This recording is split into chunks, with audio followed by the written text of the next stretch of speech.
News Update.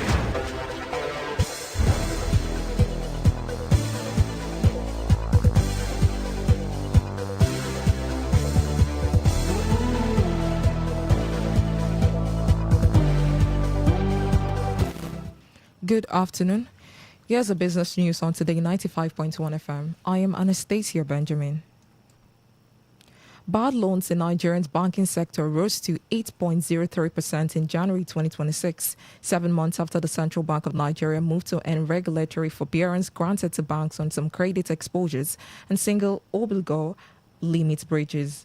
The figure contained in the CBN's January 2026 economic report showed that the industry non-performing loans ratio rose by 0.52 percentage points from 7.51% in December 2025. It also remained above the CBN's prudential threshold of 5%, indicating a further deterioration in asset quality across the banking sector, despite the Apex Bank's insistence that the sector remain resilient. The development came after CBN in June 2025 directed banks still benefiting from regulatory forbearance and credit exposure or single obligor limit waiver to suspend dividend payments, defer bonuses to directors and senior management, and also halt fresh investment in foreign subsidiaries or offshore ventures. The regulator said the measure was aimed at strengthening capital buffers, improving balance sheet resilience, and forcing affected banks to retain earning while existing temporary regulatory reliefs. The exchange rate between the naira and dollar closed relatively stable at 1,372 naira per dollar for the month of May 2026. This represents a 0.36% drop when compared to 1,367 naira at the end of April. However, the exchange rate has strengthened significantly against the US dollar over the past year, when the May 2026 close of 1,372 naira per dollar is compared to 1,585.50 naira per dollar recorded at the end of May 2025. Data from the Central Bank of Nigeria showed the currency appreciated by 213.50 year-on-year, representing a 13.5% gain against the dollar. Investors in Nigerian stock exchange market have seen more gain in the past 5 months, more than they've earned in the whole of 2025, as improved microeconomics environment continue to support corporate performance. The benchmark index at the Nigerian exchange, the all-share index at the weekend close with the average year-to-date return of 60.90%, equivalent to net capital gains of 60.52 trillion naira over the past 5 months. The market had recorded average equity return of 51.19% in 2025, representing net capital gains of 32.13 trillion naira. The full year 2025 performance placed Nigeria as one of the world's first best performing stock markets. However, the market has set several consecutive milestones this year, crossing the 100 trillion naira mark and has steadily built up to 160 trillion naira by May. The World Bank has urged governments across the world to accelerate investment in renewable energy, clean technologies, and resilient infrastructure as rising oil supply pressure continues to threaten economic stability, inflation control, and long-term development. According to the bank, the ongoing global oil supply squeeze has reinforced the urgent need for countries, particularly developing economies, to diversify their energy mix and reduce dependence on volatile fossil fuel markets. The bank said investments in renewable energy, solar infrastructure, decentralized energy system, and clean technologies are becoming increasingly critical for protecting economies from future energy shocks while supporting growth, employment, and climate resilience. The institution noted that the government must continue investing in the infrastructure needed to support energy diversification, including solar mini grids, decentralized electricity system, and reliable power supply network, especially in remote and climate vulnerable communities. However, the World Bank stressed that sustained investment in human capital remain essential for economic resilience and future job creation.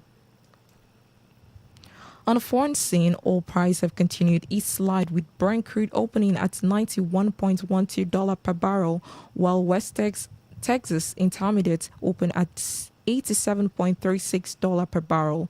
The commodity price have seen downward pressure due to ease in geopolitical tension and an extended U.S.-Iran truce.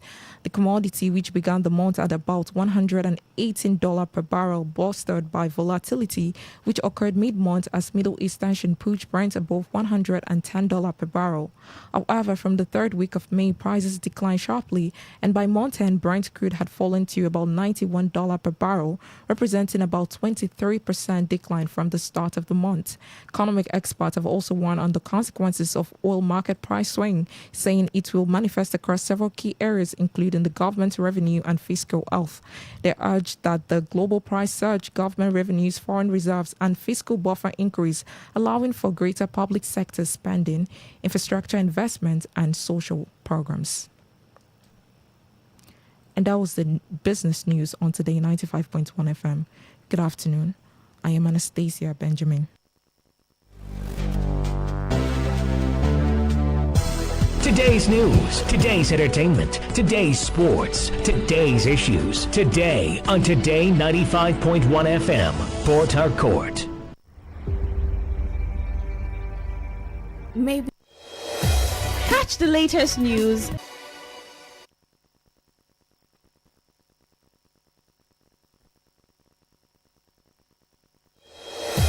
Catch the latest news, real talk, real stories, all on Today 95.1 FM, where you belong.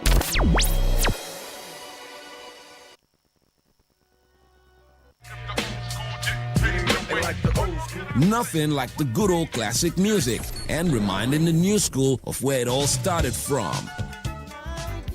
Get the best of classic old school music back to back. Nostalgia Drive From 10:30 p.m. to 11 p.m. every Saturday on Today 95.1 FM. Hear the bomb. 95.1 FM.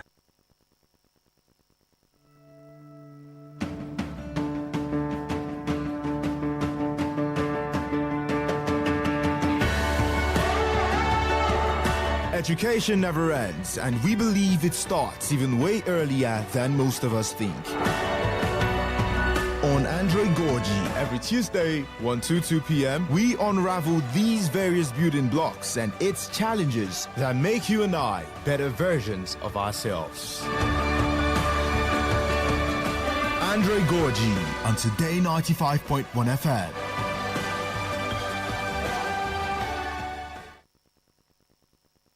Get ready to feel the rhythm, the groove, and the true vibes of Africa. This is not just music. This is high life.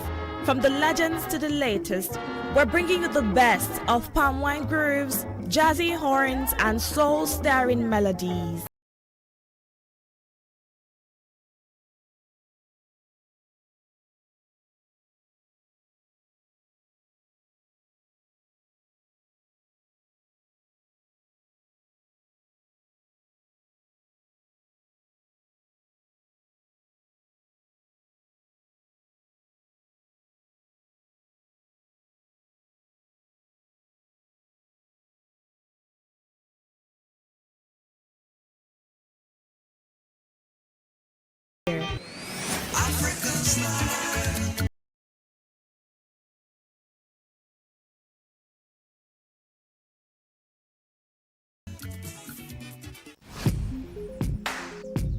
Looking to grow your business? Ready to elevate your brand and reach the right audience? This is your moment to take your brand to the next level with Today 95.1 FM. Your trusted voice, reaching thousands of listeners every single day. From startups to established brands, we create powerful advertising solutions that boost your visibility and drive real growth. Our affordable advertising packages are designed to give your business maximum visibility and real results. Don't just advertise where people are listening. Call us today on 0818-389-2850 or visit our station to book your slot now at Today FM Drive off East West Road, Obiapo. Today FM 95.1. Your voice, your market, your success.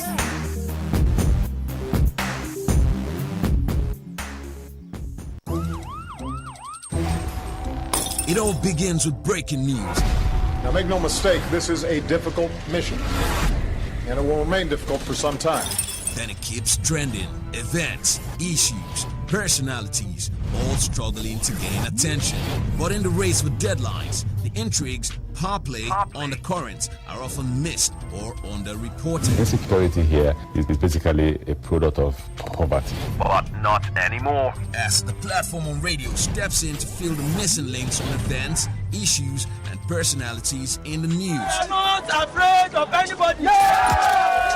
The platform on radio serves only the hottest topics and trending issues. Only on Today 95.1 FM. 95.1 FM. Port Harcourt. Weekdays, 4 p.m. Get on the platform on radio and be served.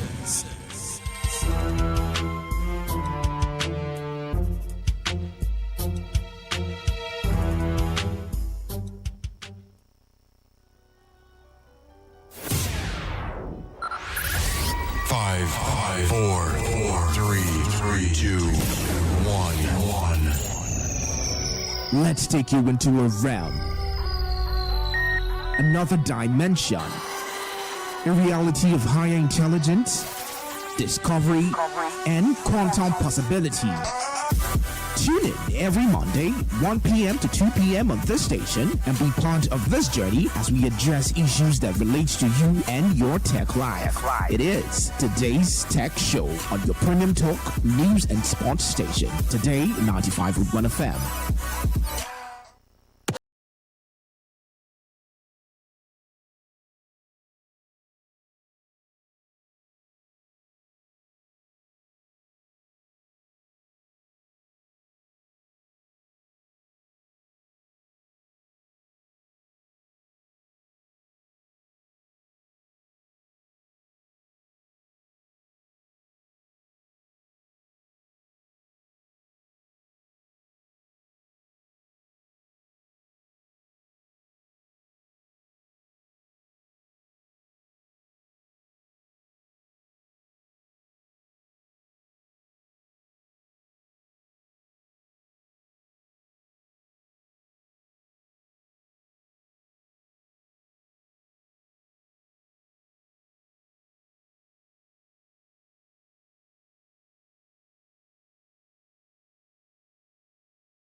Thank you for staying with us on today's Tech Show on your premium dial, Today 95.1 FM. It's today's Tech Show where we discuss the latest trends on tech around the world. On the show today, Uber drivers petition Attorney General over regulatory concerns.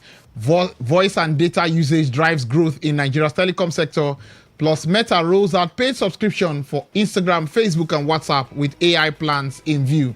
On the Tech Talk segment, we'll be discussing fighting digital deception. I'll be joined by two guests. The first guest will be joining me to discuss the stories, and the second guest will be joining me to discuss the Tech Talk segment, which is fighting digital deception. After the break, I'll be giving you the trivia question for the week, and you have a chance of winning our recharge card for this week. I'm still your host, Paul Chimudu. Just stay with us. We'll be back.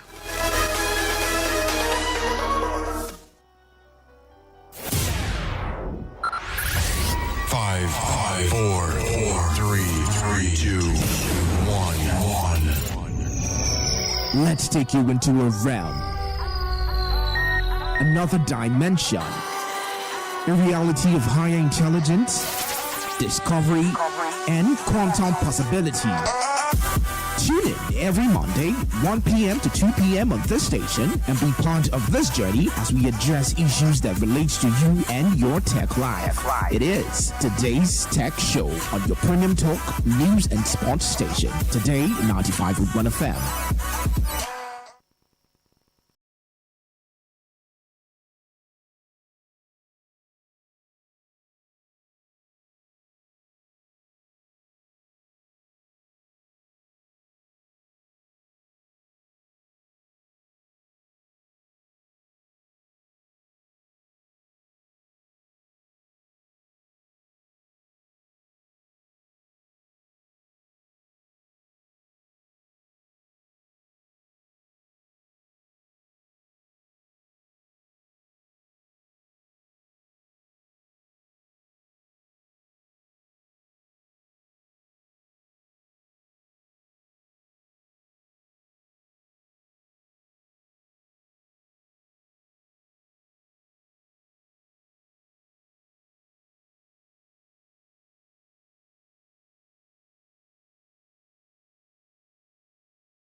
with us. We had to sort out one or two technical things before we start the show. Now let's go straight to the tech trivia segment of the show. The first story we have is the Uber drivers in Nigeria are calling on the Attorney General to intervene in what they describe as unfair policies and rising operational pressures affecting their earnings and working conditions. The drivers are reportedly pushing for clearer regulatory framework that would define the relationship between ride-hailing platforms and operators, especially around fare structure, commissions, and work protection. The petition highlights growing tension in Nigeria's gig economy. I'm joined in the studio by Abraham Agu. Abraham joins me virtually. Abraham, thank you for joining me. It's a pleasure. Yeah. Now, what do you think is driving the renewed tension between Uber drivers and the regulatory authorities in Nigeria? So, obviously, in a typical gig economy, people are looking at increasing their revenue, okay? Yeah. And then also trying to also watch their other aspect of safety, okay? So, the agitation recently has been that regarding to the high commission they have to pay for this platform, Uber, Bolt, and the likes. And again, they are also concerned about insurance, their protection. I won't say their request is out of place, right? It's what you would expect in a typical work relationship of this kind, right? You want to make more money, and you also want to protect yourself in the course of the work. Basic health insurance is not too much to ask. Well, for you, it's not too much, but for some of these companies, it may be too much. Yeah, obviously. I mean, I'm going to be looking at it from different angles. So for these companies too, they're also looking at their revenue base, right? Can their revenue base contain the cost of these requests? And I think that's where the concern is, right? So if they don't see it to be something that is healthy and they can sustain over time, they would have to push back, and that causes the tension. I guess that's the reason for the tension currently in Nigeria. Okay, my final question on this particular story: what practical regulatory framework would best balance innovation, driver welfare, and company profitability? In Nigeria's gig economy. So in a typical gig economy, I think it's okay for platforms.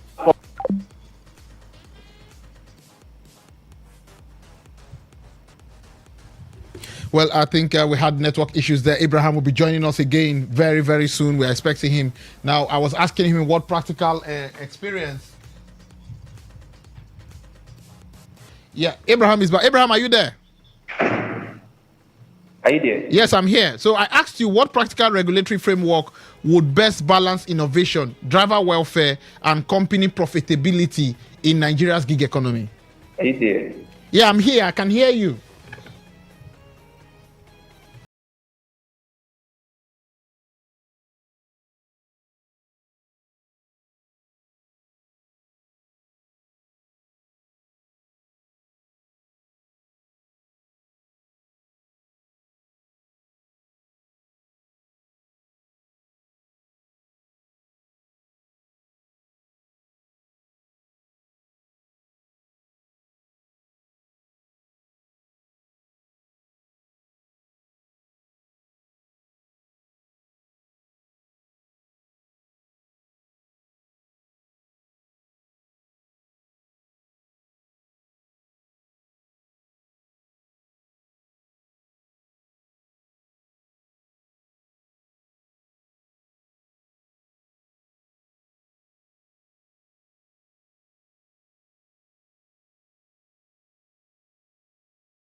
Abraham can still join us because the network is really giving us a difficult time here. Now, let's move to our next story where Nigeria's telecom sector continues to expand, driven largely by increasing voice traffic and surging data consumption across mobile networks. Industry reports indicate that more Nigerians are relying on mobile internet for communication, entertainment, business, and financial transactions, pushing operators to scale infrastructure and services. However, the rapid rise in data usage is also putting pressure on network capacity and quality of service. Telecom providers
network will not allow us to talk to Abraham today. Now let's move to the next story where we hear that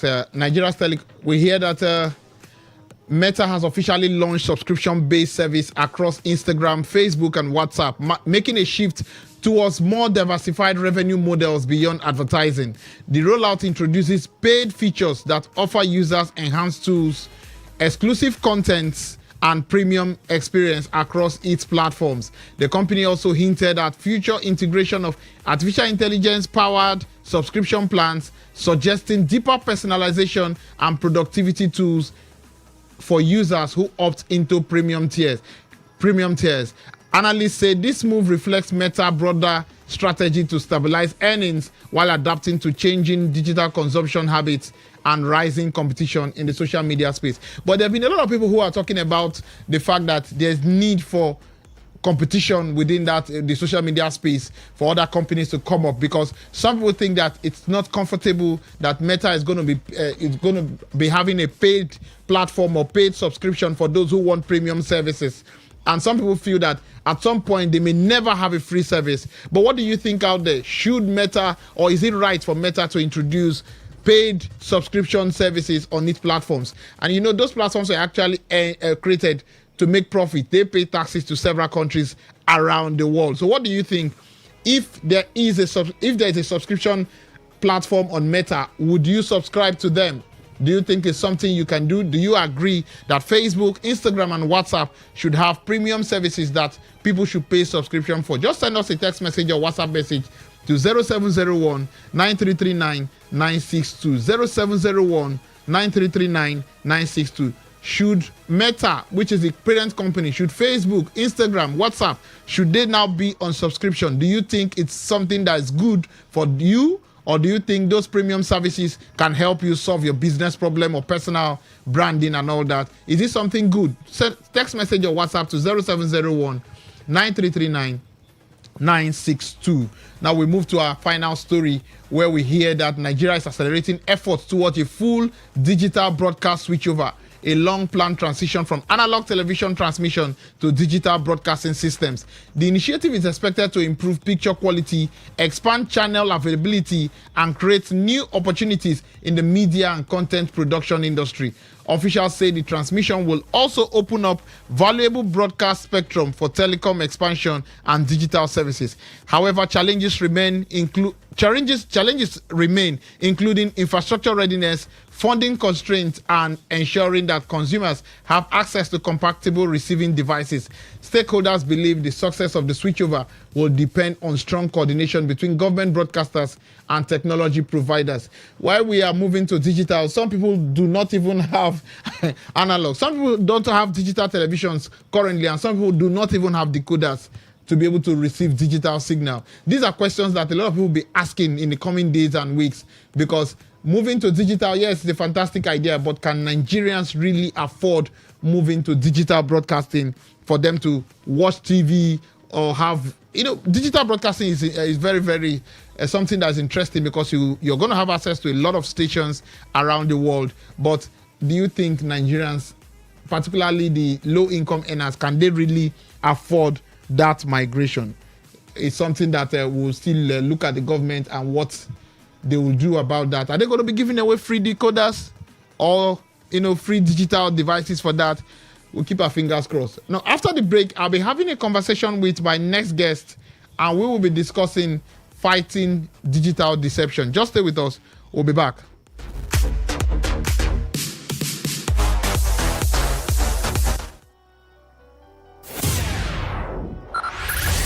Five, four, three, two, one. Let's take you into a realm, another dimension, a reality of higher intelligence, discovery, and quantum possibility. Tune in every Monday, 1 p.m. to 2 p.m. on this station and be part of this journey as we address issues that relate to you and your tech life.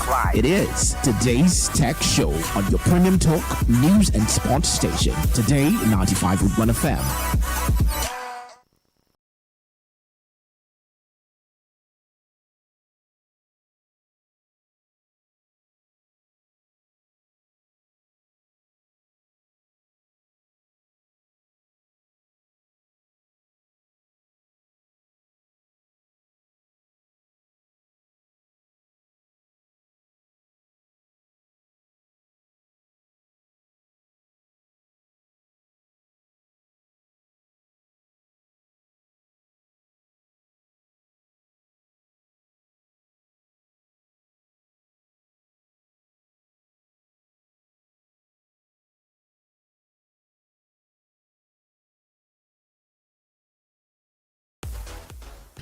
Yeah, thank you for staying with us on today's tech show on your premium dial.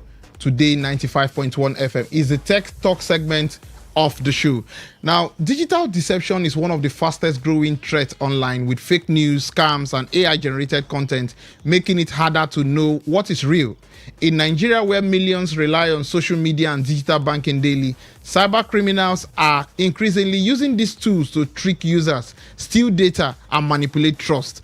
This episode explores how these threats work and how to stay safe in a rapidly changing space. To help us understand this better and break down how these attacks really work and how Nigerians can protect themselves, we'll be speaking with a cybersecurity expert who has been at the front line of tackling digital fraud, Mr. David Inem. Mr. David, I hope I didn't murder your name. Oh.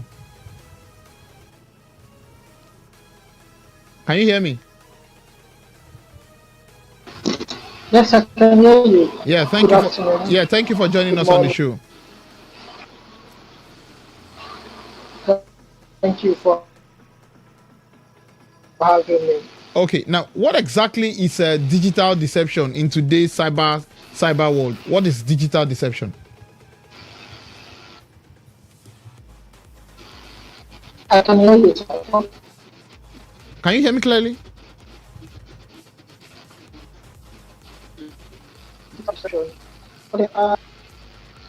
Can you hear me? Can you hear me? Yes, I can. Yes, I can hear you.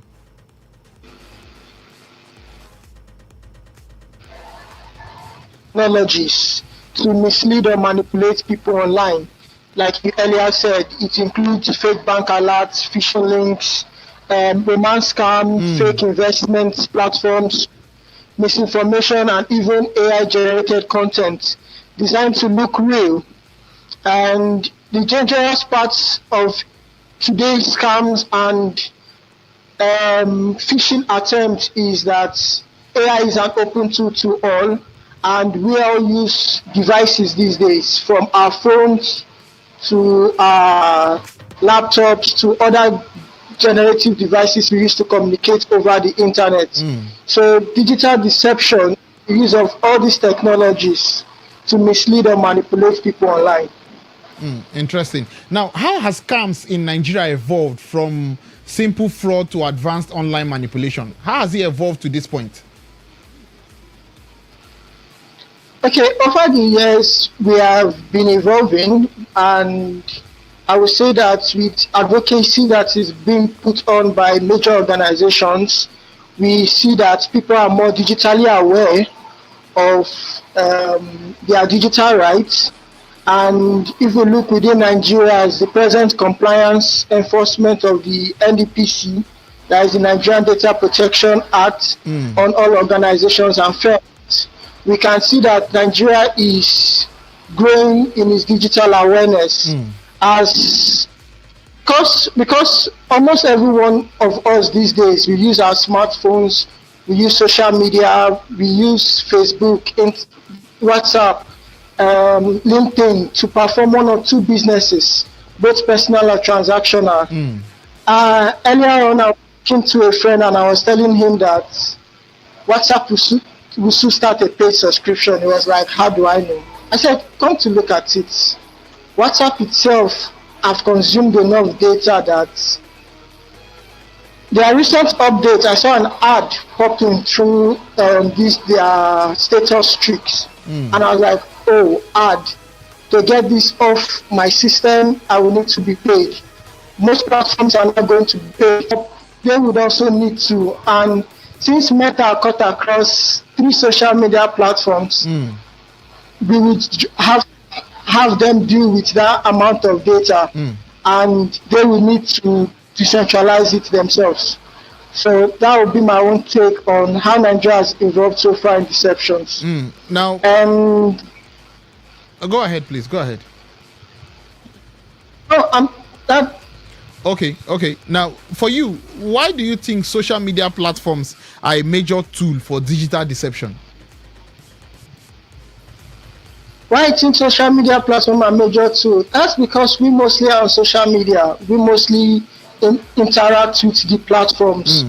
On Facebook, we post pictures, we post shows, we post comments. We interact basically with these platforms, both on LinkedIn, both on Snapchat, both on WhatsApp, both on Instagram. Our daily interactions. Now, if we don't understand how this whole platform gets to work, they will tell you they collect your IP address, they collect your cookie addresses. All this is to store in information about your activity roles, what you like, what you don't like. Okay, if you are this kind of person, if they optimize your page to fit what you do based on you yourself as a user, you can spend more screen time on these social media platforms. So most countries are trying to let people understand that, okay, you need to now stay off these social media platforms. Drop your phone, go outside. The world is beautiful. You can see the sunsets. That's what developed countries are letting everyone know, and trying to put barricades to control content, control media flow. I believe in Australia of recent, there is a policy for underage minors to access some certain social media platforms, and the country is enforcing it, and they are telling parents, activate protection devices on your device to monitor what your child interacts with online. Most of these platforms have to switch to kids mode like I believe YouTube, they had to create a kids mode version to tell you, okay, this can be suitable for your kids. They can watch this. While the general platform, you can have that access to control it. So platforms are doing all their best, and we too as users, we also need to understand our privacy and also do our best in making sure that we are private enough on the internet, we are private enough on the socials, as information we put there are public informations. Information we put on Facebook means anybody can go search your name, go search what you've posted, what you've liked, and check out your friends. They are all there. It's a database that has such information. Once you have a user, or once you are a user, you can do all those. You see on today's link, tell you on LinkedIn, search me on LinkedIn, you see me, and yeah, when you search, you see the person's profile, you see the person's experience. All those are what tells you about an individual. So cut across all platforms we have as an individual. Are you there, David? Hello, David. Deceptions, when we get phishing links, when we get phishing. So, I can hear you. I can hear you. I can hear you.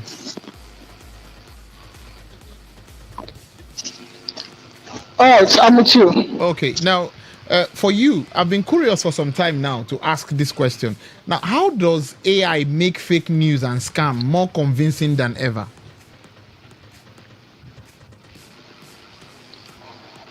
All right, for me, AI has evolved over time. I believe 2 years, 3 years ago, you used ChatGPT of in-depth graphics changes to look more real as it is, and integrating other forms of technologies like quantum and not to go that far into the AI system. AI has evolved to a certain level that it's yet to even scale on its own level. You are yet to use AI at a scale. Organization is still yet to use AI at a scale. We are still I saw a news of recent whereby the organizations are saying the amount to run AI, they can't fund it any longer. They are trying to cut down the use of AI in big techs, because to fund AI, because it's large sum of money, and it's not easy to have that data clustered in one place. So to scale AI, it's also AI that will scale the AI. So we still have a lot to do in balancing how that scalability would be when it comes to AI. But there's a lot to do. Yeah, my question was, how does AI make fake news and scam more convincing than ever? How is it able to achieve that? With the information we feed it, with the data we feed it. That's what we fine tune, we feed information, with data. We prompt the into. There's what we call manipulate the engine, or you try as much as possible to figure out hallucinations.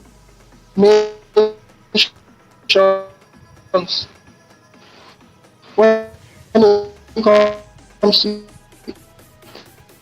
AI, then are you there, Dave? The network is very terrible. The network is really terrible, Dave. I don't know if you can hear me. Can you hear me?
can you hear me now?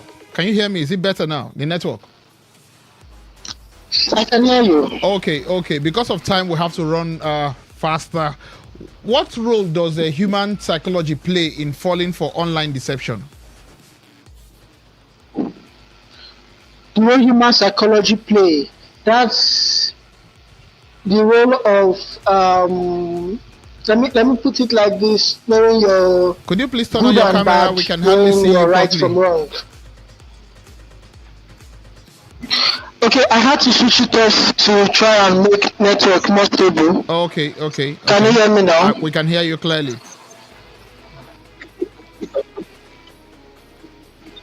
We can hear you. Alright. So you asked for the role of human psychology. Yes, human. Can you hear me? Yes. You asked for the role of human psychology. Yes. What role does a human psychology play in falling for online deception? In cybersecurity, we call that social engineering. So social engineering is for some an ability to manipulate a human to do what you want the person to do for you. So you social engineer someone to get information, you social engineer someone based on intent level. So once you are dealing with deception, you have to have an intent. So why intent comes first. So with the intent, you get to know what kind of skills you use. And those skills come into social engineering where you manipulate persons, and human psychology comes into play because we humans, we are very complicated. We have empathy, we have sadness, we have joy, we have so much emotions that we have, and easily manipulating each and every one of those emotions can either trigger a cause or a reaction. So for someone to successfully deceive you, he must have gathered certain information through deceptive moves to see one's reactions. If you are empathetic, he might play on that emotions for him to gain access. If you are more emotional, or you are more joyful, or you like public engagement, they can use that to trap you. So having human psychology is just more like a way to balance it all. That's why they'll tell you, be more factual about your news, approve for more sources. So once you are being fished, or once you are having some certain moves, you can approve to find out whether it is right or wrong. You can call in your mentors, you can all those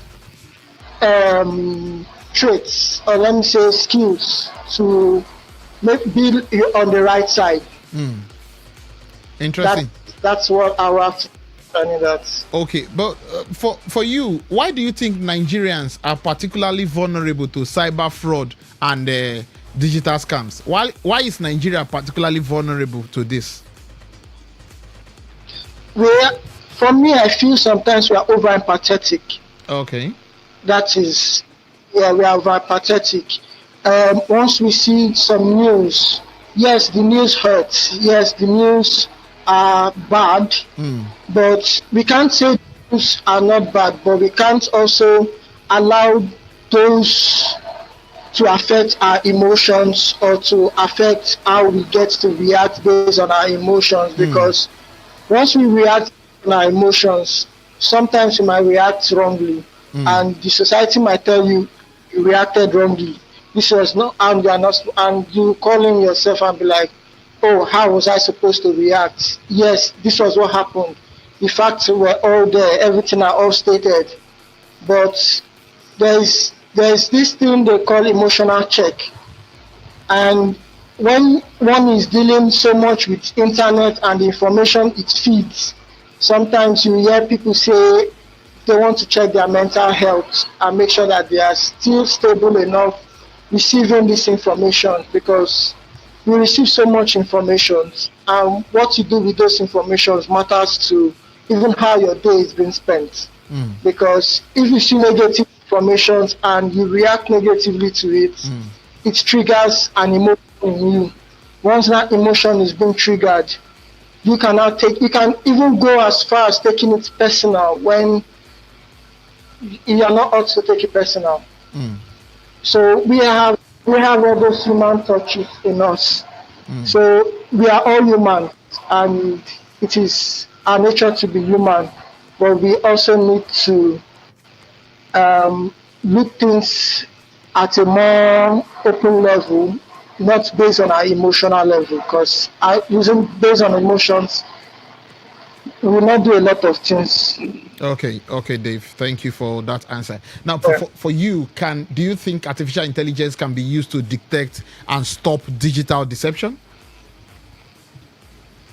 Yes, artificial intelligence can be used to stop digital deception.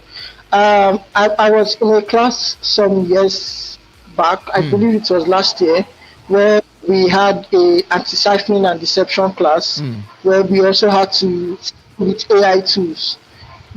That is what the truth is. The same AI tools that we use for attack, is the same AI tools they use for defense. Everything based on how you approach the internet. There is a rule in the internet that you first do no harm. So once you approach the internet, first doing no harm, you get scot-free. But once you decide to do harm in the internet, a lot of eyes are on you. In the Internet Corporation for Assigned Names and Numbers, they are looking at DNS abuse. A lot of DNSs have been abused. We create accounts or we create domain names just to fish people as a landing page. So all those abuses are being flagged on the global system as misuse of the naming system. So there's a lot to do, and we'll scale there. It's just how you use the AI matters a lot, and be more interactive, be more questionable, check your facts. Once you receive information, go fact check it, check sources, and we can scale on that system. Okay, let me, for the benefit of those who are listening to us currently, now, what are the most common online scams that currently affect Nigerians? Common online scam. I believe I received one of those sent via my text of President Tinubu giving a grant of about 30,000. We should fill in some certain information. And when I looked through it, I saw it. I'm like, does this grant actually exist? I tried checking out the grant, and I saw that no, it does not exist. A certain URL was being used, and the information that was being asked was so much personal, and I felt this is a scam rolling in. How many Nigerians would have caught it ahead of all these fake palliative scams that gets to come outside in Nigeria? So one thing is fact checks. The organizations and bodies within the country are there. We can go and lay inquiries of all these informations we get to see online. And once we do, they can fact check for us, and we can see how we can make a proper process for all these grants if it's available, or we just know that those phishing links, those are just providing information of your name, your surname, BVN number, sometimes NIN, sometimes WhatsApp number to someone at the back end ready to use those informations to do harm than good. So we have to be careful when we interact with the internet. Okay. Now, before we run off because of time, now, can digital literacy reduce the success rate of online scams in Nigeria? Yes, digital literacy can reduce, and that is why the digital literacy framework is also a big boost that helps towards that.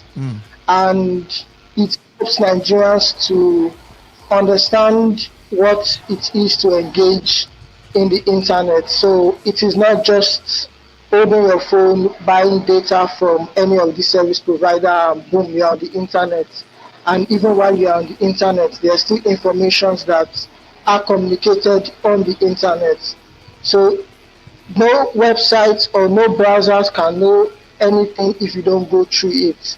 So yes, digital literacy, giving down to community levels, giving down to local government levels, giving down to the street levels, giving down to our youth levels. If we are once we armor down more on advocacy of digital literacy rights to even those that are more vulnerable to this, like children, with more physical abilities, we can help strengthen digital rights. We can also help them know what to do when they are on the internet, because once they know what they are doing, they won't fall for scams and they won't fall for phishing links once they see someone just share a link via any of the platforms. My final question to you in 60 seconds: what does the future of cybersecurity look like in a world filled with AI-driven deception?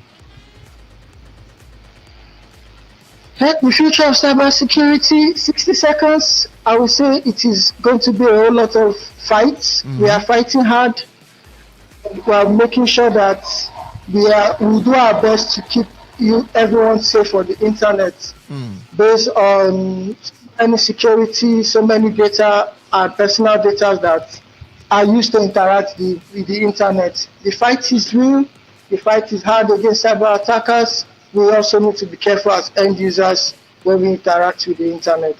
Thank you. David Inem, cybersecurity expert, thank you for joining me on the show this week. Thank you very much for having me. So that was David Inem, who joined me virtually on the show. So that's the show for this week. Before we run off, if you answer that question correctly, I'll be sending your recharge card to you after the show. I'll be cross-checking all those who sent correct answers for the show. Now that's the show for this week. Talk That Talk will be coming up after the news at 2.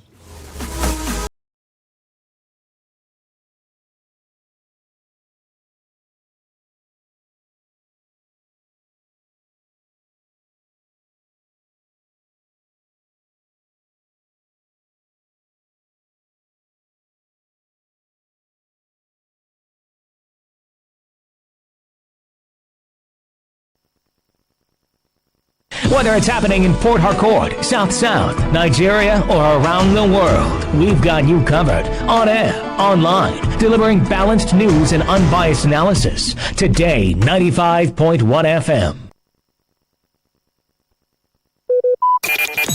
Talk radio. I listen to a lot of talk radio. 95.1 FM.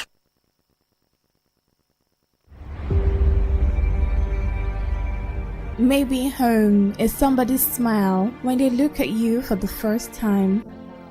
Maybe home is being a home to something you love and adore with all your heart, and that is what life, friendship, and love are all about.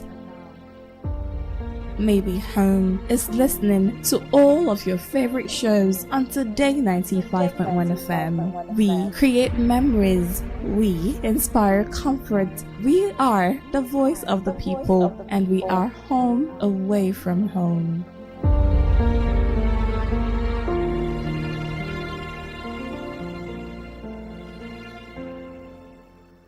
Whether it's happening in Port Harcourt, South South, Nigeria, or around the world, we've got you covered. On air, online, delivering balanced news and unbiased analysis. Today, 95.1 FM.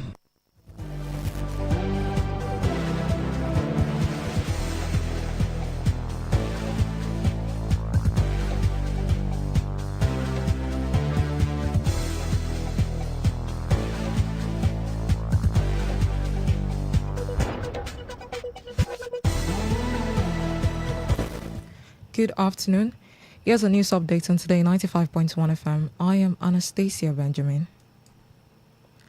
The Minister of Housing and Urban Development, Mutaka Dama, has warned that the contractors who fail to meet their obligations under the federal government renewed Hope Housing program may face sanction for breaching contract terms.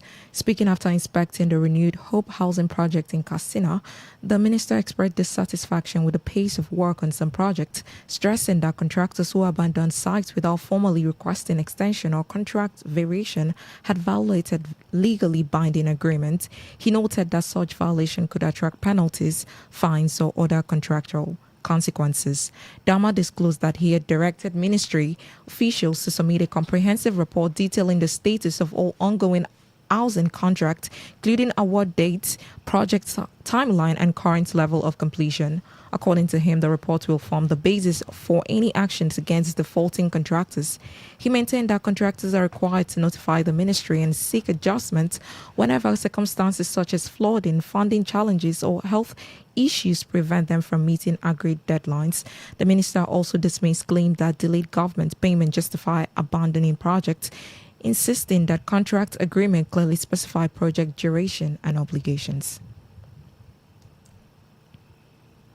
The Nigeria Labour Congress (NLC) has rejected a proposed 100,000 naira national minimum wage reportedly being considered by the Nigeria's Governor Forum, insisting that a realistic living wage under current economic condition could be as high as 1 million naira.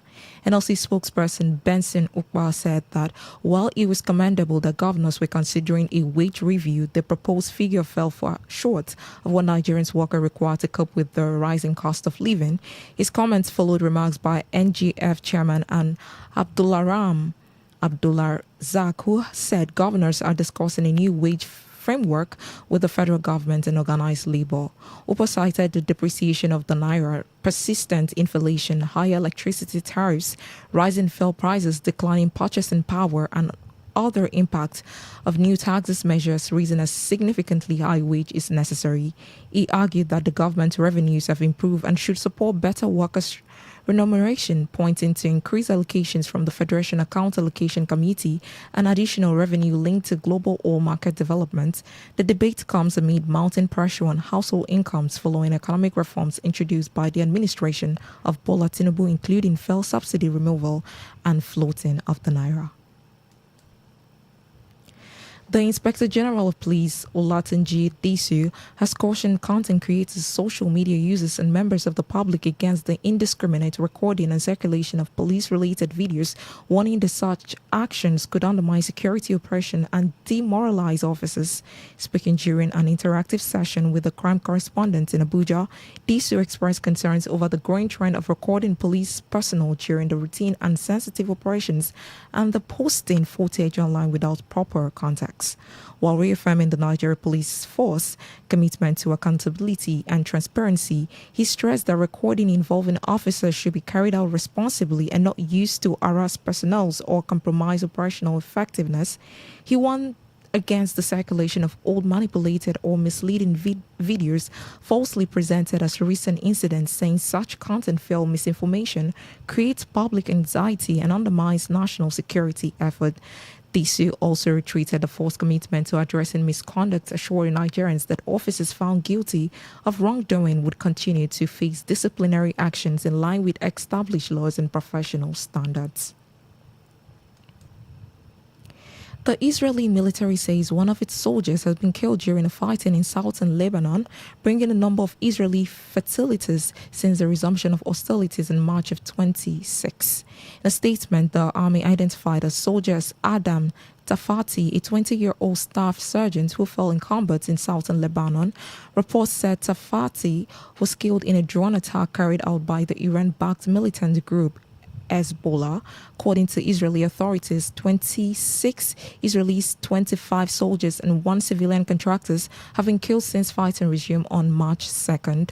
The latest escalation began after Hezbollah reopened its front against Israel in support of Iran following the joint US-Israeli strike on Iran targets. And that was the news update on Today 95.1 FM. Good afternoon. I am Anastasia Benjamin.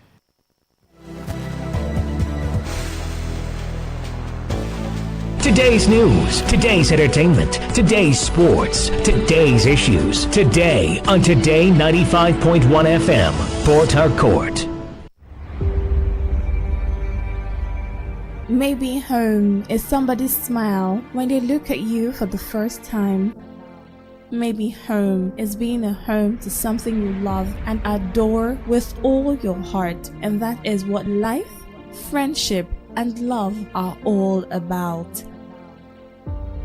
Maybe home is listening to all of your favorite shows on Today 95.1 FM. We create memories. We inspire comfort. We are the voice of the people, and we are home away from home.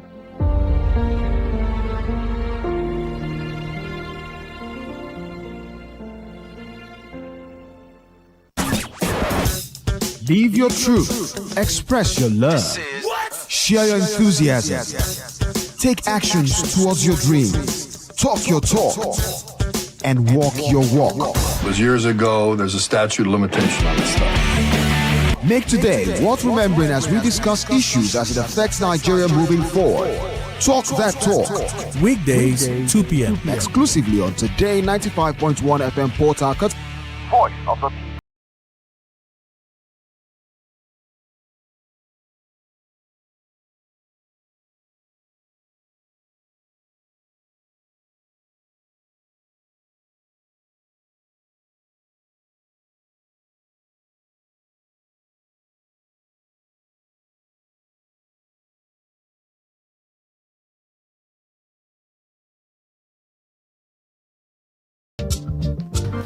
A warm welcome to all of you listening to this frequency, 95.1. This is Today FM.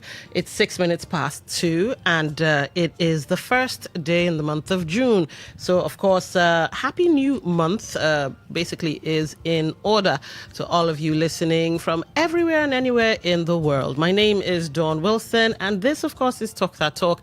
For the next, let's say, 50 minutes or thereabouts, 55 minutes, we'll be talking about River State-centered things or river-centric things. So if you'd like to hear about insecurity, this, that, and the other, this may not be the hour for that. It may have been had earlier on, and it probably would be had later on. But for the now, it's River State things. And here's the thing about River State. Politics is now at the forefront of River State issues. And that's not because politics is, politics is the most important, yes. But that's not, politics guides everything, yes.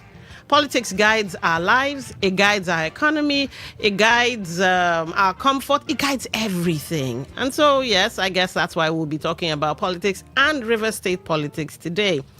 And what's been making the rounds at the moment is a particular statement over the weekend credited to the FCT minister. And of course, the statement does affect River State. And if it affects River State, that means it's going to affect us. Of course, I'll be giving you a bit of a preamble before the guest I have in the studio gives us his thoughts. He is social commentator Dixon Idawari. You're welcome to the show, sir. Thank you very much. Happy New Month, Rivers people. All right. Now, before we get the conversation underway, remember, if you'd like to be part of the show, when the time comes, of course, here are the numbers and the social media handles to be part of the conversation. 0810-9510-951. That's 0810-9510951. Now, for text messages, WhatsApp messages, and voice notes, 0701-9339-962. That's 0701-9339-962. Now, if you'd like to be part of the show via YouTube, you can watch, listen, and send in your thoughts. Today 951 FM. That's on YouTube Live. Today 951 FM. On Facebook, it's Today 95.1 FM. And for Instagram, X, and Twitch, the same handles, Today FM 951.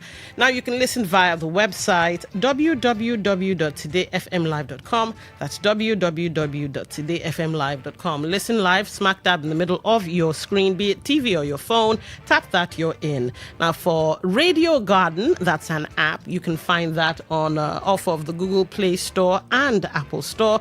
Search Today 95.1 FM, and that's it. All right, you're all caught up. Now let's get to talking.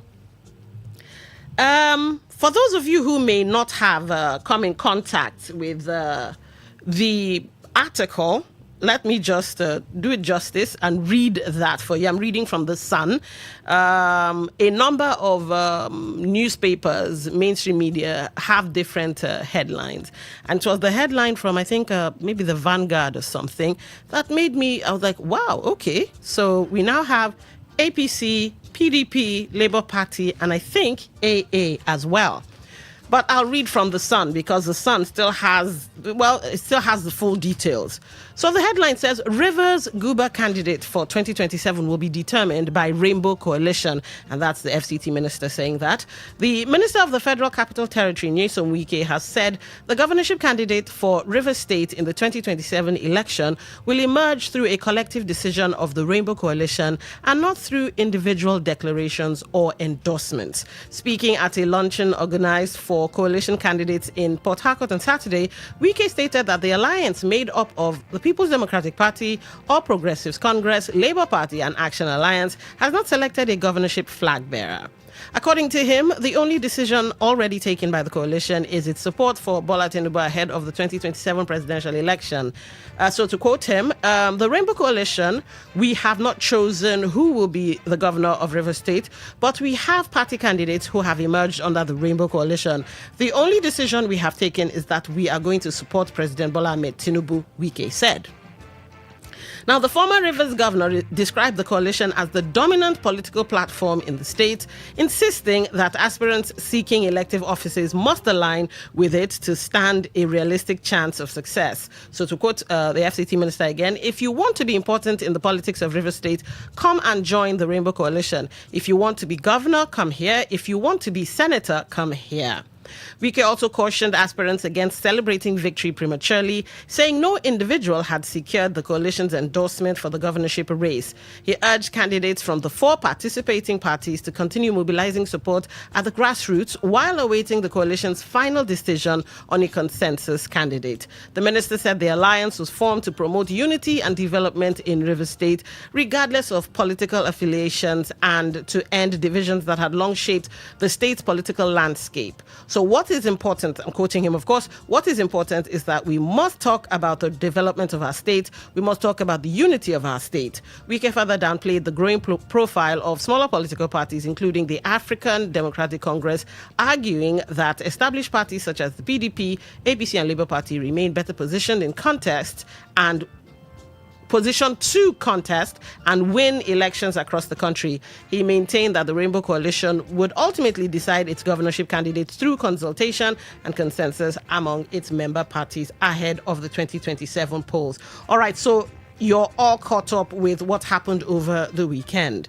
And when I saw that, the headlines, and like I said, various newspapers have various interpretations of the FCT minister's statement, I was like, all right, this is interesting. So we have a River State where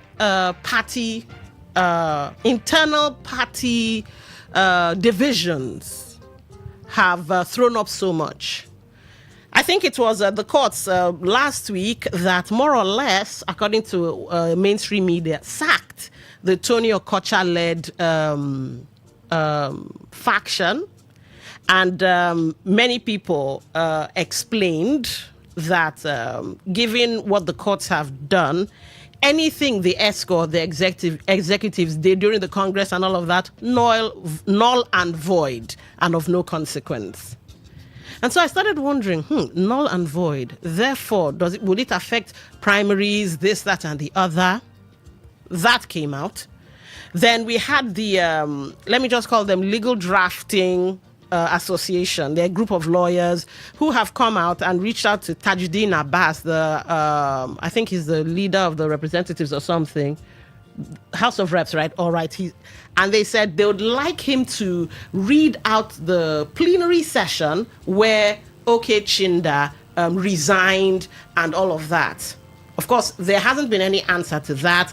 And one wonders, all right, if OK Chinda didn't, if there's no plenary session to show that he actually did resign, as in due process and all of that in leaving, then his candidature under the APC, could that also be null and void? And we have people, defecting, jumping around. Some people are leaving the APC out of in protest and in annoyance and all. Now, one now wonders, could all of this latest drama be the reason why all of a sudden we have additions to the Rainbow Coalition? Maybe this is like a segue. Maybe this is the FCT minister adapting to the evolving political terrain as it concerns River State. Is this the FCT minister understanding that, okay, more needs to be done? And in order to make sure that he doesn't lose his grip, I'm speculating now, of course, lose his grip in the structure set down, consolidate his power, make his power far-reaching, then enter Labour Party. That's literature speak, by the way. Enter Labour Party, enter AA. To give him more of a superstructure, to give him more of a hold in the political structure of River State. Interesting times, not so. Because one wonders how the AA and the Labour Party got involved in this. Then another question, which I shall be throwing to you in a moment. Then what was the point of the primaries? I know the AA hasn't done anything, but Labour Party has Chima Bombs, I believe. PDP has, I think, a Chief Sam Ejeku, all right? And APC has OK Chinda. What was the point of the primaries if there's still going to be the consensus?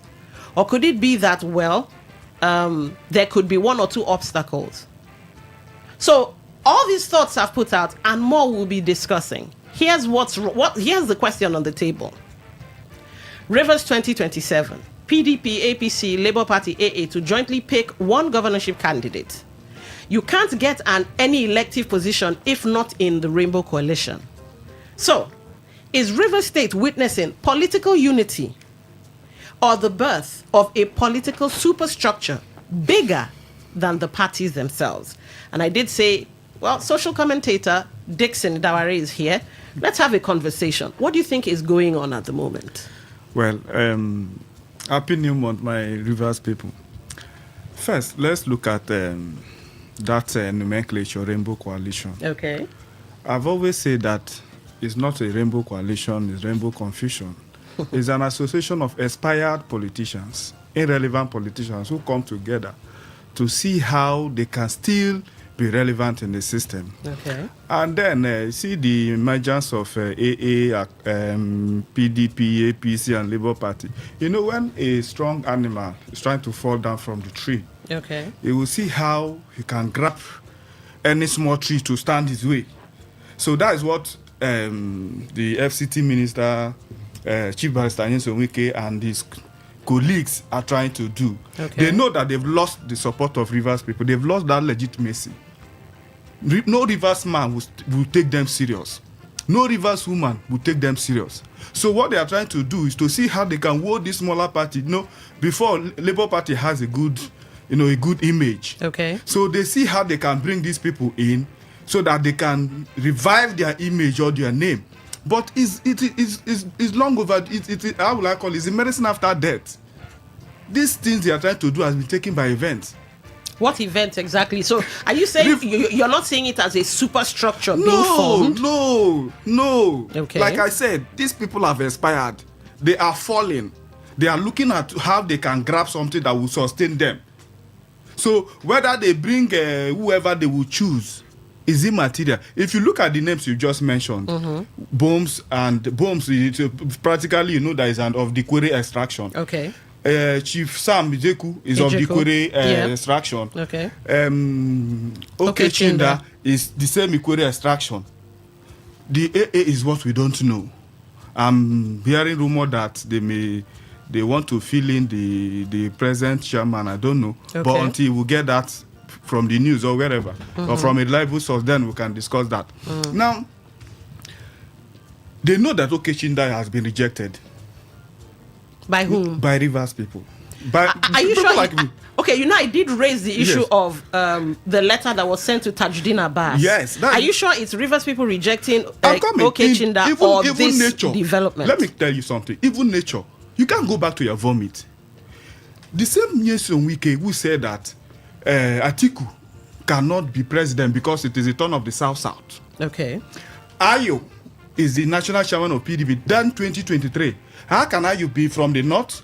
Then the presidential candidate will also go from the North. And he pulled out. He said, no, over his head, but that cannot happen.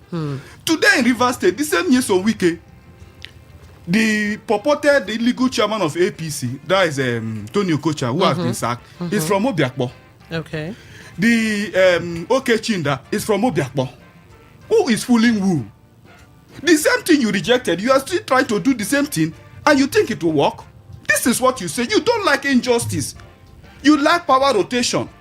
And today you want to go against that which you have said. And that is why I tell Rivers people, nobody should take the FCT minister serious.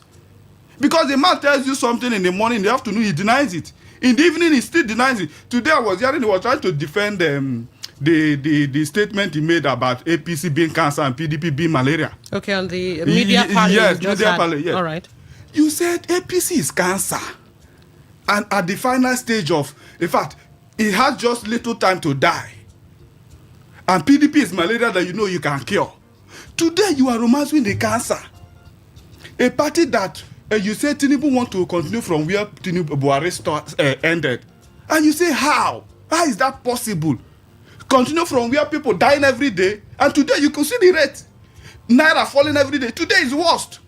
The price of dollar going high, and today is the worst. And the same man who spoke against those things, and the same man who's eating with these people, supporting this church government. What has Tinubu done for Nigeria? Ordinarily, Tinubu ought to have resigned. But Nigerians have decided, okay, let us allow you. 2027, we will retire you home. And yes, so Wike knows that he is also going home. So all they are doing, dragging, is how they can remain relevant. Okay. But the only advice, or let me as a political analyst or as a friend of the FCC minister, because he's my senior colleague in the political, he's a political scientist. I'm a political scientist. All right. The only thing I will advise him, come back to Rivers people. Plead for mercy. Go allow free and fair election. Let Rivers people decide who will be their governor. Support the system to bring a new government where you will not decide for anything, where Rivers people will decide for it. And let's see if Rivers people will forgive you of your sins. Not you saying that if you are not a part of the rainbow confusion, that you can't be governor. Who says so? How many are the rainbow confusion? I watched their whether dinner, whatever they did. How many are they?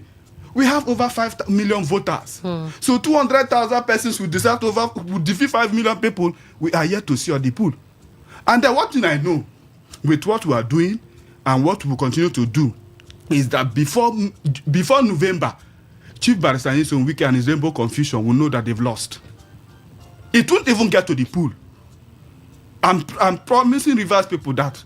Okay, fine. I hear you. Yeah. But this superstructure was the end game all along in maybe unifying Rivers State politics to avoid maybe fragmented, what will I call it now, vote splitting. Listen, yeah, it's a nice calculation. Okay. I won't dispute that. All right. For instance, if PDP could manage to have 10 votes, AA could manage to have 10 votes, that is 20. Labour Party could manage to get 20 votes, that is 40. And maybe the APC, which I know may not even have a vote, but let's give them 5 votes. You will practically have 45. Okay. So that unity has boosted their vote. Now, come to look at it. ADC has Gabriel Pidonsi. Okay, yes. I think NDC has Chief Barrister Dumolulu Briggs. Yes. I think I heard in the news as of last night that a court party has one Pastor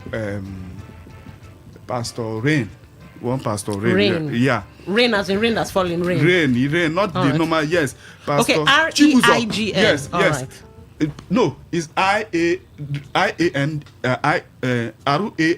Rain. Okay, Yeah. all right. Pastor Chibuzo Rain. All right. Yeah. Now we're waiting for which other party? We're still waiting for other party like Zena Labour Party, others to come And up the with AA too, yes, to all come right. up with their candidate. Mhm. All I want these people to do is also to bury their interest. Look at who is more credible, who is more accessible by Rivers people, who is more acceptable, and form your own coalition All right. to fight these people. And let's see who is more stronger. Because Okay. you like it or not, I must be honest. If they say they want to do it on their own, these people may defeat them. Okay, so what you're saying now is the political atmosphere in Rivers State is that no one party can carry Rivers State. They are not super. That's what I'm saying. They are not super. In fact, the people who say they are the Rainbow Coalition have been rejected. I'm telling you, no Rivers man will vote for anybody that Wike will stand behind. No Rivers man will vote for who Senator Magnus Abe, my senior brother, will stand for. Okay. So these are people. Magnus Abe cannot win an election in Ogoni. That is why if Magnus Abe is too credible and strong, Wike would have given him the ticket. So it's not that they have already laid a wrong foundation, and the Bible says if the foundation is destroyed, what can the righteous do? Even if they have gotten a good candidate from these four, the foundation has been destroyed. Nobody wants to support anything Wike is doing because the man is not reliable. You can't trust him. He tells you good morning. Check your time if it is actually morning. Okay. So they are not super. They are just trying to see how they are making this noise to see how they can remain relevant. Deceive Mr. President that they are still relevant in Rivers State because of course that is where their power comes from. So if they don't do these things, Mr. President won't see them as relevant or people that have structure to still give them whatever they want to get. All right. I have an issue with this coalition, superstructure, and all of that. Where do the people come in? Because at the end of the day, whatever is being done, it should be settled by the voting public. You know what is deceiving them? No, you also talked yes. about a coalition. Yes. You talked about the coalition now on all sides. gives room for Rivers people to now vote, not to divide. Because, for instance, okay. Let me assume I want to vote for Chief Barrister Dumolulu Briggs. Okay. Maybe my mother will want to go for Pidonsi. Why not Pidonsi leave? Let us bring the manifesto, the agenda you have. Let's put it together. Bring your vote. Talk to your supporters. Talk to those who are supporting you. Because like it or not, they all have supporters. Let them come this way. Let's unite and support one person. Okay. As long as you have the interest of Rivers State, not your personal interest, being a governor is not a problem. Okay. Shouldn't be your priority.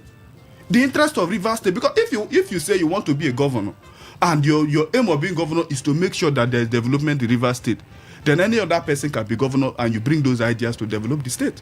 All right. So basically what you're saying now is moving forward, this might be what we'll be seeing. Superstructures, coalitions. Yes. Anytime we have elections in Rivers State. I will appeal to them. No, I'm talking about moving forward, 2031 and all of that. It's now going to be coalitions upon coalitions. I can't speak of 2031. Okay. Because whoever they emerge as governor of Rivers State has a better chance of going back 2031. Depending on how you develop the state, what you can do for Rivers people. That will automatically give you your second term ticket. Okay. But if you fail, the same thing that will happen in 2027 will definitely happen in 2031. So we cannot use what will play out in 2027 to determine what will play out. Politics is dynamic. So you can't really predict. That is why these people are still making noise that we are dominant. They are dominant. No, they have the aim of rigging. You've heard Tony Okocha, who comes out on media to say, our chief of staff, they were writing results in government house. Okay. So they believe that their rainbow confusion will write results. But they cannot. I have said it and I've said it. They cannot. What we can know, we know. I know. We know more than him. And the time, he's no longer relevant in this contemporary time. The things he do was the analog time. This is a digital era. He has gradually faded away. So he's doing everything to still remain relevant, to deceive Mr. President. That is all. If Wike is relevant, I challenge him. He could have picked the PDP presidential ticket to contest for president or Senate. But he is not contesting because he knows nobody will vote for him. That is one way to know that Wike has lost relevance. I have challenged him. Why didn't you pick a ticket if you are that strong? All right. Okay, ladies and gentlemen, well, the conversation on the table, we hear PDP, APC, Labour Party and AA to jointly pick one governorship candidate. And of course, the FCT minister is credited as saying you can't get any elective position if not in Rainbow Coalition. And so one wonders, we in Rivers State, are we witnessing political unity or the birth of a political superstructure bigger than parties themselves? And of course, we have a social commentator, Dixon Idawari, who is saying, well, it might come down to coalition against coalition. So what do you guys think from this latest development? Was the end game always a superstructure for Rivers State, consolidating power in one place? Because as it stands now, it looks like no one political party is dominant enough to do it alone. So, plan?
To down his opponents.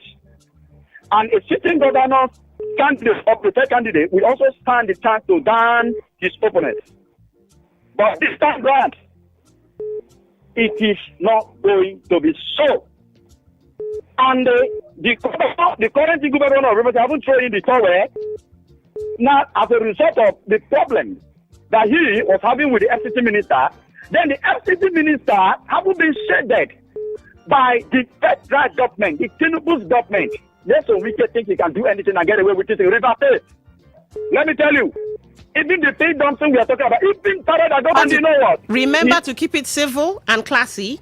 Remember? Right. All right. No, the man in question here, even you in the studio know that this man has never been civil. This man does not want a leader that is worthy of emulation. In fact, those who are supporting him are enemies of Rivers people. The brother they have stated is a coalition of confusion. Let me tell you, what is awaiting them? Is it when you say Rivers dichotomy that they are jettisoning now because he wants him to be favored? All right. This Rivers dichotomy, what is he aimed at? It was aimed at fairness among the equal sharing of power between them. All right, I had to let you go. 1 minute, 30 seconds is what I usually give. 95.1, welcome to the show. Lady D, thank you so much. Special Douglas. All right, welcome. Lady D, I must say that it's not for last week and today that I've heard this guest voice in the studio. I never knew somebody like this existed in Rivers State. It's so unknown. So I'm wondering, whenever he talks, he says Rivers people. Where was he coronated as the spokesman of Rivers State to be speaking on behalf of Rivers people? Because as I am a fully born and bred Rivers man, I do not agree with anything he says. Why is he saying that he's speaking on my behalf? He should say his own opinion. I should stop saying Rivers people. He has his personal view, and that's what he's saying. Just like as I'm calling now to air my personal view. Nonetheless, Lady D, I threw a challenge to him last time. I will also throw another one. If he will mention his polling unit, registration is still on. I can assure him that if he mentions on the day of election his own polling unit, he will lose it. Him is stuck in there. Lady D, there's something I told you some time ago. I said I wrote down some things about transferred anguish, soaked with organic complacency and transferred anguish soaked with organic complacency, that this is a mistake for support. There is nothing strange that we can do. All right. If, like you said, you do not agree, go and float your own and challenge him. The man has said his truth. But let me correct one thing again. I've made it before. Wike did not oppose Atiku based on South and North zoning. He opposed Atiku because that was what PDP constitution says. That if the presidency goes to the North, it will go to the South the next time. All right. No other party says that in their constitution. Okay. Please, let's get that knowledge, please. Thank All right. you so much. Thank you for calling. 95.1, welcome to the show. What's your name? Where are you calling from? Yeah, good afternoon, Don. Yes, what's your name? Where are you calling This from? Honorable Chris Oprish. All right, go ahead. The worst mistake can happen to anybody at the age of 30 years or 25 years, 40, is for your fellow man to dictate for you when you should eat your morning food and your afternoon food. I pity when people say, when my leader, we are waiting for my leader, who they carry you 9 months and the same thing. We are waiting at my age, my family. I'll be waiting for... Honorable Chris O'Chris, let me just interject there, because Yes. I know you're referring to the coalition and all of that. Do you think they formed this coalition or this superstructure, as it were, against No. their will? No, that coalition is, you know what to call business transaction. Okay. They are using them to play calo. And the person are using them to play calo are cashing out. It's quite unfortunate. Is it not the same thing? What's the difference between the ones that are going around with the 60 lists, asking people to write their names, where they will be paying them 10,000? We call them data boys. You do see them in your show. At times you ask them questions, they will begin, hello, I can't hear you. Can you hear me? I'm not hearing you. So leave all these people. These are businessmen. You know what is going on. Is it not the same man who told us that, who brainwashed us that APC is not a place where people can do business? That anybody I will see that within it with APC, anywhere I will see that I will catch him and take him to psychiatric hospital. All right. And today, the same person are working with APC. Okay. So you leave all these people, we know them. All They right. are businessmen, political jobbers. All right. Thank you for calling. 95.1, welcome to the show. What's your name? Where are you calling from? Good afternoon. Happy New Month. This is Nelson from Igrita. All right. I wish you the same. Go ahead, Nelson. Greeting to you and your guests. You have spoken well. Thank you. Good afternoon, sir. Afternoon. I love your speech. When they say structure and all the rest, most of the structure they talk about is they have hijacked the institution. That is the structure many people boast about. Oh, you can't deliver your unit. They have already written the results.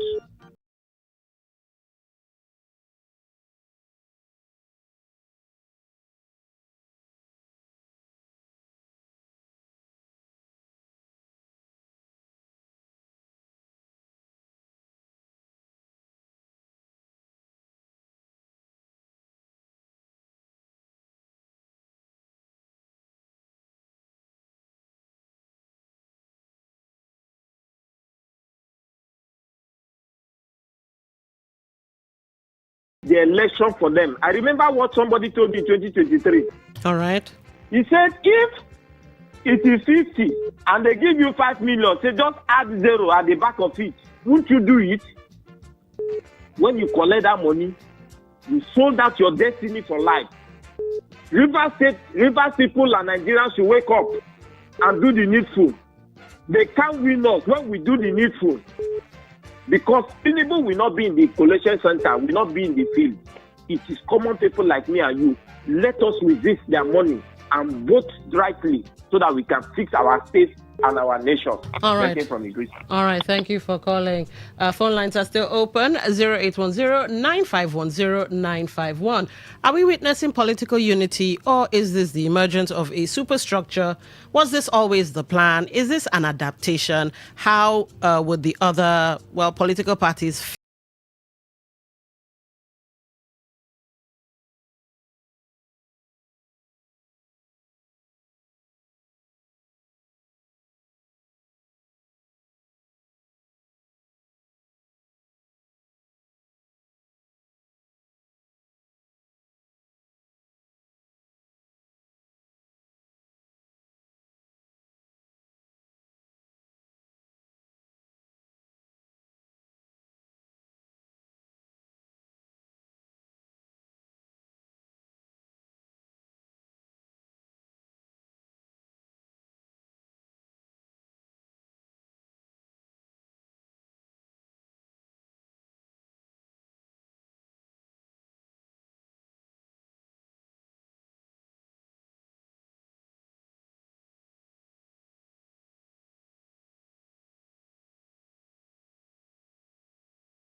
They will send their political bandits to go and disrupt them and all that. If only votes will count in River State. All right. The idea of God for that reason would be what? A history. All right. Thank you, and God bless both of you. God bless you too. Thank you for calling. 95.1, welcome to the show. What's your name? Where are you calling from? Yeah, Lady D, very quickly, please. Lady D, you coordinate your callers and contributors, please. There's no need of using cow to describe Rivers people. Then also your guest cow? Here, what do you mean by cow? Cows. The last caller mentioned cows, that the political scene in Rivers have been taken over by cows. No, he didn't say cow. He didn't say cow. He said touts. It was touts he actually said. Lady D, I also want to mention, that's what he said, but I also want to mention that I contribute on Rivers issue because I'm a Rivers man and it concerns me. So we should think of what concerns us before we talk and know how to direct it. The guest in your studio is a Rivers man, and when I'm addressing him, I talk to him as a Rivers man who should understand my position and I understand his position. I don't behave like an interloper. I would just accept myself if it does not concern me. That's why I expect those who it doesn't concern to do too. This issue of Rivers State, it gets worse because those who are not concerned take eminence of it. Now, see what's happening now? K.O. Chinda, they are opposing it just like they proposed Fubara's nomination. All right. Let me, if K.O. emerges now and begin to have issue with Wike, they will turn around and begin to support K.O. Okay, so, I had to let you go because, you had already given your own thoughts. 95.1, welcome to the show. Yeah, Lady Don, good afternoon. Good afternoon. What's your name? Where are you calling from? Good afternoon. My name is Reginald. I'm calling from Togochi. All right, go ahead. Lady Don. Yes.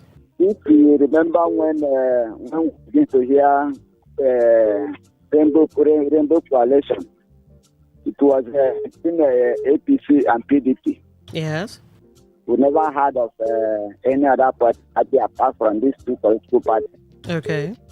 And you know that former Governor Wike is always playing fast politics, knowing that the whole side of PDP cannot have a candidate because of the issue of court, the factional PDP something.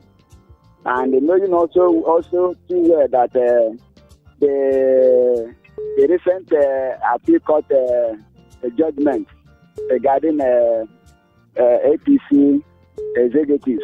Mm-hmm. And knowing fully well that it's going to affect that if the matter goes to Supreme Court and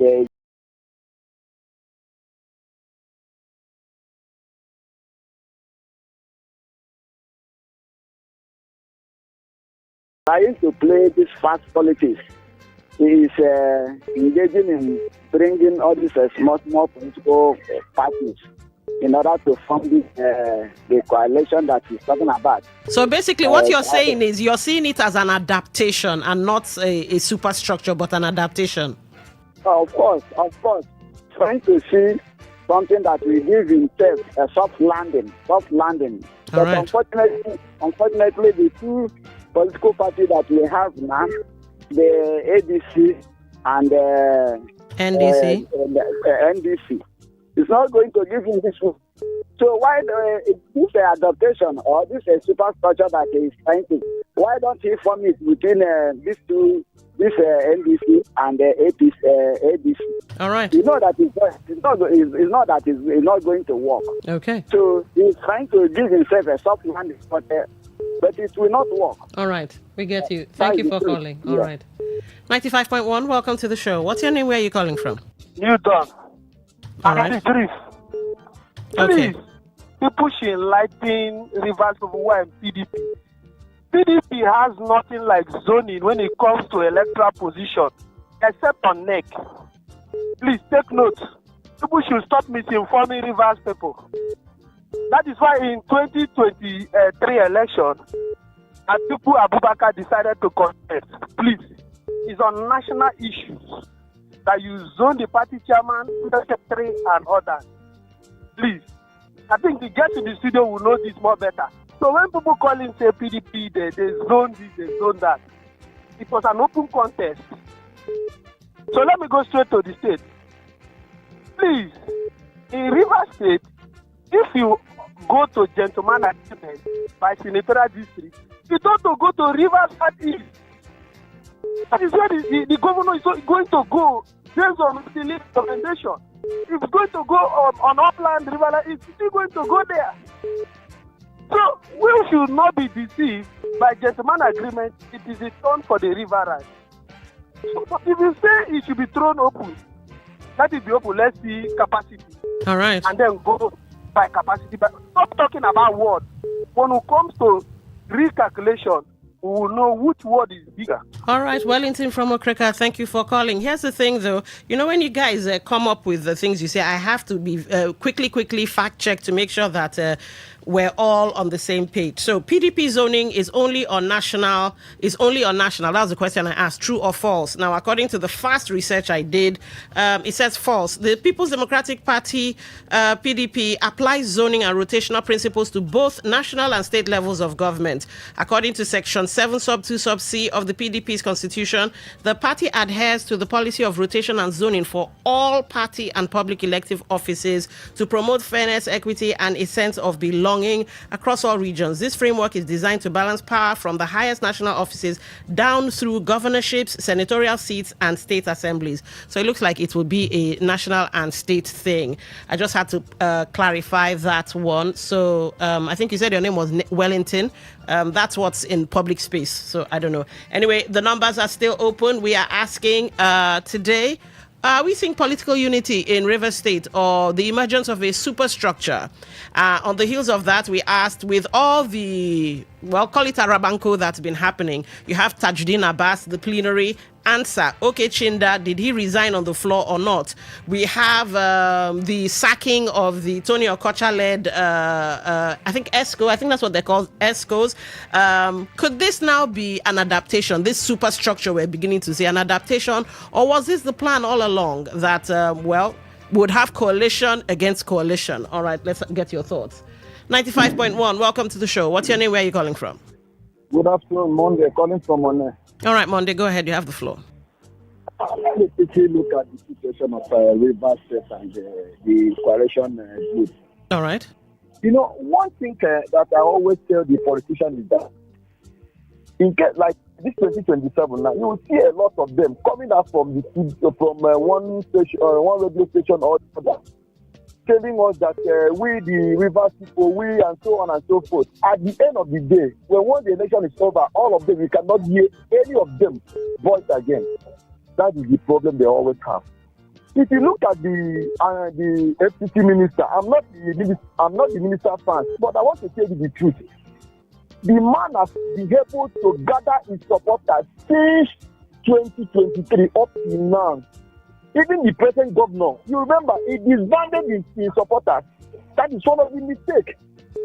The Rivers politicians, they should learn how to gather his supporters, not only in election period, so that when times come like this, they will go back to their supporters and tell their supporters, send message to the supporter. The supporter will now send message to the ordinary Rivers people like me and you. Okay. You know, but the other politicians, when the election is over, they are gone. The 2031, they will now come back. What do you expect their supporters to do? All right. Thank you for that. Thank you for that. All right. Dawari Dixon, I love the last caller's statement of the FCT minister having a loyal following, a loyal structure always behind him, and maybe other political parties or politicians should play the same game. Quickly, so that we can go back to calls. What do you think about that? They are not loyal structure. They are not loyal. All right. Loyalty is a product of comfort. Okay. These people are, I will call them, I'm sorry, but they are hungry men. They are just hungry. Keep it civil and classy. No, yes, but they are hungry.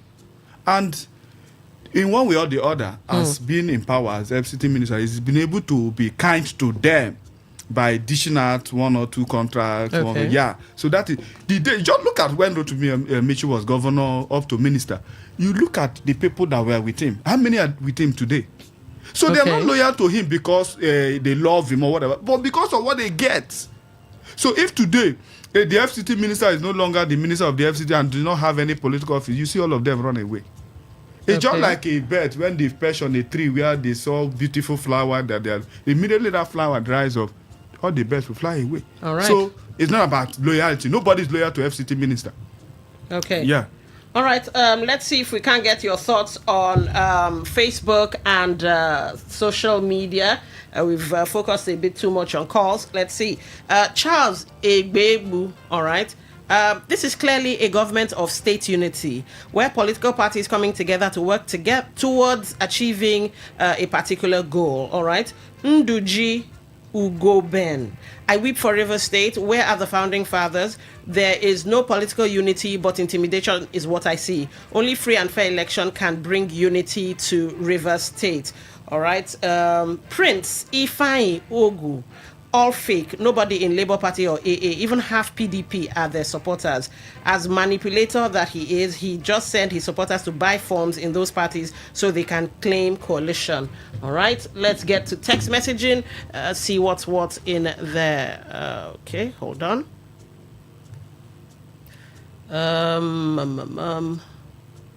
All right, let's see. Hi Don, all these shenanigans are truly jittery because they know they aren't the people's preference. As for zoning, Rivers people know the right candidate to vote for. That's Prince D. All right. Let's see. Okay. All right. Let me tell you, people, Wike is trying these political pranks because of the Court of Appeal judgment against Tony Okocha-led APC. The Court of Appeal judgment made him, Wike, to start saying, I've not chosen any candidate, that the Rainbow Coalition elders and the party will choose their candidate. Wike is scared and... All right, I won't say that last one. Prosper from Alo. You also write in, Wike thinks that he's smart. That is why he's trying so hard to bring in other parties aside APC and PDP so that they could choose candidates from there because of the Court of Appeal judgment. All right, let's get into... Greetings to you, Lady Wilson. Nigeria's first and foremost is a laissez-faire state, okay? A country where any and anything goes unchecked. Lady Wilson, it's amazing to know that you're a... All right, thank you for that compliment. Okay. The reason the FCT minister is having his way with his political skullduggery and shenanigans in the state is because the judiciary institution is either tacitly partisan or corruptible. By the way, when did the Labour Party and AA become sympathetic with the so-called Rainbow Coalition? Interesting times and revelations. That's Friday Olu from Uniport. All right. Who are the expired politicians in the Rainbow Coalition? Even that word, expired politicians, were famously used by Wike on different intervals. Most of those who are somebody in Rivers politics are part of that coalition. Your guest is unknown in Rivers politics. Some people love deceiving themselves. Anyone who wakes up will come and give expired analysis on radio until people start facing reality. They'll keep losing. All right. You didn't put your name. Would have loved to have a name with that message. I always find it insulting when people come on radio to express opinions like they're speaking for Rivers people. Speak for yourself. Your guest doesn't speak for me. Enough of this emotional politics. When the governor wasn't keeping to agreements, people supporting him were quoting constitution. Where in the constitution is zoning stated? Every time tribe. Hypocrisy is a bad thing. Flat Earth from Port Harcourt. All right. Wilson, the multi-rainbow as being presented now by Mr. Wike shows one thing, an action of a man who has miscalculated in his political gerrymandering. Right now, he is juggling things because the odds are against his game. If only INEC would not play their usual alleged ignominious role. Wike cannot win a clean election in Rivers State irrespective of the mules he has planted in other parties. That's from Kano. All right. Let me see. Okay. Let's go to the next one. All right, let's get into WhatsApp really quickly. See what's what in there. All right. Wow, this is quite long. Okay. The FCT minister's plan is not about Rivers people, but how to gather votes for Mr. Tinubu. That will not work. Why must he bring AA and Labour Party to this coalition? This is because he knows that he has failed already. It will not work. Rivers people will not vote anyone from Wike's group. Wike is out and is out. I have my PVC, and my PVC with our group is voting out Wike Godfather in Rivers State. That's John. John, you say, please tell Mr. Wike to remove some armored cars from APC Secretariat. Okay, you say they should send those trucks to your state forest for the release of school children, not to use it against his fellow state brothers. All right, John, you wrote a lot. Last time Wike says Rivers people have no choice but to vote Tinubu. Now he came out with other talks. Wike should know that he's losing recognition in Rivers politics. All he's trying to do is deceive Tinubu. That will not work, and it will not work for him. My brother in the studio, your false voice, you're not alone. If little children endure cool and hot weather in the bush till now, we will not all be afraid of threat of army and police. We will march together to make sure our votes count. There's nothing to fear. Our votes must be monitored to the end. Okay. All right. John, you wrote so much. Let me give other people a chance, please. Okay, this is a voice note. Let's see.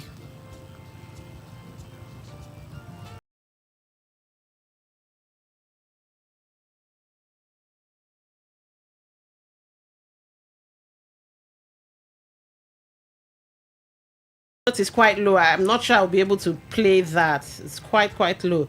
Let's go to the next one and see if that one will be louder.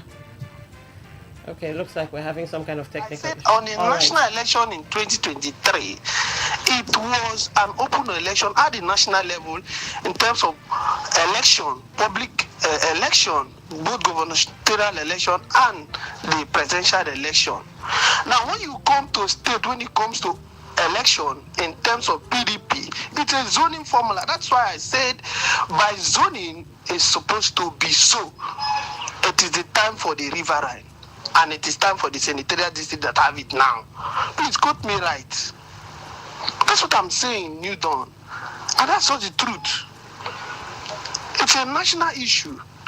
And in the constitution, if it is zoning in the new constitution, it means it is the time for the riverine and for that senatorial district, for equity. But in 2023, it was not so. It was not so. At the national level, it was an open door.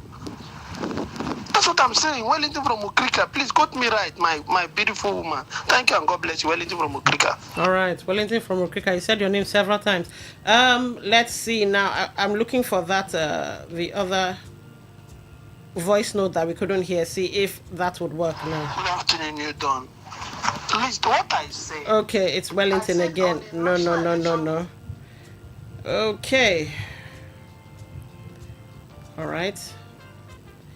I'm trying to make sure that I don't miss out any. All right, one last message here. Dawn, greetings to you and your guests. See, Rainbow Coalition constitutes only 10% of the Rivers State population. Votes from Andoni LGA was bigger than that of Obiakpo in the last 2023 election. For your information, OK Chindo will not fly. Antonio Okocha will soon pack his load and go. Done at the end of the day, there will be fresh primary in APC with Emeka Beke-led APC. The dance will sound a different tone. Governor Sim Fubara has a fresh window to switch over to Emeka Beke-led APC, except otherwise happens. As we await Supreme Court ruling, let us watch how the drama will play out. That's Woke from Port Harcourt. Oh, and we are so out of time. Wow, I wish we had more time to discuss this. But unfortunately, this is where we have to bring the show to a close. Any final thoughts really quickly, like 20 seconds? Okay. My final thought is the man who said he wants to know my unit should do that to locate you and Special Douglas. No, leave that alone. Okay, my final thought is, yeah, the truth is, Rivers people will decide who will be their governor, all not right. Rainbow Coalition or whatever. Yeah. All right. This is where we'll bring the show to a close, unfortunately, but never fear. We'll keep talking about politics and moving Rivers State forward. My name's been Don Wilson. It's been Talk That.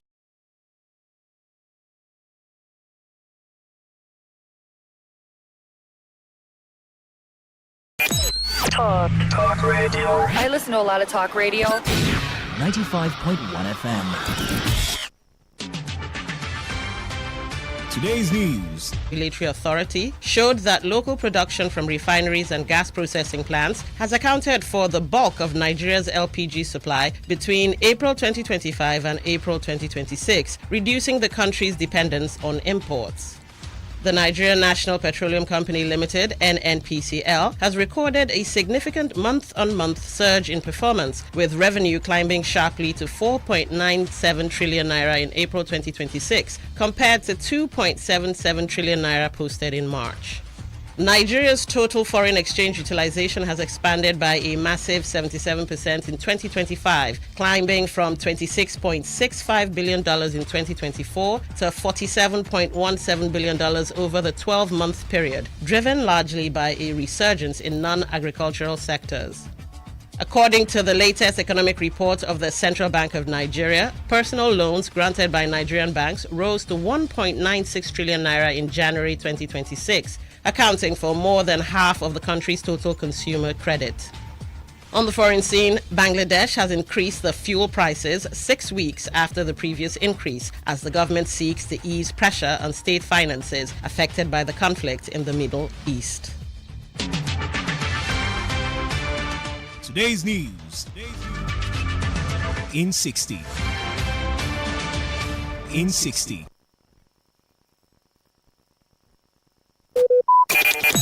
Talk radio. I listen to a lot of talk radio.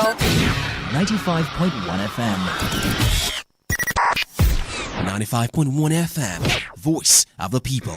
And we're back.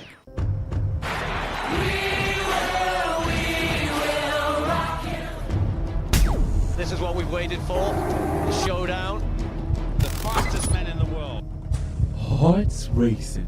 One light, two lights. They're backing off and backing. Pulse rising. Who will come out on top? Who'll take 3 lights more? He's ready to be the star. The anticipation. Powerful, strong, compact. Tyson get right hold all the way. He's looking right. The heart stops.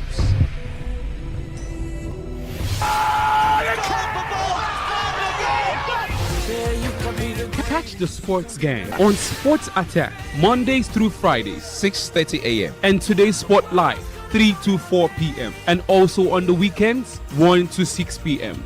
Only on your premium sports radio. Today 95.1 FM. My name is Gianni Infantino, FIFA president. For the best of sports, always listen to Today Sports Live on Today 95.1 FM, Port Harcourt. Hello, my name is Kanu Wanko, aka Papilo. For the latest and trending sports stories, always listen to Today Sports Live on Today 95.1 FM, Port Harcourt.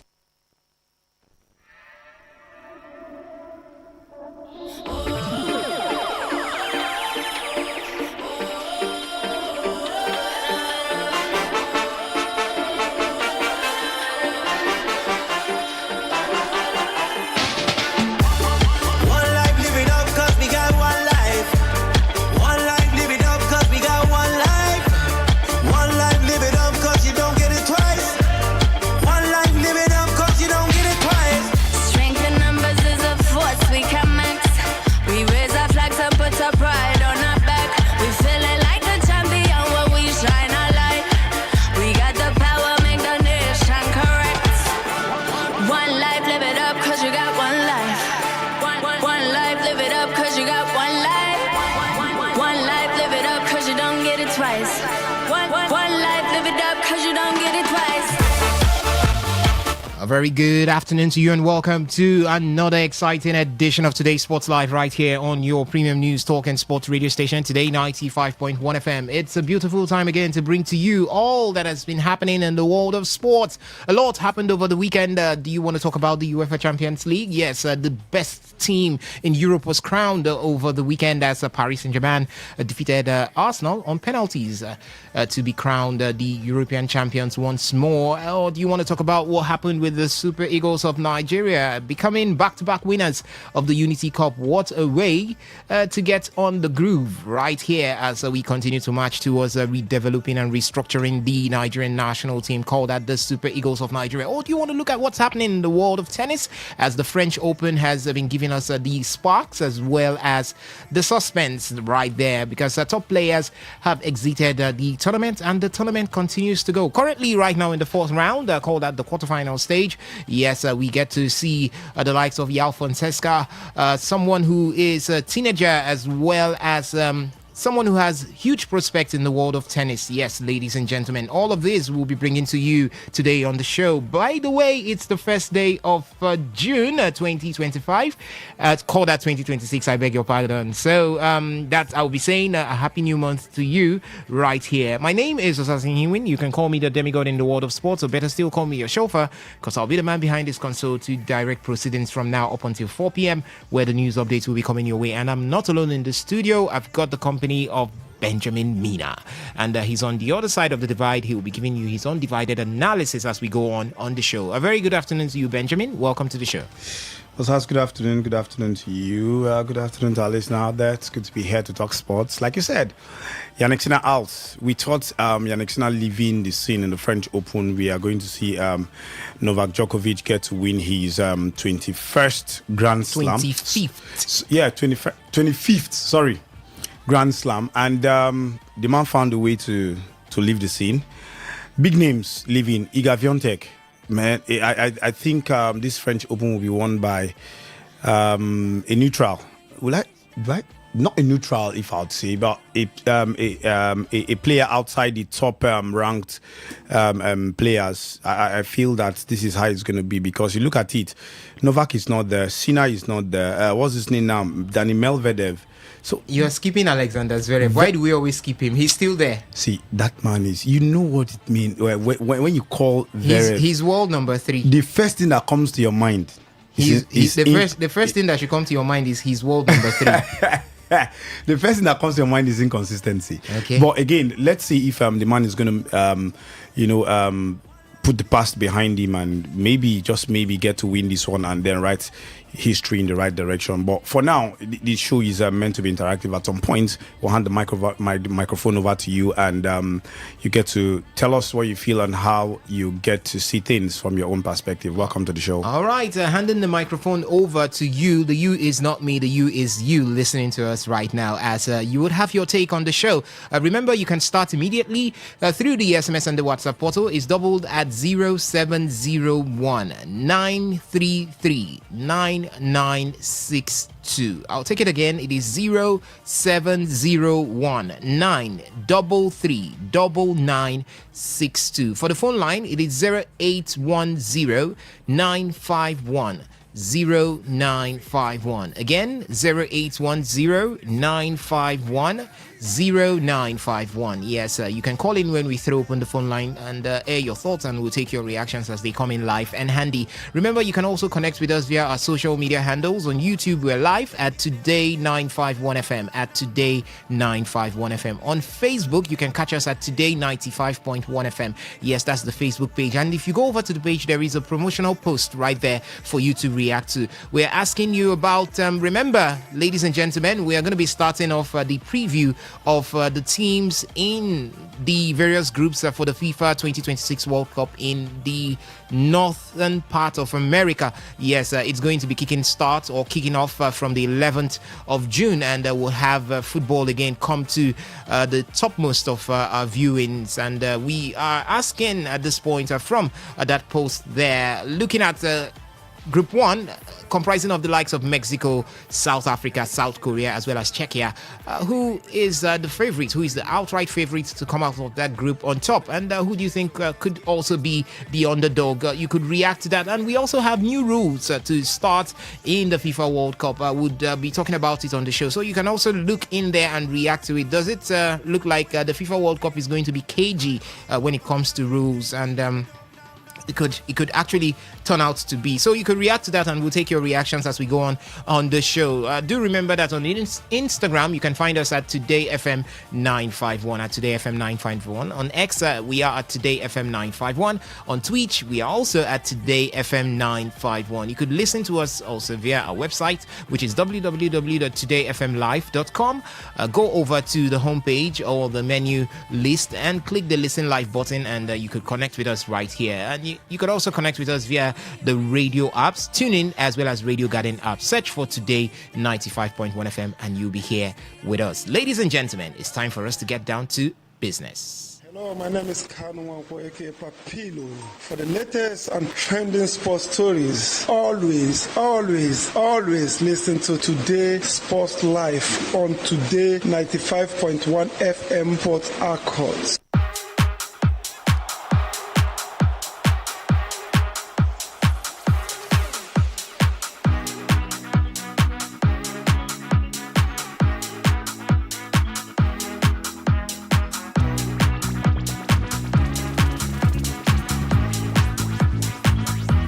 All right, let's get started, and we start off from tennis, where the 2026 edition. By the way, we're going to be looking at everything that happened over the weekend before we can now go into the FIFA World Cup previews.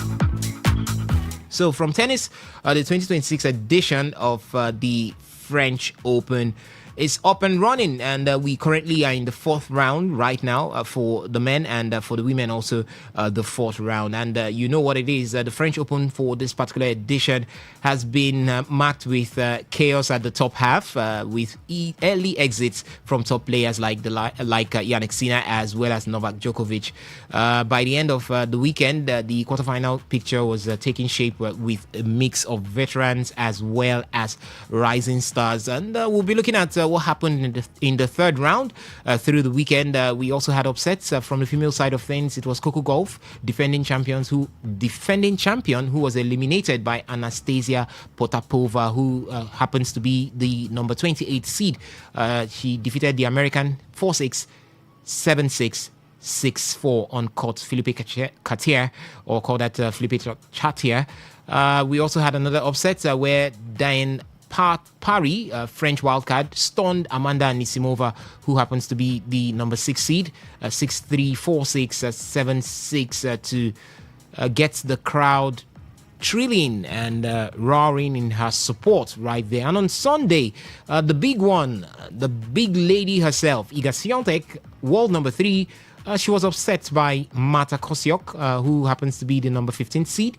Marta Kostyuk won that one 7-5, 6-1 to reach her first Grand Slam quarterfinal. Yeah, that's how we saw the weekend go through. The likes of Elina Svitolina, world number 7, defeated Belinda Bencic, number 11, 4-6, 6-4, 6-love. Mira Andreeva also beat Jill Techman to advance. The same was for Sorana Sister, world number 18, who also advanced into the quarterfinal stage of the French Open. So quickly, let's look at what we have for today. I'm not forgetting also, over the weekend, it was João Fonseca who defeated or upset Kasper Ruud. If you know about the teenager João Fonseca, he was the one that took out Novak Djokovic. He also went ahead to take out Kasper Ruud, world number 15. That was 7-5, 7-6, 5-7, 6-2 to end that one. He was also joined by fellow teenager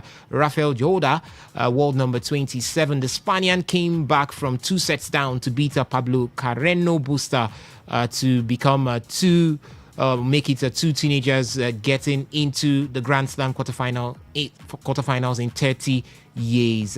For Alexander Zverev, he defeated Jesper de Jong 7-6, 6-4, 6-1. Jakub Mensik also beat Andrei Rublev, who is world number 11 in 5 sets to make it into the quarterfinal stage of the competition, and it's up and running. One game already concluded earlier on. That was Flavio Koboli beating Zachary Zazja in that one. It ended 6-2, 6-3, 6-7, 7-6 in favor of Flavio Koboli. We're going to be having Felix Oze Alasiem come up against Alejandro Tabilo in a couple of minutes from now, called at 10 minutes from now. And there will also be Juan Manuel Cherundolo coming up against Matteo Berrettini. Juan Manuel Cherundolo was the man that took out Yannick Sinner from this particular tournament. And there is also Francis Tiafo. He will be up against Matteo Naldi. That's by 5 minutes past 5 p.m. So that would be the games that you could be expecting, or you would be expecting from the men's side of things in the ongoing French Open. From the female side of things, we had 2 games concluded earlier on as Madison Keys was knocked out by Diana Snyder. Diana Snyder knocked out Madison Keys there 3-6, 6-3, 6-love. For Anastasia Potapova, she was knocked out by Anna Kaliskaya earlier on, and that one ended 4-6, 6-2, 6-7 in favor of Anna Kaliskaya in that particular one. And later on, we will be having Maja Kwanliska, the name that Sumto always talks about there. Maja Kwanliska, she'll be up against Diana Pari. And we'll also have world number 1, Arina Sabalenka, come up against number 16 seed, that is Naomi Osaka. Yes, these are the games that you could be seated to see through. We'll definitely update you with the results from these games when Sports Attack comes through tomorrow morning. But Benjamin, French Open, surprises already. It seems like all the strongest of hands have left at this point. It's obviously going to be on the man Alexander Zverev for the men to win this particular Grand Slam. He gets to lose it. That means he just wants to lose it. So this could be one of the clearest opportunities for Alexander Zverev. Are you going to be surprised if he gets to lose it? That should be the question. But I feel that the man has shown us couple of years ago that he's not a man to be trusted. You know, we've seen him at some point get to tournaments that you think he's going to win. When the big boys are not there, he actually can't even win them. So we could see Madison Keys has just been dumped out as we speak. Schneider has beaten her 1-2. That game has just ended. Madison Keys ranked 19, and Schneider was ranked 23. The game has ended 6-3, 6-3, 6-love. I mentioned that 3-6, 6-3, 6-love in favor of Dinah. Yeah, it shows that the French Open is full of surprises, and that's what it is. Tournament like this, if there are no surprises, then it doesn't sit well. It doesn't sit well for the fans. The fans want to see the surprises. We talked about Kaya Kalozakara has dumped himself out of this one because of the man is not fit. He's struggling. Yeah, struggling with injuries. There, Novak Djokovic, like we said earlier, dumped out. Yannick Sinner dumped out. Yeah, my wife was telling me because Yannick Sinner, the excuse she was giving was that lots of heat and all that. So I said, okay, Coco Gauff is from US. Let's see if Coco Gauff will make it, but Coco Gauff is out.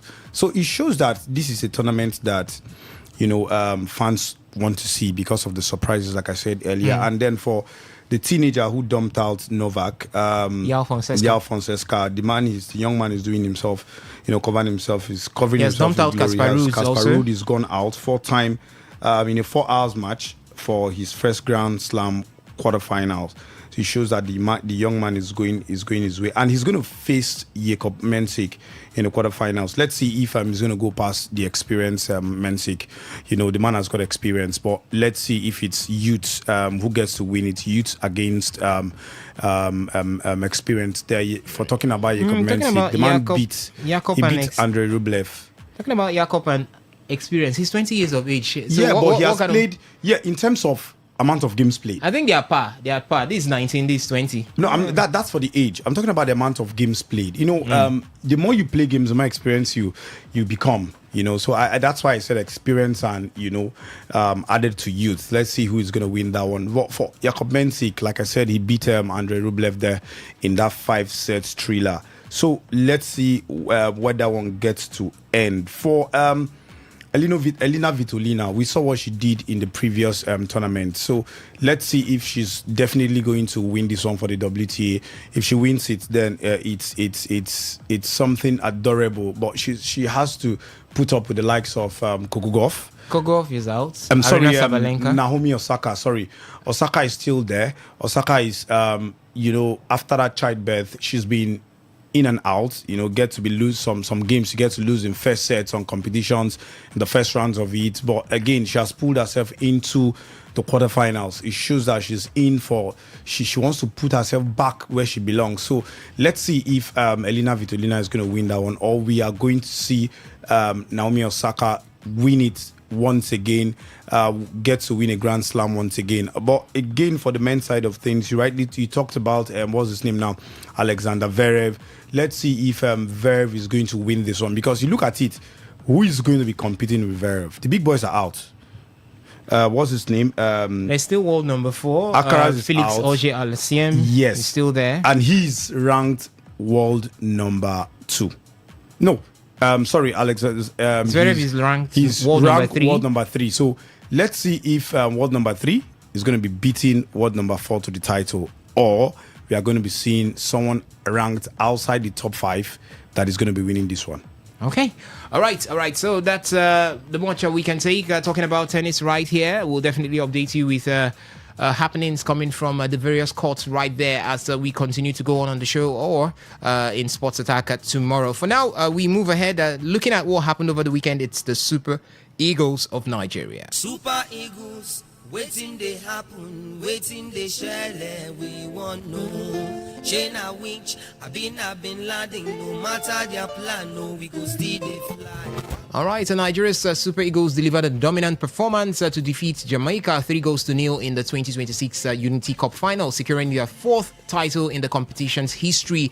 The final, played in London on Saturday, got off to a blistering start when Al Hassan Yusuf put Nigeria ahead in the 3rd minute, finishing off an early attack that stunned the Jamaican defense. Nigeria maintained control of the game through strong midfield play and disciplined defending, limiting Jamaica's chances while creating several opportunities of their own. The Super Eagles doubled their advantage in the 59th minute when Terry Murphy scored to give Nigeria a comfortable lead and further tilt the match in their favor. In the closing stages, Philip Otele puts the result beyond doubt, scoring in the 90th minute to seal a convincing 3-0 victory for the Super Eagles of Nigeria. So congratulations to the Super Eagles of Nigeria. They are back-to-back winners of the Unity Cup. Yeah, what's next? It has to be the friendly games between the Super Eagles of Nigeria and the Polish national team, as well as the Super Eagles of Nigeria and the Portuguese national team. For that, Super Eagles head coach Eric Chell has confirmed that Victor Osimhen and Ademola Lookman will not feature in his side's upcoming friendly games against Poland and Portugal. So the Super Eagles will be without their talisman when they go to Warsaw to take on Portugal, and also when they travel to Liera to face former European champions Portugal on Wednesday, June the 10th. So we have one game this Wednesday and the other one June the 10th. So that's it. There's not going to be Victor Osimhen. There won't also be Ademola Lookman for those friendlies. Then finally, we are still talking about what happened over the weekend. It was Arsenal in the UEFA Champions League. Yes, who suffered a heartbreak in the final in Budapest as they were beaten 4-3 on penalties by Paris Saint-Germain after a tense 1-0 draw in 120 minutes. It was set to be a historic evening for whoever won the coveted trophy. Arsenal looking for their first Champions League title in 20 years on from their last appearance, and for Paris Saint-Germain looking for a back-to-back to join the likes of Real Madrid, winning it back-to-back. So the Gunners did all they could, but in regulation time it ended 1-1 after 120 minutes. 1-1, then penalties had to settle it. But the truth here is, fine, Arsenal could hold their heads high as they were able to see off that competition without a loss. But it was really, really heartbreaking at the end of the day.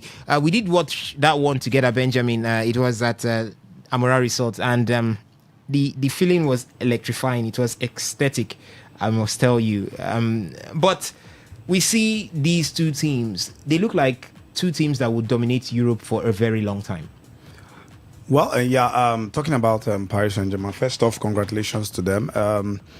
When Arsenal took that lead, early stages, I think it was 2 minutes, 2 minutes or 6 minutes rather, into that game. It was chaotic. The Arsenal fans jubilating, and PSG had to, start putting themselves in the game, and then knocking on the door for a very long time until that penalty came in, and Ousmane Dembele scored that.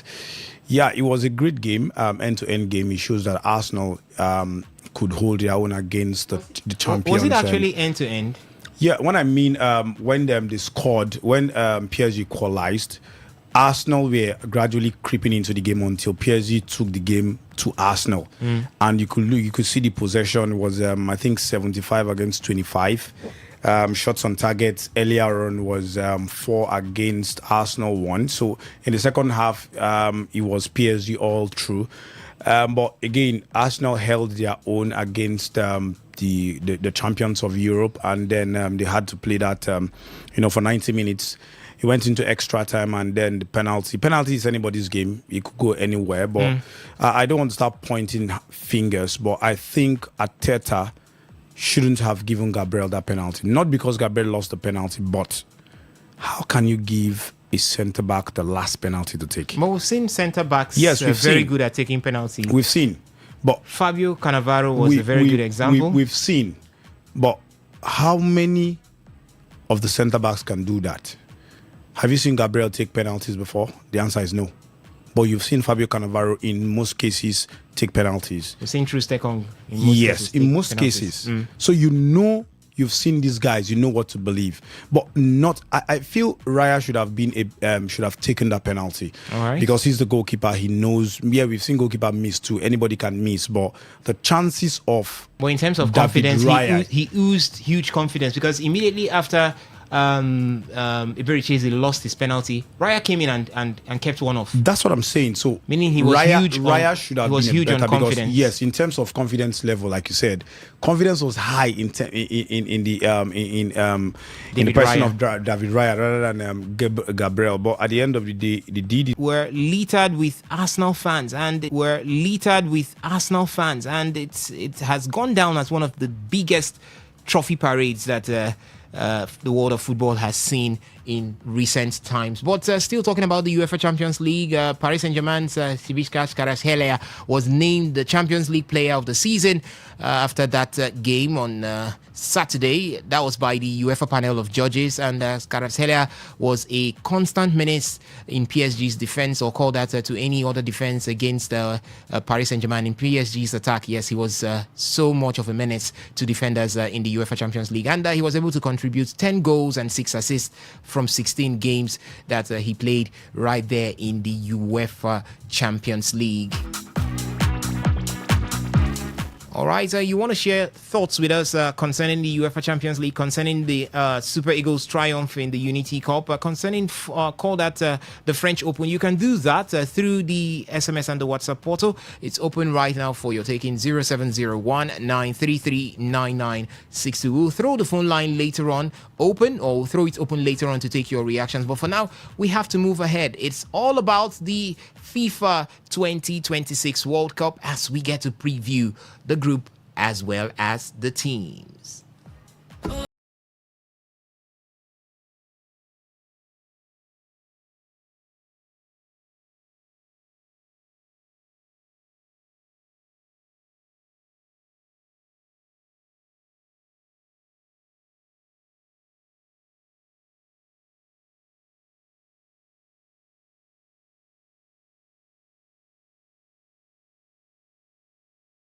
All right, it's going to get down from the 11th of June to the 24th of July as we will be seeing the various footballing countries in the world come down to North America to slug it out and see who becomes the champion for the 2022 edition of the FIFA World Cup. You know how it all ended. Argentina coming into the 2026 edition as defending champions. Can they defend it again? Maybe time will be the one to tell. But for today, we'll fix our eyes on Group A as we get to look at the teams as well as the players that will be doing the business all the way from Group A. Now for the teams, Mexico being the host, part of Group A, South Korea, South Africa, as well as Czechia. Looking at the FIFA rankings, for Mexico, the seats are 15th, for South Korea, 22nd, for Czechia, 44th, and South Africa are the least ranked team in Group A, sitting 61st. Now, some of the facts that you need to know is that the best performance of Mexico was a quarterfinal finish in 1970 and 1986. Yes, and they have also hosted before the 3 World Cup hosted by Mexico. And Mexico has appeared in more consecutive World Cups than any CONCACAF nation as they belong to the Confederation of CONCACAF. Yes, right there in North America.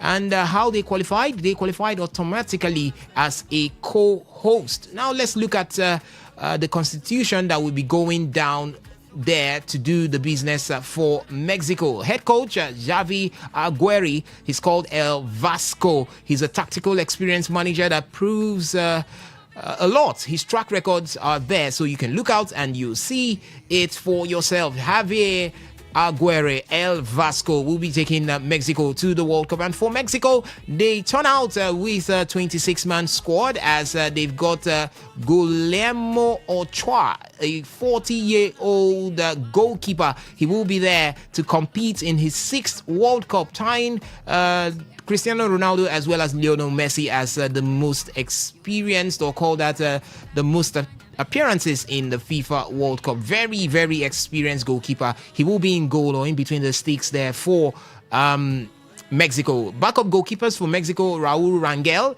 Carlos Alves would be there. For the defenders, they've got Edson Alvarez of West Ham. The captain, he is recently recovered from an ankle surgery in February, and he is here with the World Cup squad. And there is Cesar Montes, Johan Vasquez, Jesus Gallardo, Israel Reyes. And for the midfielders, Gilberto Mora, the young talent with high potentials, he will be there. Obed Vargas, emerging young midfielder, would also be there. Obelin Pineda, Carlos Rodriguez, Eric Sanchez, as well as Miguel Ruiz, Alvaro Vidalgo, a naturalized midfielder, becoming a key piece for the Mexicans. And Luis Chavez, returning from injury, would also be part of that one. For their forwards, look out for Raul Jimenez, 34-year-old Fulham striker. He will be the main attacking threat right there for the L3. Call them the Mexican national team. They also have the veteran presence of Alex Vega, or call him Alexis Vega right there. Then there is having Chuchi Lozano up front there for Mexico. And for South Korea, yes, they seat on the FIFA rankings 22nd as they look through to see what to do as they get there in the FIFA World Cup. Their best performance in the FIFA World Cup was in 2002 as they finished 4th. In the semi-finals, they did finish that one there. They've had lots and lots to talk about. They have ruled the AFC. They came in the third round from Group B as winners to qualify for the 2026 FIFA World Cup.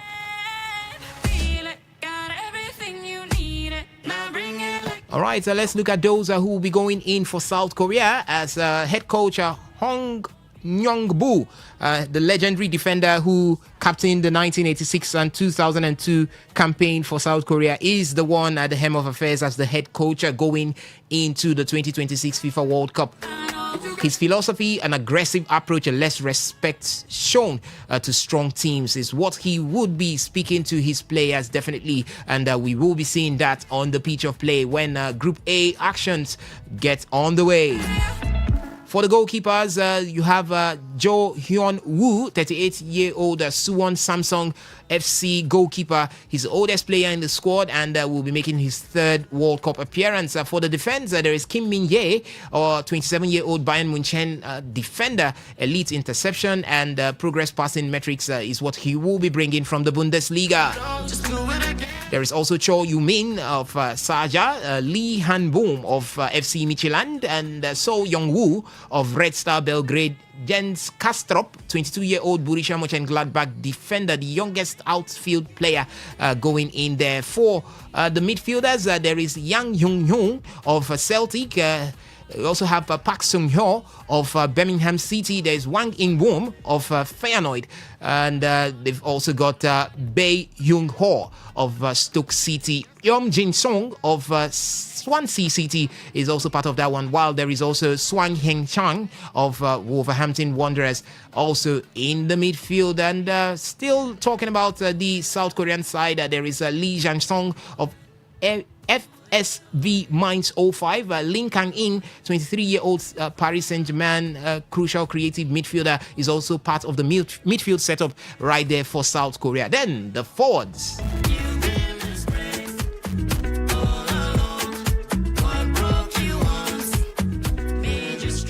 All right, so for their forwards, there is Song Heung-min. You know him. He is a man that has done it all for Tottenham Hotspur, but currently with Los Angeles FC. He's the captain of the side and would be leading the reins right there, or leading the attack right there for South Korea.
and 2 as Czech Republic. They did come through first in 2006. Yes, and for Czechia, they would be going into the FIFA World Cup. Let's go. With head coach Miroslav Kubek, 75-year-old he is, and he is one man who is very competitive. His philosophy: defend, endure, strike at the right moment. That's what he will be bringing down there to the FIFA World Cup.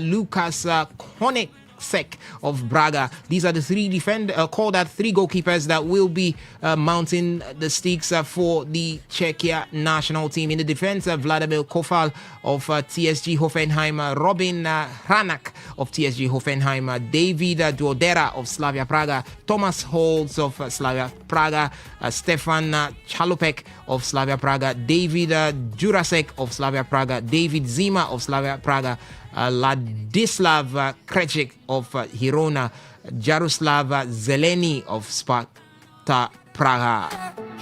In the midfield, expect to see Tomas Souček of West Ham United, Lukas Sev of Victoria Pilsen, Alexander Soska of Victoria Pilsen, Denis Sisinski of Victoria Pilsen, Vladimir Darida of FC Hradec Králov, Lukas Provod of Slavia Praga, Michael Sadilek of Slavia Praga, Hugo Sochurek of Slavia Praga, Pavel Sluk of Olympic Lyonnais. For the forwards, we've got Patrick Schick of Bayer Leverkusen, Adam Lozvek of TSG Hoffenheim, Thomas Chori of Slavia Praga, Mojmer Shitel of Slavia Praga, Jan Kutta of Slavia Praga. Got everything you need. They've got a crop of Slavia Praga players. Talking to you now, Benjamin. A crop of Slavia Praga players going for the World Cup there with Czechia. Looks like this could be a crop of players that know themselves very well. Would this look like an advantage for Czechia in Group A? Definitely. Just like those days, the Brazilian national team, the Samba boys, usually have the home base players. That's players playing from Corinthians, Boca Argentina, the local scene, coming into the national team. Same as South Africa, where you just mentioned South Africa, one player based in the UK. Most of them are playing in the PSL, so it shows and the national team, the South African national team is made up of the Mamelodi Sundown players. They get to understand themselves. That's why they mostly use them. And you look at the England national team, chunk of the players are coming from the English Premier League. You get to play, and then they know themselves, how there's a kind of player you play with. Without much training, you know that if you put the ball this way, it's going to be there. Right. That's knowing yourself and how it helps tactically. The coach doesn't get to do much, in terms of training when they get to train, tactical training and all that. So I feel that for Czechia, I think it's apart from the captain of the side, Souček, that plays for West Ham. A chunk of the players, like you said, are coming from the home base. Is also from Bayer Leverkusen. Yeah, so I feel that they are going to have that advantage because they're coming from same league. They play together. They've known themselves for a longer time. So I feel that this playing together helps the coach tactically not to do much. Unlike when you players are scattering from here, before you start putting this tactical discipline in them, it might take a little bit of time, but I think that's an advantage going into the team. All right. Playing players coming from the local league. The same league. Yeah. All right, and finally, before we decide to talk other matters as well as go to the phone line, looking at that Group A, comprising of Mexico, South Korea, South Africa, and Czechia, who seems to be the favorite for you to come out, and who do you see as an underdog, that dark horse? Czechia, I feel that Czechia, what's the other team? Korea? South Korea. South Korea. South Korea, that team is one team that you don't know what to expect from them, that's the truth. Apart from Song and then the Celtic man. But yes, the PSG guy too, the playmaker from PSG. You don't know what to expect from that team. If it was, what's it called, Japan, I would have said Japan will scale through because I know. But I'm tipping Czechia to actually qualify from that group. I feel that Czechia will qualify from that group. Then the other team, apart from South Korea, what's their name now? I feel that the under... got Mexico, South Korea, South Africa, and Czechia. Yeah, I'm looking at Czechia will qualify, Mexico and South Africa.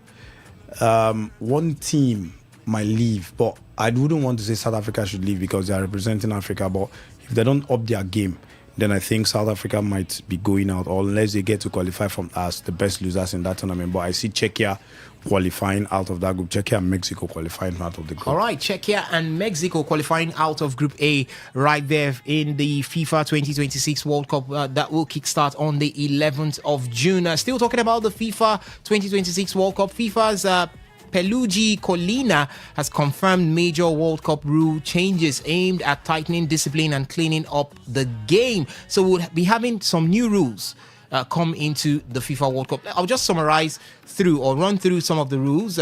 It's sectioned. We have the stricter restart countdown throw-ins. Referees will use a visible 5 seconds countdown. If a player delays past the limit, possession is given to the opposing players. That's for throw-ins. Then for goal kicks, teams have 5 seconds to execute a goal kick once the ball is ready. Exceeding this window results in a corner kick awarded to the opposition. All right.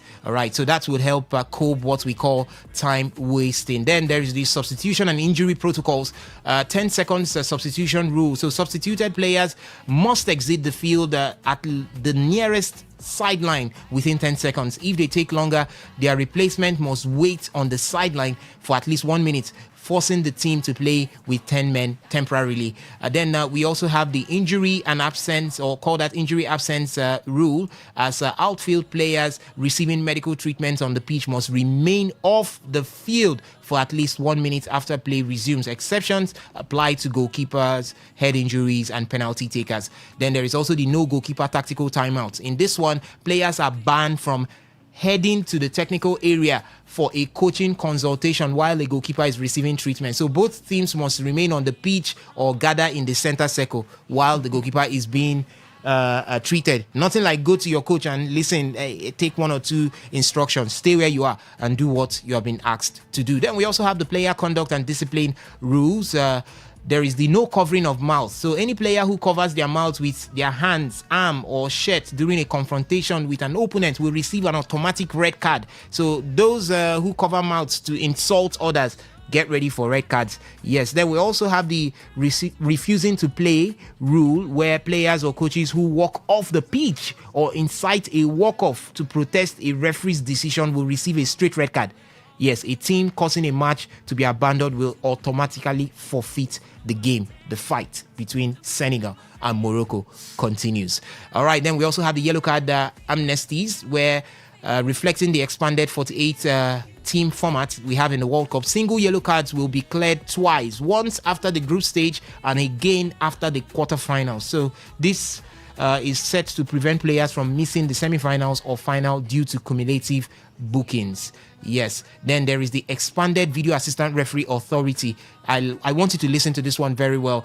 We've got a case where the second yellow cards, video assistant referee can now intervene to review and overturn wrongly issued second yellow cards that lead to dismissal. Then corner kick reviews. The video assistant referee can quickly correct obvious errors regarding wrong awarded corner kicks, provided it does not delay the start of the play. Then there is the set piece attack foul. So the video assistant referee can review and flag illegal attacking blocks or fouls committed just before a corner or free kick is put into play. Yes. So now the video assistant referee can actually check if there is an infringement right there before a corner kick or before a set piece and call for it to be halted. This is an anti-Arsenal rule. My mind just went straight to Arsenal.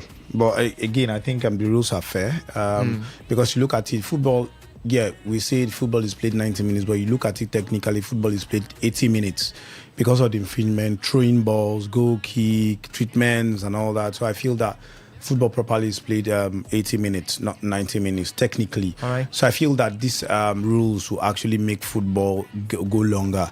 You know, some teams get to play football and then use this infringement to, but one thing I don't like is when a goalkeeper is being treated, I think the players deserve to at least go to the touchline for instructions. But that is not going to be the case in the World Cup. So I feel that, yeah, these laws are good, but too much of the laws are making football to be boring for me. So I just feel, yeah, we are going to adapt to the changes. It takes time, but again, good changes for me. Nice one. All right, ladies and gentlemen, it's time to pass the microphone to you. What do you think of the rules? Do you think that it's going to cast a dark cloud over the FIFA 2026 World Cup with all of these rules? You've heard them from here. So right now you can react to it. Remember, you can also react to any of the talking points that we had right from the beginning of the show, as the phone line is currently open, 0810-951-0951. Hello, good afternoon to you. Welcome to today's Sports Live. Good afternoon to you. Welcome. Okay. I like the changes that they did in the World Cup. All right. Very good one. All right. And it's better for players not to. I like the covering of mouths, not so that. I like the band covering of mouths. All right. When it's a straight record, so I like it because some players might be insulting their father, their mother, or their sister. All right. I like that. All right. Thank you. All right. Thank you so much for dropping by there, Kenneth. Yes, I got your name there. Thank you so much. Good afternoon to you. Welcome to today's Sports Live. Hello. All right. Hello. Hello. Yeah. Good afternoon. Welcome. Good afternoon. I'm calling you from Yanagua, Gatama. Man from Yanagua. How is Yanagua this afternoon? We have Yanagua is fine. All right. Oh, cool. Yes. All right. Welcome to the show. Thank you. My brother, the rules there, I like everything about the rules, just that exception of one. According to your colleague, that one your colleague disagree with. That is the one I disagree with. Right. By banning the players not to go to the touchline to talk to their coach while their keeper is being treated. And that is the only one that I don't really like. All right. Good afternoon. All right. Thank you so much for your thoughts right there. Hello, good afternoon to you. Welcome to today's Sports Live. Good afternoon, my brother. Welcome, Loki from Abia State. Yes. Yeah, congratulations to Spikes of Nigeria. Yes, they're winning back-to-back Unity Cup. All right. Yes. Kudos to them. My brother, South Africa, South Korea, and which people? South Africa, South Korea, Czechia, and Mexico. Yeah. I see South Korea, Mexico to qualify from the group. All right. Yes. Okay. South Korea, Mexico to qualify from the group. Thank you, my brother. Thank you so much, Loki from Abia State. Good afternoon to you. Welcome to the show. Good afternoon. Welcome. I greet the guys in there. We greet you, Kabilo Barry. Yeah. About the World Cup group. That group now, Mexico go come out. All right. And then Czechia go fit follow them. I know they see South Africa go anywhere. All right. Let's say them the African team. I know fit pray for them. Is it coming from a bad belly point of view or? no, Babele, no, I want to take Babele South Africa. Waiting South Africa don't do for Africa when I go Babele then. Okay, they knocked And out just Super talk about Eagles the of fact Nigeria. they no get player where they go use go far for that tournament. All right. Yes. Then for tennis, I like what happened because one man when one show carry shoulder for where my man dey. You know, no say that guy don't big pattern. Okay. Yes. Yannick Sinner. All right. I think just drop. All right. Yes, I like him like that. Okay. Thank you. All right. Thank you so much, Kabalo Barry, for your thoughts there. Good afternoon to you. Welcome to the show. Hello, good afternoon. Good afternoon. Walter? Daniel. Okay, Daniel from Uniport. Welcome. My brother, first of all, I'm okay with the rule that after we let them do those to some so maybe PS now nigga so that the can make some of our mistakes. All right. When you are talking about Arsenal, I'm happy Arsenal lose that Arsenal. Nobody will come. Okay. For now, more than a year we do. All right. It's only few.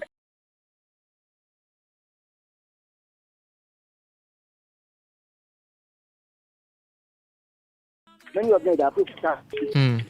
But who can Super Eagles that pay for all the different clubs in Europe? Yes, they not pay for World Cup yet to go and watch to win the Cup. My brother.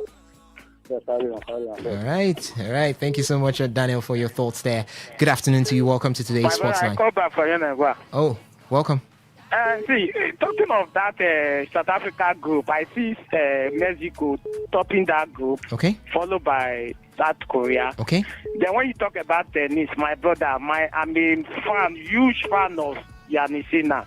But he has been knocked out. I'm a Chelsea fan, but when Yannisina lose out of this Roland my brother, nothing pay me reach. That is Chelsea match when Chelsea they lose, never even pay me, even not to qualify for Champions League. Never pay me when compared to when Yannisina lose out of this, because I really expect Yannisina to just carry this Roland just that. It didn't work out. Well, not sport. We'll fight for the next one. All right. Thank you so much for your thoughts there. Let me take some of the messages that we've got right here.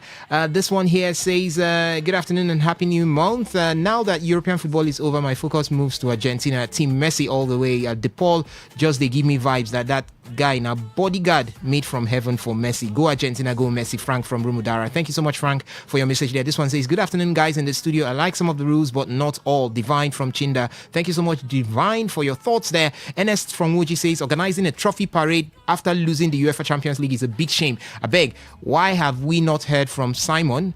Haha, the only reason why Arsenal thought they will win PSG is because PSG players in the French league. Osas just won the "We will dominate Europe next season" trophy. Thank you so much, Ernest, for that particular one there. This other one here says, good afternoon, my lovely brothers. To me, Arsenal were poor after scoring early. What on earth will make you sit back to defend an early goal that was so poor from Arteta and his men? However, substituting Martin Odegaard reduced Arsenal's creativity in the midfield. However, for PSG and Arsenal dominating Europe, I don't see that happening. From Chelsea Queen. Thank you so much, Chelsea Queen, for your thoughts right there. Let's see if we've got messages coming from the SMS platform. No, we do not. Okay, this one says, my name is Solomon. When will the transfer window open? We'll definitely update you with that one before we run out of the studio. Quickly looking into what we've got coming from the Facebook platform. Let's see if we've got some messages coming from the Facebook platform right there. Okay. All right.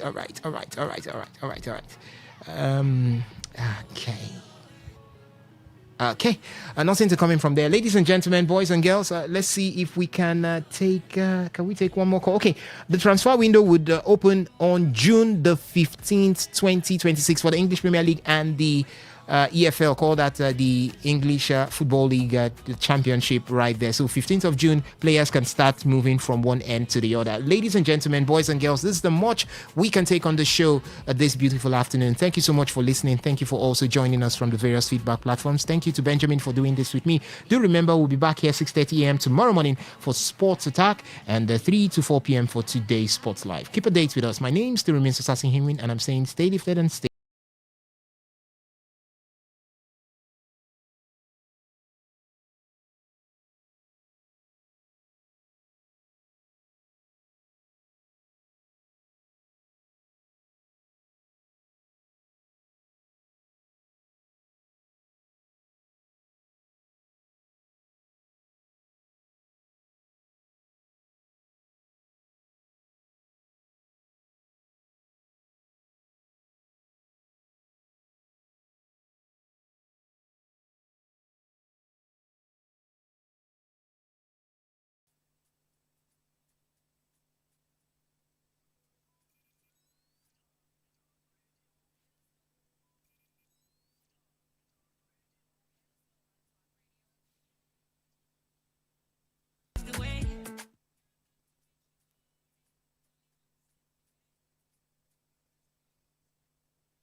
I listen to a lot of talk radio. 95.1 FM.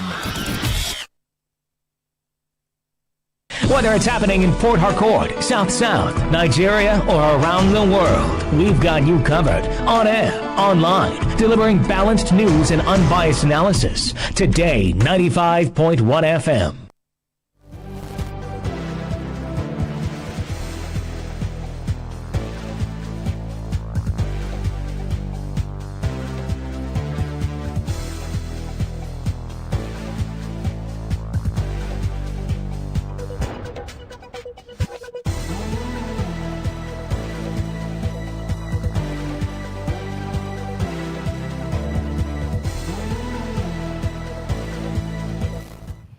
Good evening. Here's a news update on Today 95.1 FM. I am Anastasia Benjamin.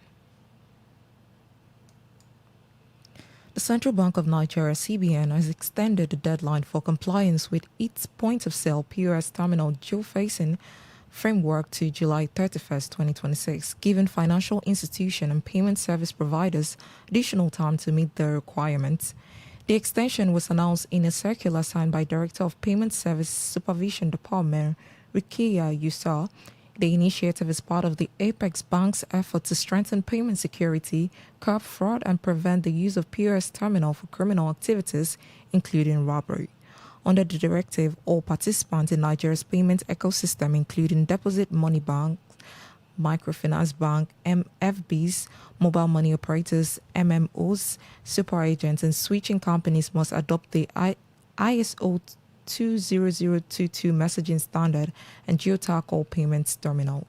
The CBN also increased the approved geofence radius from the meters to 70 meters, while enforcement of the framework will commence on August 1st, 2026. Financial institutions have been instructed to submit evidence of compliance to the Payment System Supervision Department by July 31st and resolve all outstanding operational issues with a national central switch within the stipulated time frame. The Nigerian Union of Teachers, NUT, has directed all public, primary and secondary school teachers in Oyo State to withdraw their service from school beginning today until further notice. According to the directive issued by the national leadership of the union, the strike is in protest against the continued captivity of abducted teachers and pupils whose rescue and safe release, according to the union, remain uncertain. It argued that the prolonged detention of the victims has created fear and anxiety among teachers, discouraged parents from sending their children to school, and heightened tension across communities in the state. The development followed a directive by President Bola Tinubu for the recruitment of 1,000 forest guards to secure the release of the abducted teachers and students. The United States Department of State has unveiled a $3.5 million funding opportunities aimed at improving the documentation and reporting of religious freedom abuses in Nigeria. Announced by the Office of International Religious Freedom under the Bureau of Democracy, Human Rights and Labor, the initiative seeks application from organizations capable of strengthening efforts to monitor documents and reports attacks linked to religious belief. According to the funding notice, the program will run for between 24 and 48 months, with one award expected under either a grant or cooperative agreement. The State Department said the project is intended to enhance accountability, advocacy, and memorialization efforts by improving documentation of abuses committed by both state and non-state actors. The notice cited violence attributed to groups including Boko Haram and Islamic State West African Province, as well as attack linked to armed ethnic militias, noting that both Christians and Muslims have been affected. It also referenced report alleging inadequate responses by Nigerian authorities to attack on fake communities and claimed that some security personnel have conducted raids on places of worship. The program will prioritize activities in Nigeria's Middle Belt region and require applicants to identify at least 4 states for implementation. On the foreign scene, the Africa Center for Disease Control and Prevention has announced that 4 frontline health workers infected with Ebola in Ituri Province, Democratic Republic of Congo, have fully recovered and have been discharged. In a post on its official X account, the agency described the development as a significant milestone in ongoing efforts to contain the outbreak and protect affected communities. It also reaffirmed continued effort for the Democratic Republic of Congo and its partners working to stop further transmission of the virus. The update comes as global health authorities intensify monitoring of the outbreak.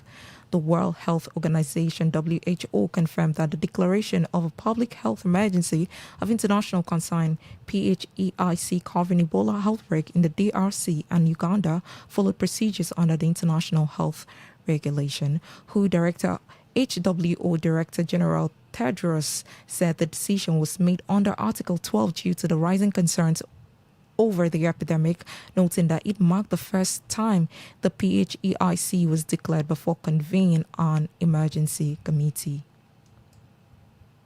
And that was the news update on Today 95.1 FM. Good evening. I am Anastasia Benjamin.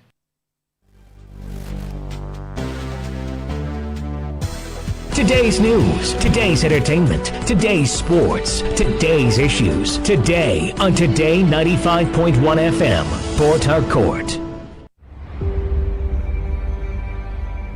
Maybe home is somebody's smile when they look at you for the first time.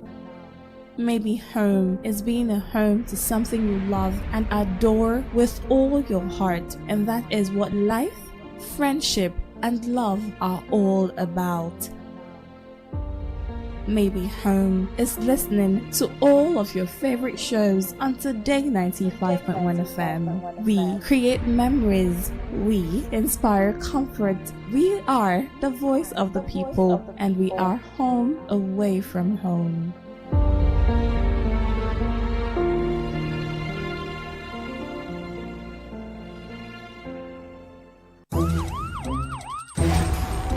It all begins with breaking news. Now make no mistake, this is a difficult mission, and it will remain difficult for some time. Then it keeps trending. Events, issues, personalities, all struggling to gain attention. But in the race with deadlines, the intrigues, power play, undercurrents are often missed or underreported. Insecurity here is basically a product of poverty. But not anymore. As the platform on radio steps in to fill the missing links on events, issues, and personalities in the news. I'm not afraid of anybody. Yeah! The platform on radio serves only the hottest topics and trending issues. Only on Today 95.1 FM. 95.1 FM. Port Harcourt. Weekdays, 4 p.m. Get on the platform on radio and be served.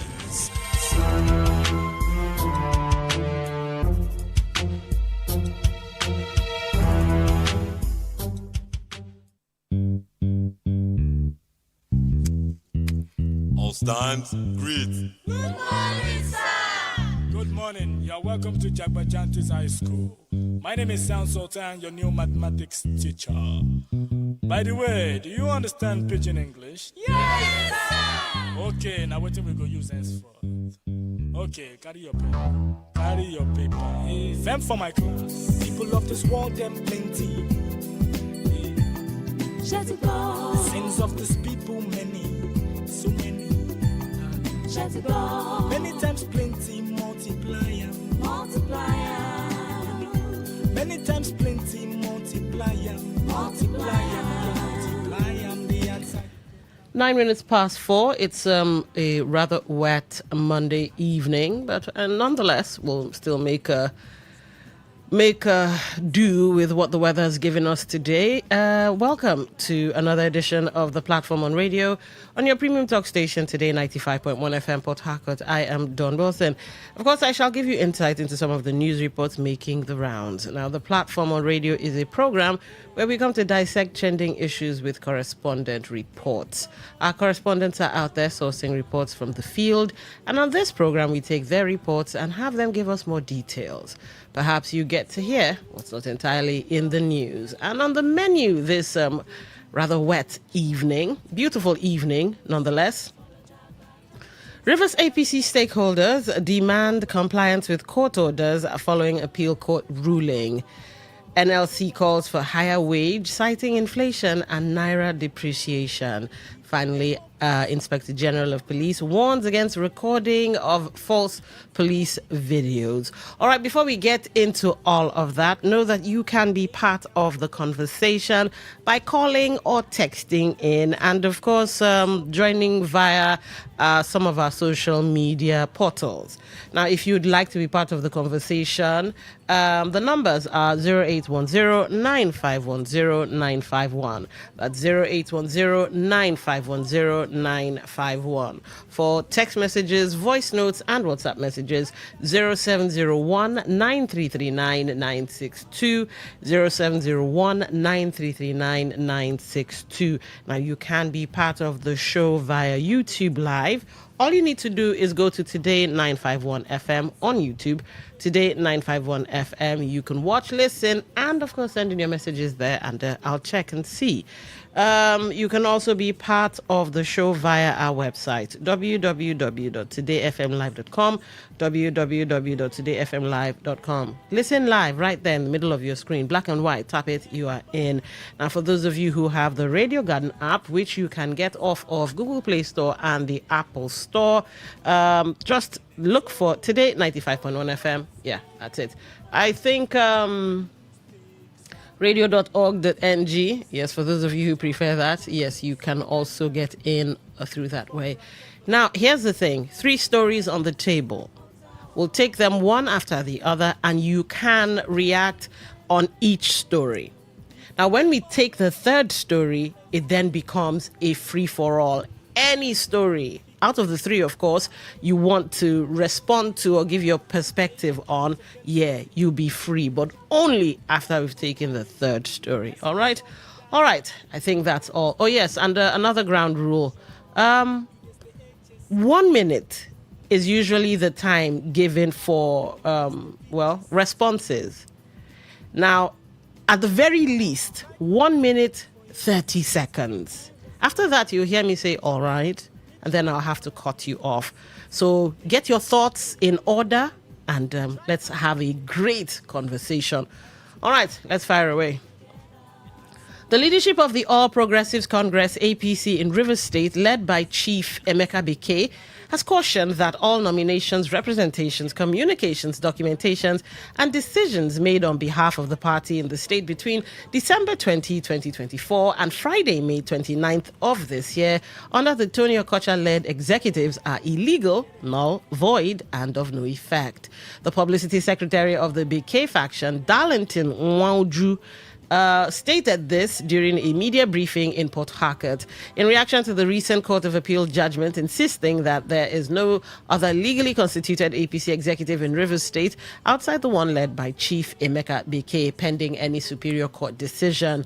Nwauju said the implication of the Court of Appeal judgment is that nominations submitted to the Rivers State Independent Electoral Commission, RISEC, for the August 2025 local government elections on behalf of Rivers APC were made by persons not recognized by law and are therefore illegal. He added that all declarations and certificates of return issued in favor of the APC must be withdrawn and given to duly nominated chairman and vice chairman submitted to RISEC on August 14, 2025 by the Bekee-led executive. All right, let's listen to that. After the court judgment order reinstating and reinforcing the Chief Emeka Bekee leadership of the All Progressive Congress in Rivers State on August the 12th, 2024, we have not been allowed to reap the fruit of that judgment by the National Working Committee of the All Progressive Congress. From the very first day that Alhaji Umaru Ganduje, the SY national chairman of the party in Nigeria, decided to make Rivers State an experimental guinea pig on November the 22nd, 2023, by railroading the MWC into overreaching itself without recourse to due process, natural justice, and even our party constitution. Darlington Wauju also warned that all primaries conducted for the selection of candidates ahead of the 2027 general elections in the name of APC in Rivers State must be reviewed by the National Working Committee to prevent a repeat of the Zamfara State APC crisis. He further urged the APC National Working Committee to take steps to address what he described as reputational damage, psychological distress, and loss of dignity suffered by members of the Beke-led executive, including restoring their full tenure as though the disputed actions never occurred. That the nomination of candidates made to the Rivers State Independent Electoral Commission (RISEC) for the August 2025 local government elections on behalf of Rivers APC were made by persons unknown to law and to that extent illegal, and all declarations and certificates of return issued in favor of the All Progressive Congress must be retrieved and deservedly go to the duly nominated chairman and vice chairman communicated to RISEC. Today FM's Uchendo Ejowo reports that while the briefing was attended by all chairmen nominated for the last local government elections and several stakeholders, the Beke-led APC reference orders by Justice Seka Aprioku reinstating its leadership and Justice Godswill Obomanu, which nullified the Congresses that produced the Tony Okocha-led executive. They also cited remarks by the Chief Justice of Nigeria, Justice Kudirat Kekere Eko, on September 30, 2024, during the 2024-2025 legal year and the inauguration of 87 senior advocates of Nigeria at the Supreme Court Complex, Abuja, stressing that disobedience to court orders is an affront to democracy and an invitation to anarchy. All right, let's get to the talking points. Should RISEC revisit the certificates and declarations issued to APC candidates? And do you think political leaders place party interests above the rule of law? All right, let's get into the gang of it. 95.1, welcome to the show. What's your name? Where are you calling from? Hello, good evening. Good evening. What's your name? Where are you calling from? This gift from Obiapo. All right, go ahead. On the demand by Rivers APC led by Emeka Beke for INEC to obey their appeal court judgment, I want to say that it's unfortunate that INEC will not obey, because they will pretend, they will tell you we are still waiting for the certified true copy, and then they will not tell we are still studying the judgment, and they will always look for one lie to bring up. But when it is against the ruling, when it is against opposition, even before the court has finished judgment, they have already implemented it. Like, look at the case of the PDP. Up till now, despite the decision of the Supreme Court, they are silently still recognizing the wicked-led PDP as the authentic PDP, even after Supreme Court have given judgment. And this very decision, the High Court have already given judgment that Emeka-led APC is the authentic. Yet on INEC, is still recognizing Tony Okocha because of influence of presidency. It's a shame. It's a shame. It's a shame. I pray Supreme Court don't see a different thing altogether, and they turn the judgment upside down. Because when it comes to APC and Bola Tinubu, they have a different way of interpreting their judgment at the Supreme Court. Thank you. All right, thank you for calling. 95.1, welcome to the show. What's your name? Where are you calling from? Hello? All right, looks like that one dropped. Let's try this one. 95.1, welcome to the show. What's your name? Where are you calling from? Gift calling you from Yenagoa. Good afternoon. Good afternoon. Go ahead. Is that the voice of Don? Yes, it is. God bless you. Bless you too. Yeah, let me tell anyone who cares to listen. These guys from this Emeka Beke expired faction that they call themselves. There is nothing like faction in the APC. They should force themselves now. Either the people they call the nominated chairman or aspirant or candidates. Why are you still calling on the national to help you to do whatever thing that you're calling for? The national will not listen to you. And moreover, the court case they're talking about, Don, have you seen the CTC? Do you know that our appeal court referred everybody back to the state high court for proper adjudication? They will never tell you that. And are you aware that there is a subsisting court judgment from River State High Court from Degema, where they confirmed Sashi Stone Okosha and the state ESCO as the authentic? They will never tell you all these things. So forget about these people who have lost everything. They should join their master in ADC. Everybody is aware. What is this shout? Look at how Darlington Wonju is shouting on top of his voice. That shout has not changed anything. Even when Sim, as the sitting governor, backed them, nothing came out. Talk less of now that they are not even with him again. Look at these people. Jokers, they're dreaming. Thank you. All right, thank you for calling. 95.1, welcome to the show. What's your name? Where are you calling from? Hello, Don, my sister. Good afternoon. Good afternoon. Yeah, my name is Chima Dike, and I am talking to you from Rumokuta. Okay. Miss Don, let us accept without conceding that judgment is against my leader, Chief Tony Okocha. Now, I will tell you that judgment is dead on arrival. Number one, I'm listening. The people, the Emeka Beke, as alleged, their tenure has ended. Because when they went to court, they were like their tenure will subside at so time. And that time has far passed. That was what led the AP to do national congress all over the state. So their tenure has even ended. They are not even existing as an executive member if we want to look at it.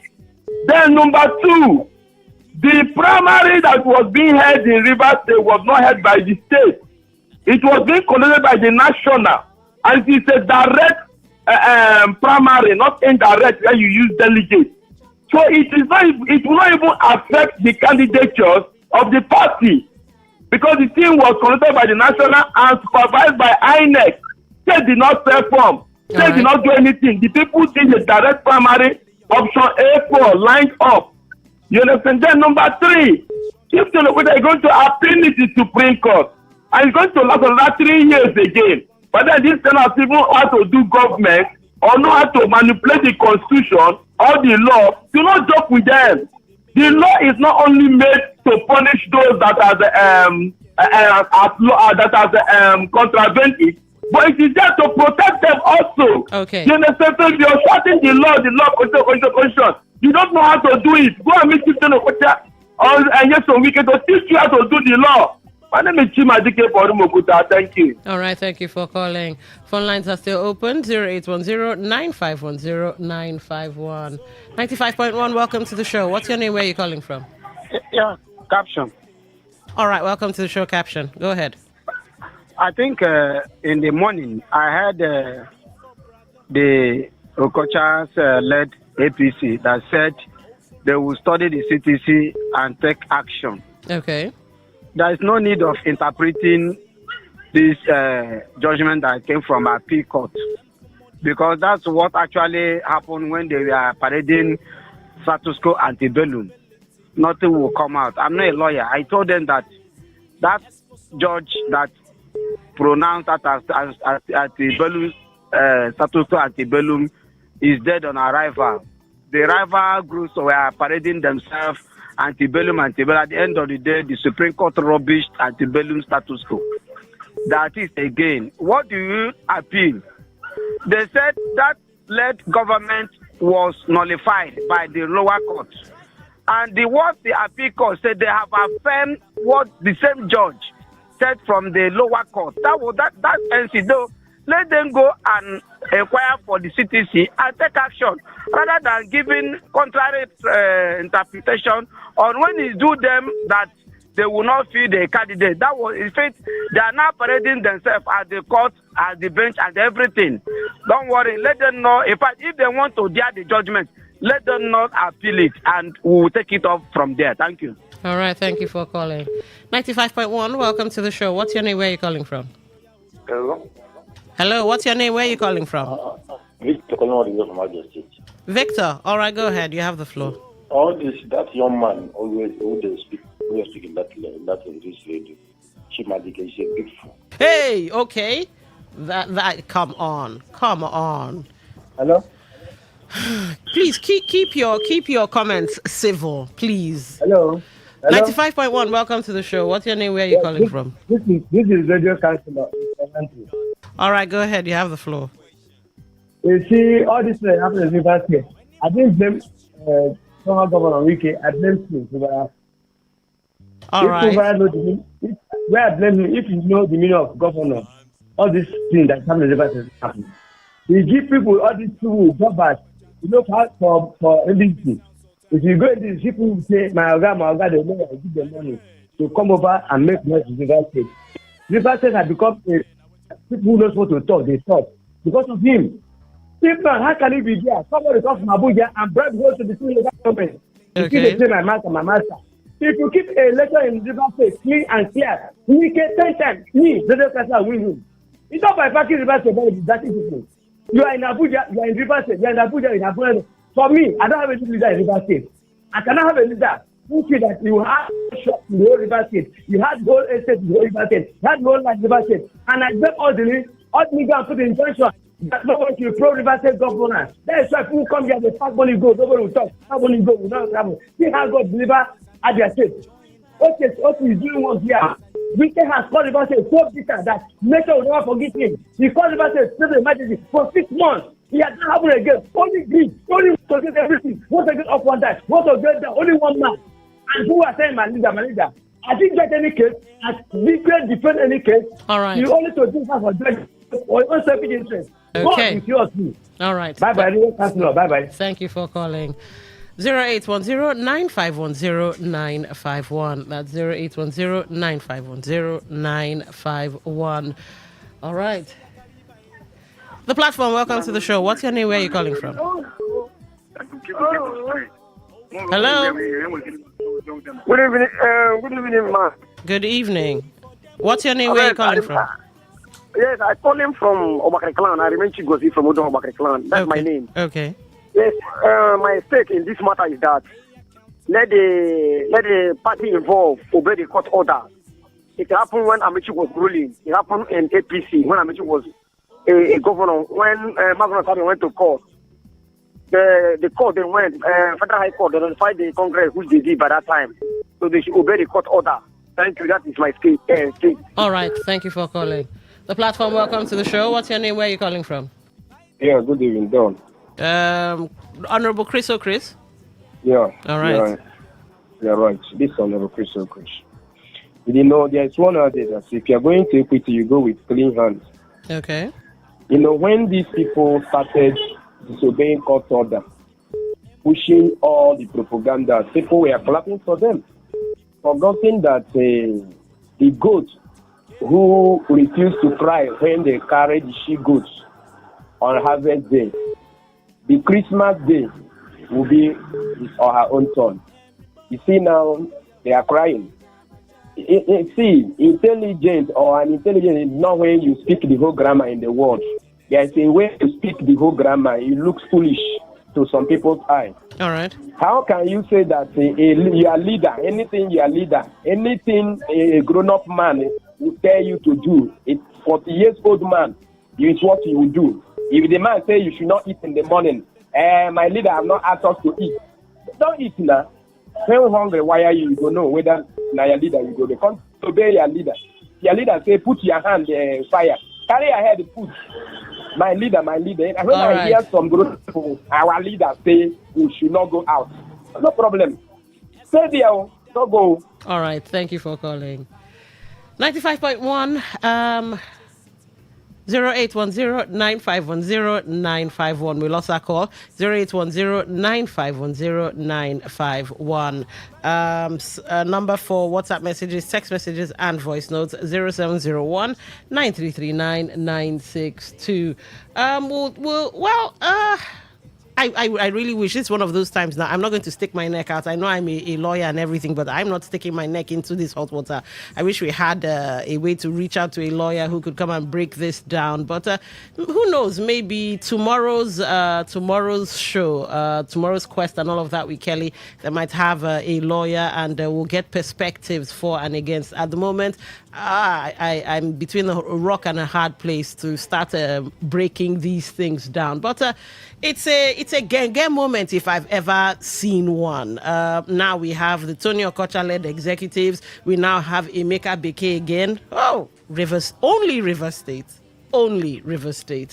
We'll take a short commercial break. When we come back, yes, the conversations continue around River State and matters arising. It's still the platform. Stay with us. So you can Situation in this nation, disposition, our condition, unexplainable pain in our hearts, not to mention brothers killing brothers.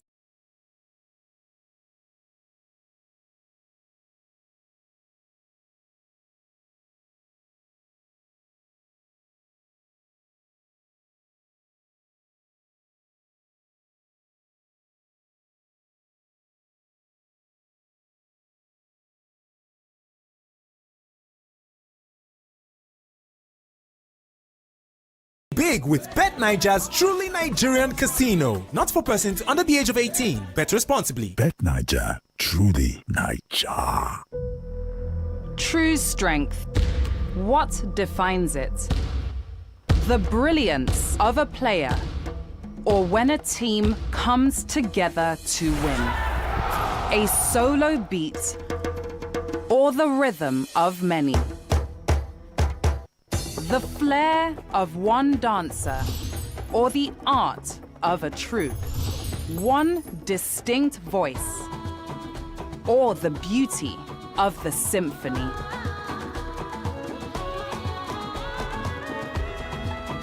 At FCMB Group, we build ecosystems, empower communities, and create the future. Because we believe it's not just one, but the power of the group that delivers the future we all desire. FCMB, the power of the group. Talk radio. I listen to a lot of talk radio. 95.1 FM.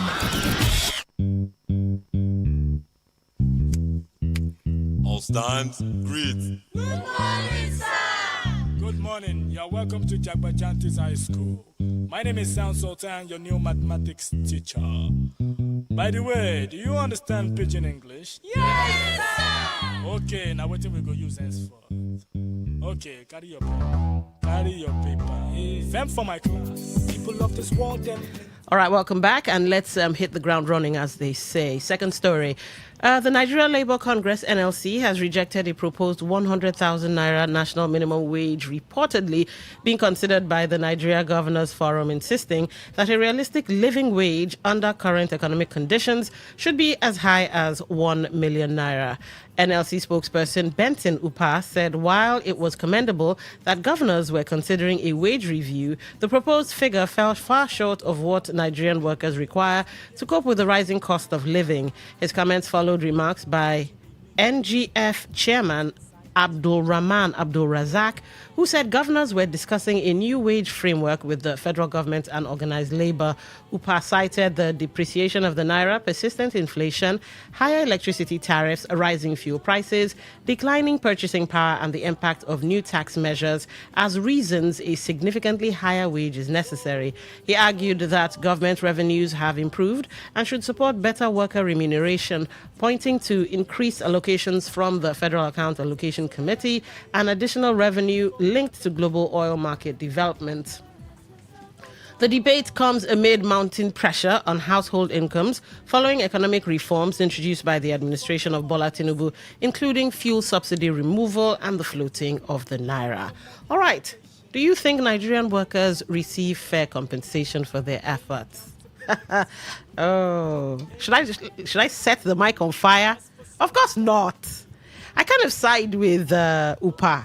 1 million, well, okay, 1 million might be too much. But at the moment, I think it's is it 70,000 they agreed on when they were doing all that back and forth and everything.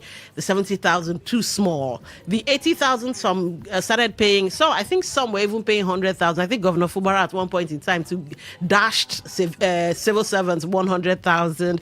It's still small. But one wonders why all of a sudden governors got up on their own, of their own volition, to say, let's start paying these people 100,000. One wonders what's in the air. What are you guys afraid of? I mean, if you want us to take you seriously, that you've suddenly grown a conscience, or you suddenly love Nigerians, up it a bit, 500,000. Then we'll know you're serious. But anyway, let's get your thoughts. Do you think Nigerian workers receive fair compensation for their efforts? 95.1, welcome to the show. What's your name? Where are you calling from? There's a caption. All right, welcome back. It's just politics. Ask NLC, even the former minimum wage, were they able to negotiate for state to pay the one that other states have? Like River State is paying 85,000.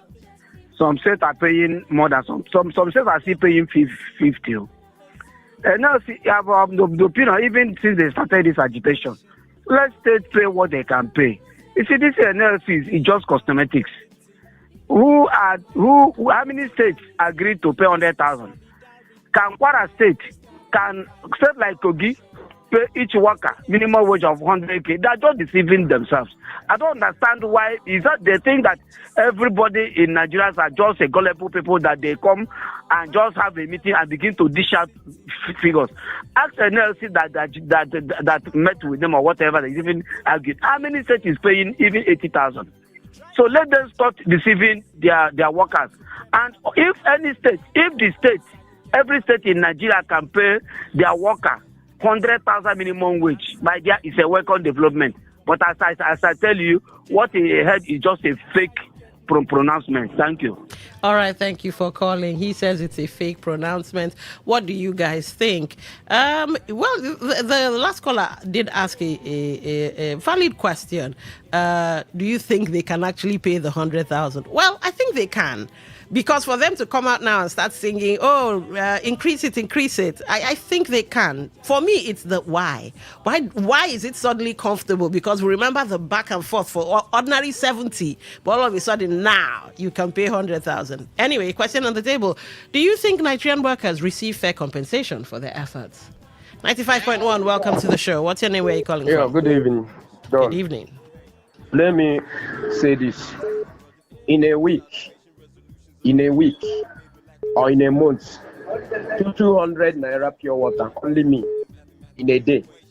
Where I don't want to drink, how many pure water now is 200? Just times 6 times 1 month, 200 times 1 month, but in a day. So, inside the 100,000, I assume that I'm working for government. Do you think they can pay me to feed my family? You are paying from YKC to Atolare is how much? In a day, how much pure water do you drink? Food will come. A plate of food now in Nigeria, the 1,000 denomination, highest denomination, a plate of food in Nigeria is close to 1,500 or 2,000. Talk where you say, Madam, add another one. That means before a month, how much are you going to feed? You are not talking of to pay other utility things in the house, NEPA bill and other things. I don't think the Nigerian government, they are fair to their workers. They can't pay me. All right. Thank you for calling. 95.1, welcome to the show. What's your name? Where are you calling from? Okay, that's gone straight to voicemail. 95.1, welcome to the show. What's your name? Where are you calling from? All right, good evening. My name is Jacob Promise from Remote Mayakla. All right, go ahead. My sister, our workers should manage, because the way the country is now, they should also know that there are persons as well that are not working, that are not civil servants or government workers like they are. And they are still surviving, they are still living, they are still okay. They still buy things in the market the way they also buy things in the market. Hold on, let me ask you, let's reverse a bit. You say our workers should manage. Manage what exactly? They should manage through whatever the state or the federal government has for them. They should leave this minimum wage of 18. The thing is, in fact, what people that are not even working, when they hear them clamoring for this thing, it's as if they're the only people in this country. There are poor people in our villages, in our rural areas, even in our urban cities, that are not workers, and they are surviving. They are doing one or two little things they can do to survive. So let them not let them not be acting as if they are the only people in this country. Sorry, okay. I want to ask you a question. I want to ask you a question. Do you understand or do you realize that the Senate President, in fact, the people in the National Assembly are civil servants and they are being paid way. In fact, we have one of the most expensive systems of governance in the world over. Do you realize that? I know what you're talking about. Okay, so if you know that, then the civil servants, the ones beneath them, who are actually the lifeblood of labor in a sense, should make do with whatever they're being given. How does that balance out? Doesn't make much sense to me. That's why I say they should just leave it at that, because what they are trying to do now is to draw rain, because them at the grassroots, when they are clamoring for this, before you know it again, those at the helm of affairs, you also start clamoring for increase again. Before you know it, things will begin to get spoiled. But so it's the state governors. Things like this adopted children have been adopted for many days. Nobody is talking about that one. They I'm not even supposed to bring this up. Okay. Thank you for calling. A funny thing is, it's the state governors that brought it up. The state governors are the ones saying, let's pay 100,000. It wasn't Labour that started this song and dance. 95.1, welcome to the show. What's your name? Where are you calling from? Hello. I can hear you. What's your name? Where are you calling from? This is the radio counselor. All right, go ahead. You see, I don't blame NRC. The point they have really said their power to the federal government. I know this our president. It's a matter of demonstration, strike. He doesn't like people to go strike. And that's why he has made them, they don't have their toothpaste, they don't have teeth to bite. If not so, look at what is happening to Nigeria. Look at the students they are adopted in the bush. This is the type of thing they're supposed to go strike. This is what they're supposed to discuss. I think the analysis, they are so selfish for themselves. They are selfish. That is why I think that what is happening, federal government is not taking them serious. If not so, for more than 2 weeks, school children they are in the bush. And that is right they're supposed to go strike. But they are not going. So anything the federal government to do, in fact, they should not pay them because they are not want to be analysis. And that's why I've died in this country, no analysis. One day I will happen to enter a car with an analysis member. I said, oh God, remove this cap. He said, why? I said, because we don't have analysis in this country that day. So what I'm saying that the federal government should not give them pennies because they are not doing well. If they're serious now, what is happening in this country now? We have schools crying, kids here. All right, we get you. And they are not making a noise. Bye-bye, Radio Councilor. All right, thank you for calling Radio Councilor. All right, that was actually funny. You told him to remove his hat. Let's go to the third story. The Inspector General of Police, Olatunji Desu, has cautioned content creators, social media users, and members of the public against the indiscriminate recording and circulation of police-related videos, warning that such actions could undermine security operations and demoralize officers. Speaking during an interactive session with crime correspondents in Abuja, Desu expressed concern over the growing trend of recording police personnel during routine and sensitive operations and posting the footage online without proper context. While reaffirming the Nigeria Police Force's commitment to accountability and transparency, he stressed that recordings involving officers should be carried out responsibly and not used to harass personnel or compromise operational effectiveness. He warned against the circulation of old, manipulated or misleading videos falsely presented as recent incidents, saying such contents fuel misinformation, creates public anxiety and undermines national security efforts. This also reiterated the force's commitment to addressing misconduct, assuring Nigerians that officers found guilty of wrongdoing would continue to face disciplinary action in line with established laws and professional standards. All right.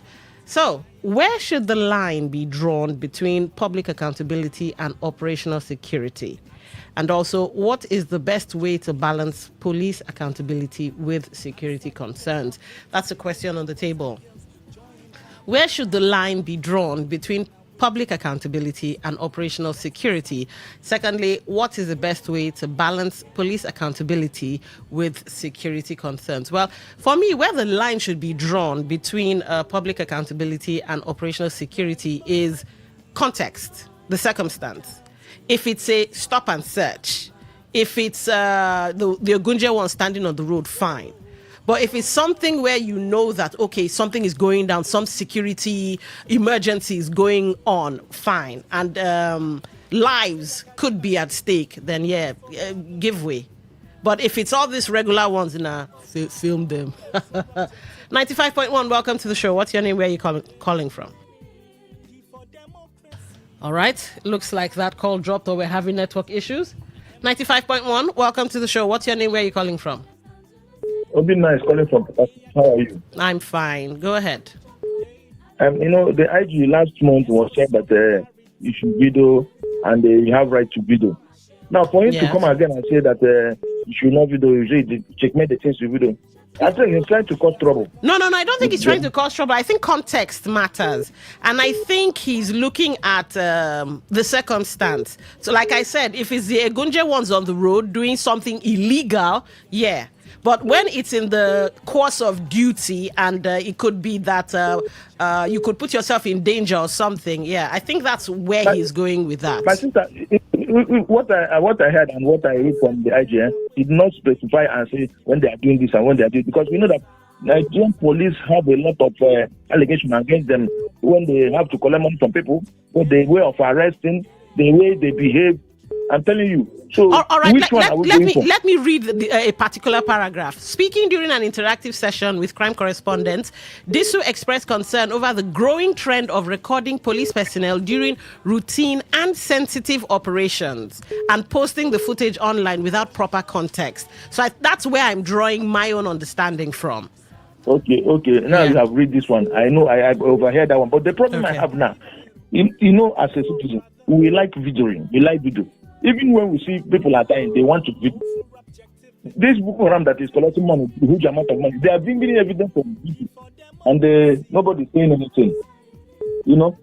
So which one are we going for? Okay, like the police now, if they find out that this category that are collecting bribes and collecting money from ransom from kidnappers, they will see video they cash. Police will not go and exactly that place that thing will happen, and they arrest them. They will be playing gambling. So he should come out and tell us which one are we going to. All right. Okay. Thank you for calling. We get you. 95.1, welcome to the show. What's your name? Where are you calling from? Yeah, Don. Good evening. Good evening. See, there's nothing like some of the videos are just like me, my account. Maybe if you post something on my account, maybe it will be only a day. Authorities will get it because the profile of my distance. What of other people? What we are talking about, what they are doing, even every police officer, every security personnel is supposed to carry camera recording whatever thing they do. Because at times they will deny you.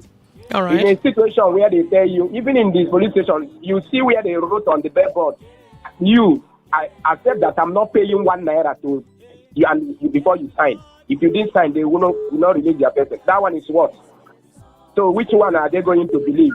I do know what is going on. So why is he trying to do as if he's coming from South Africa?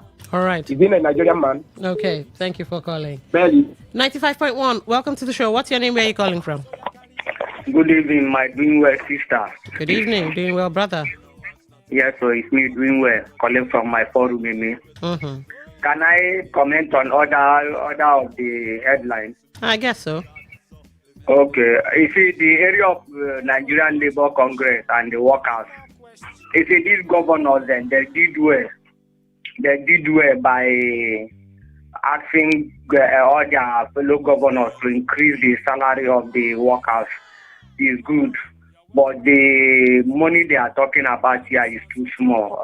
My doing well sister, are you aware that gas, 1 kg of gas now is 2,000 naira? Mm-hmm.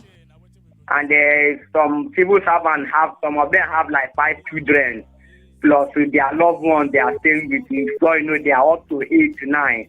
And when they are, the 100,000 will not go anywhere for them. What I suggest that government should at least plus and minus, they should make it like 300,000. That is for them to manage. Okay. Yes, because fuel is on the rise. Everything, food stuff is on the rise. School fees, house rent, all these things is on the rise. You see, so let government consider them, increase it to 300K. At least let them go manage that one. All right. And why they are saying it is because we are in the area of politics. All so right. they are looking for something to campaign with. Okay, thank you for calling. Yeah. 95.1, welcome to the show. What's your name? Where are you calling from? Thank you, my sister. My name is IMJ. I'm calling from Okrika. All right, go ahead. Can I comment on the first issue of this Kocha and the other person issue? All right, go ahead. Okay, thank you. You see, many of us that are speaking on this matter on this station, they know the truth. They will talk about this, talk about that. If you check very well, this, especially we that are commenting on this radio, are the same people that are causing this problem. They know the truth. They know that what the other man, the Mefa Beke, the other Ganduji, has told that they said that they have expelled them and their turn is over. And they are still the same people that are talking many things to bring problem into this country, and many people will be calling Yesewike. Let them leave that man alone, because he has gotten this opportunity. The politics which Amechi and Atiku played made this man to get this opportunity, getting edge over them.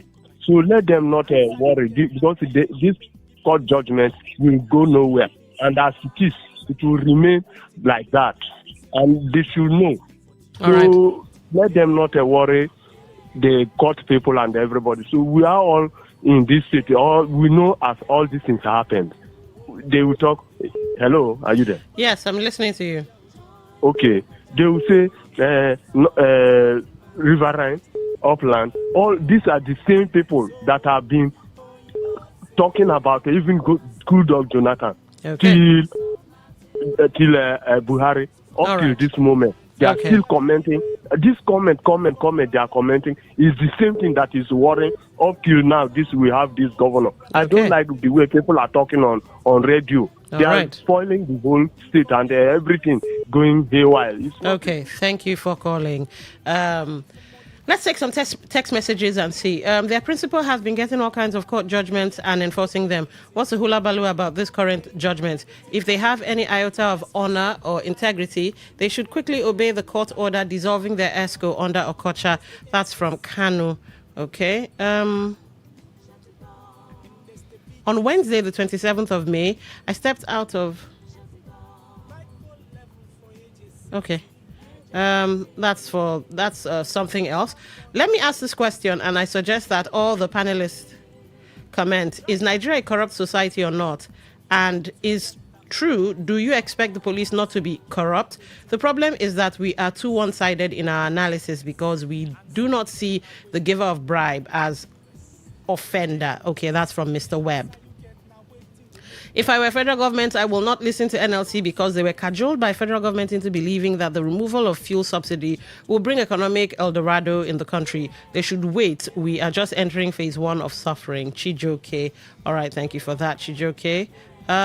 Good evening, Lady D. Reverend Onyedikachi Amadi in Omuma. It is a leadership mismatch and incoherence for Nigerian workers to be begging for 100,000 naira as minimum wage in 2026. A nation acclaimed to be the giant of Africa. For me, 100,000 naira is just a peanut to Nigerian workers based on the abundant natural resources in Nigeria. I also implore the Nigerian workers should be sincere in making most of their demands. All right. Lawmakers, including the Senate President and public officers holding public, okay, and not civil servants who are subjected to civil service rules. The president also holds a public office and not a civil servant. There is a difference. That aside, the current minimum wage is a joke. As for why the governors are calling for an increase can be traced to the upcoming election. Will Emeka Beke be a chairman for life? The judgment has been overtaken by events. Those current in national affairs in Nigeria know that Tony Okocha is the APC chairman in Rivers State. People should face reality. Flat Earth from Port Harcourt. Okay, last text message before we go and see what's in WhatsApp. Good evening, my sister. To increase salary will not help the problem, not to make the economy well, Mr. Uzo. All right, thank you for that. Let's get into WhatsApp and see what's what there. Let's see. Okay, all right. Let's take this one. This is a voice note. Yeah, I send you voice message. You refuse to plumb. You pretend that the volume is down. Why you are the one that use your hand and reduce the studio volume? If you did not play it. Okay, don't waste other people's time, please. I don't even know what you're talking about. Okay, all right. Let's see if we can take one or two more calls and see what's what. 95.1, welcome to the show. What's your name? Where are you calling from? Yeah, Don. Yes, I can hear you. Yeah, let me go to the first story. You see, when we are good in, you see this ladder, you use it to climb. When you climb, you like to push it down. Those people that are using because of power, they changed the Nigerian constitution to suit them. After when the other people will use the same, they started crying. Hey, this is that. When we are calling, we are obey court order. They say no, it's like that. So they said in this country, they started judging matter about 6 o'clock, shifting because of one particular person. They have forgotten that they are destroying the nation because of one man. Now to go the other way around, they are now crying. You see this kind of character of if he did not favor you, you want to hail everything. Is it not the same thing that is going on now? Who believe that the APC and the PDP, when Tinubu make PDP, we thought it was just Connie, but nobody knows that he knows what he's doing. Connie character is not good. You don't use propaganda to cook soup, honey. Have you had salt in that soup? My husband, there is soup. When the soup done, the data you will know. All right. The problem we're having in Nigeria. All right. Thank you for calling. Okay, we have this message here. When illegality persists in the system, it becomes a norm because the people wanted it. Those singing good about the Tony Okocha will cry foul later when karma begins to play out. That's Kelly from Port Harcourt. All right. 95.1, welcome to the show. What's your name? Where are you calling from? Hello, madam. Good evening, madam. Good evening. What's your name? What's your name? Where are you calling from? Okay, my name is Nebu Pep from Puma Saitoro. All right, go ahead. But I want to talk about the Tony Okocha matter, the APC Shama. Okay, go ahead. Make up the case to leave the APC to rest now. The following master, make sure to go APC now. We are the full APC member that went to APC 2015. We see the APC. They should leave us alone. You are party alone. You are party rest. You are party rest. You go to APC and go and call your party. They look at the party Shama for now, national say. For now, the party Shama. That's how we start. Thank you, madam. All right, thank you for calling. 95.1, welcome to the show. Good evening. Good evening. No. Welcome to the show. This is Nroke calling from Port Harcourt. You see, the IG should address the police to do their legitimate duty. Hello? I can hear you. Go ahead. The police should do their legitimate duty because he that is sitting on the ground doesn't fear to fall. Okay. If police are doing their legitimate duty, they will not fear camera. But if they leave what they're supposed to do and be collecting money, in short, police is one of the major problems that we're having in this country because they don't do their work. They only depend on collecting Ogunje everywhere they go. Wherever you put them, they must look for way to create and be collecting Ogunje from one place to another. All right. And when they see camera, they will be afraid. Do your work. If they are doing their work, their legitimate duty, if they see the whole 20 camera videoing them, they will be happy. Because when you send it to their orga, it will increase for their promotion. So that is what I think. They should stop disturbing us. Okay, thank you for calling. All right, and I think this is a wonderful place to birth this ship. Now, never forget, the platform is produced by the awesome news department. So till same time tomorrow, do have yourselves a lovely, lovely time. Up next, of course, is Waiting They Happen. People who tell you serious things in an unserious manner. In fact, I have Mary Queen sitting down here and she's itching. Mary Queen, what do you want to talk about today? What do you want to talk about today? Is the FCT minister going to be talked about today? Is it possible not to talk about FCT minister? All right, and the laughter has already started. All right, the luncheon and the media panel of today put together. Oh my word! And you say FCT minister will escape. He's not going anywhere. Gang. All right, so get yourselves ready for that. Up next, News in 60. Carry your paper. Fem for my class. People of this world get Talk radio. I listen to a lot of talk radio. 95.1 FM. Today's news in 60. Data obtained from the Nigerian Midstream and Downstream Petroleum Regulatory Authority showed that local production from refineries and gas processing plants has accounted for the bulk of Nigeria's LPG supply between April 2025 and April 2026, reducing the country's dependence on imports. The Nigerian National Petroleum Company Limited, NNPCL, has recorded a significant month-on-month surge in performance, with revenue climbing sharply to 4.97 trillion naira in April 2026, compared to 2.77 trillion naira posted in March. Nigeria's total foreign exchange utilization has expanded by a massive 77% in 2025, climbing from $26.65 billion in 2024 to $47.17 billion over the 12-month period, driven largely by a resurgence in non-agricultural sectors. According to the latest economic report of the Central Bank of Nigeria, personal loans granted by Nigerian banks rose to 1.96 trillion naira in January 2026, accounting for more than half of the country's total consumer credit.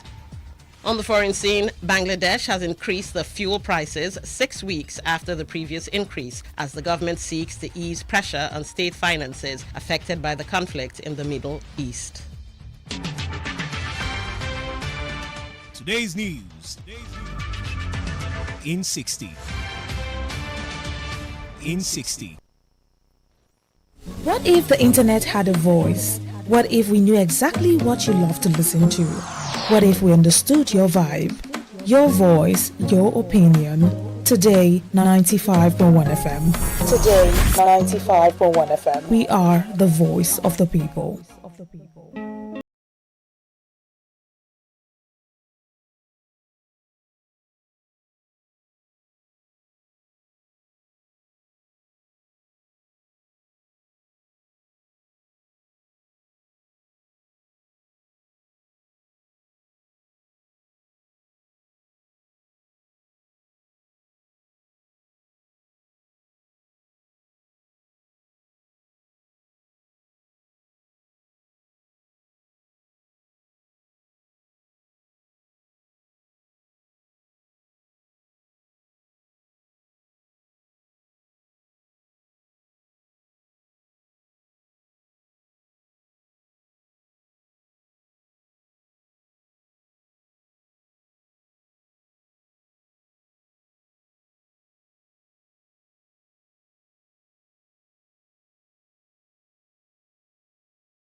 Going to take the power from 5,000 to 10,000. How you know someone who can do that? If he does that, how you know someone who can fight challenges?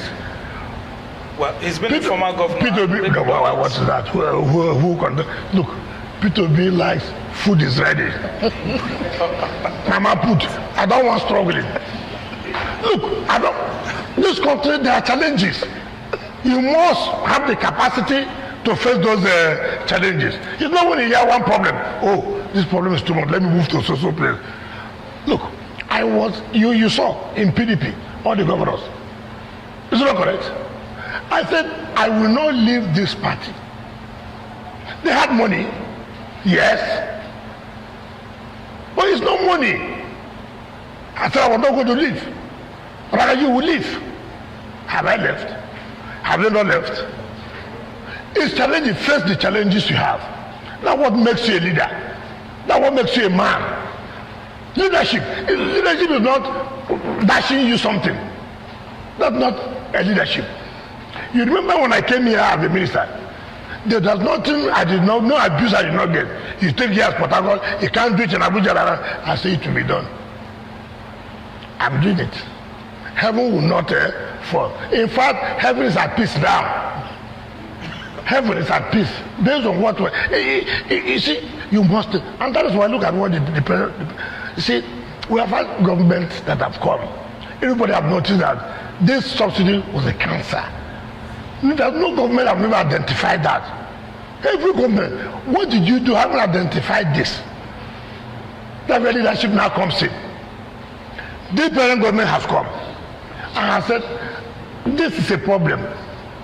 We must solve this problem. How do I solve this problem? I must do this. And he did it. There are sufferings. He said yes, there will be sufferings, but the suffering that will lead us for progress tomorrow. That is leadership. It doesn't matter. You see, the worst of a leader, if it's got a leader, is somebody who has identified a problem and cannot take a decision on how to solve that problem. They didn't bring you here to just identify problems and go. You are brought here to identify a problem and be able to solve.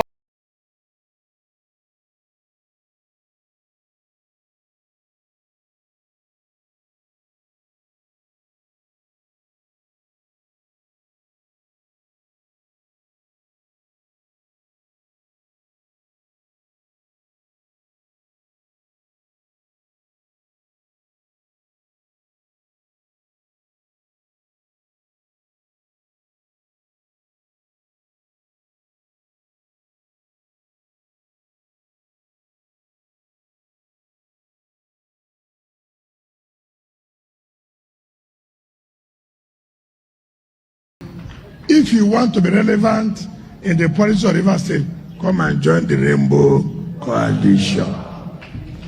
If you want to be important in the politics of Rivers State, come and join the Rainbow Coalition. If you want to be governor, come here. If you want to be senator, come here. If you want House of Reps, come here. If you want assembly, come here.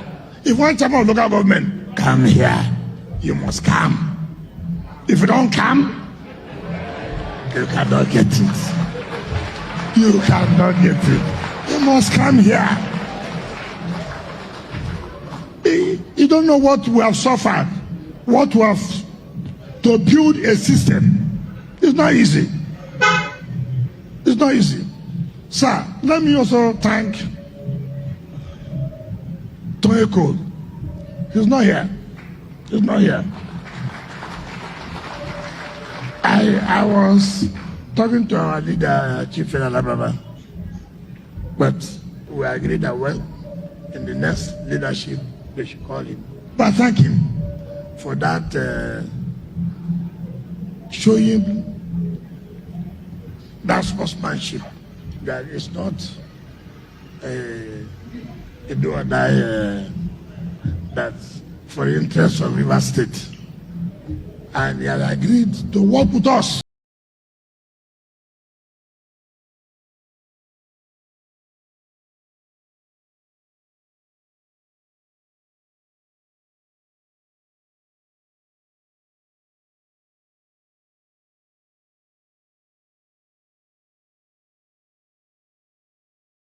We don't show.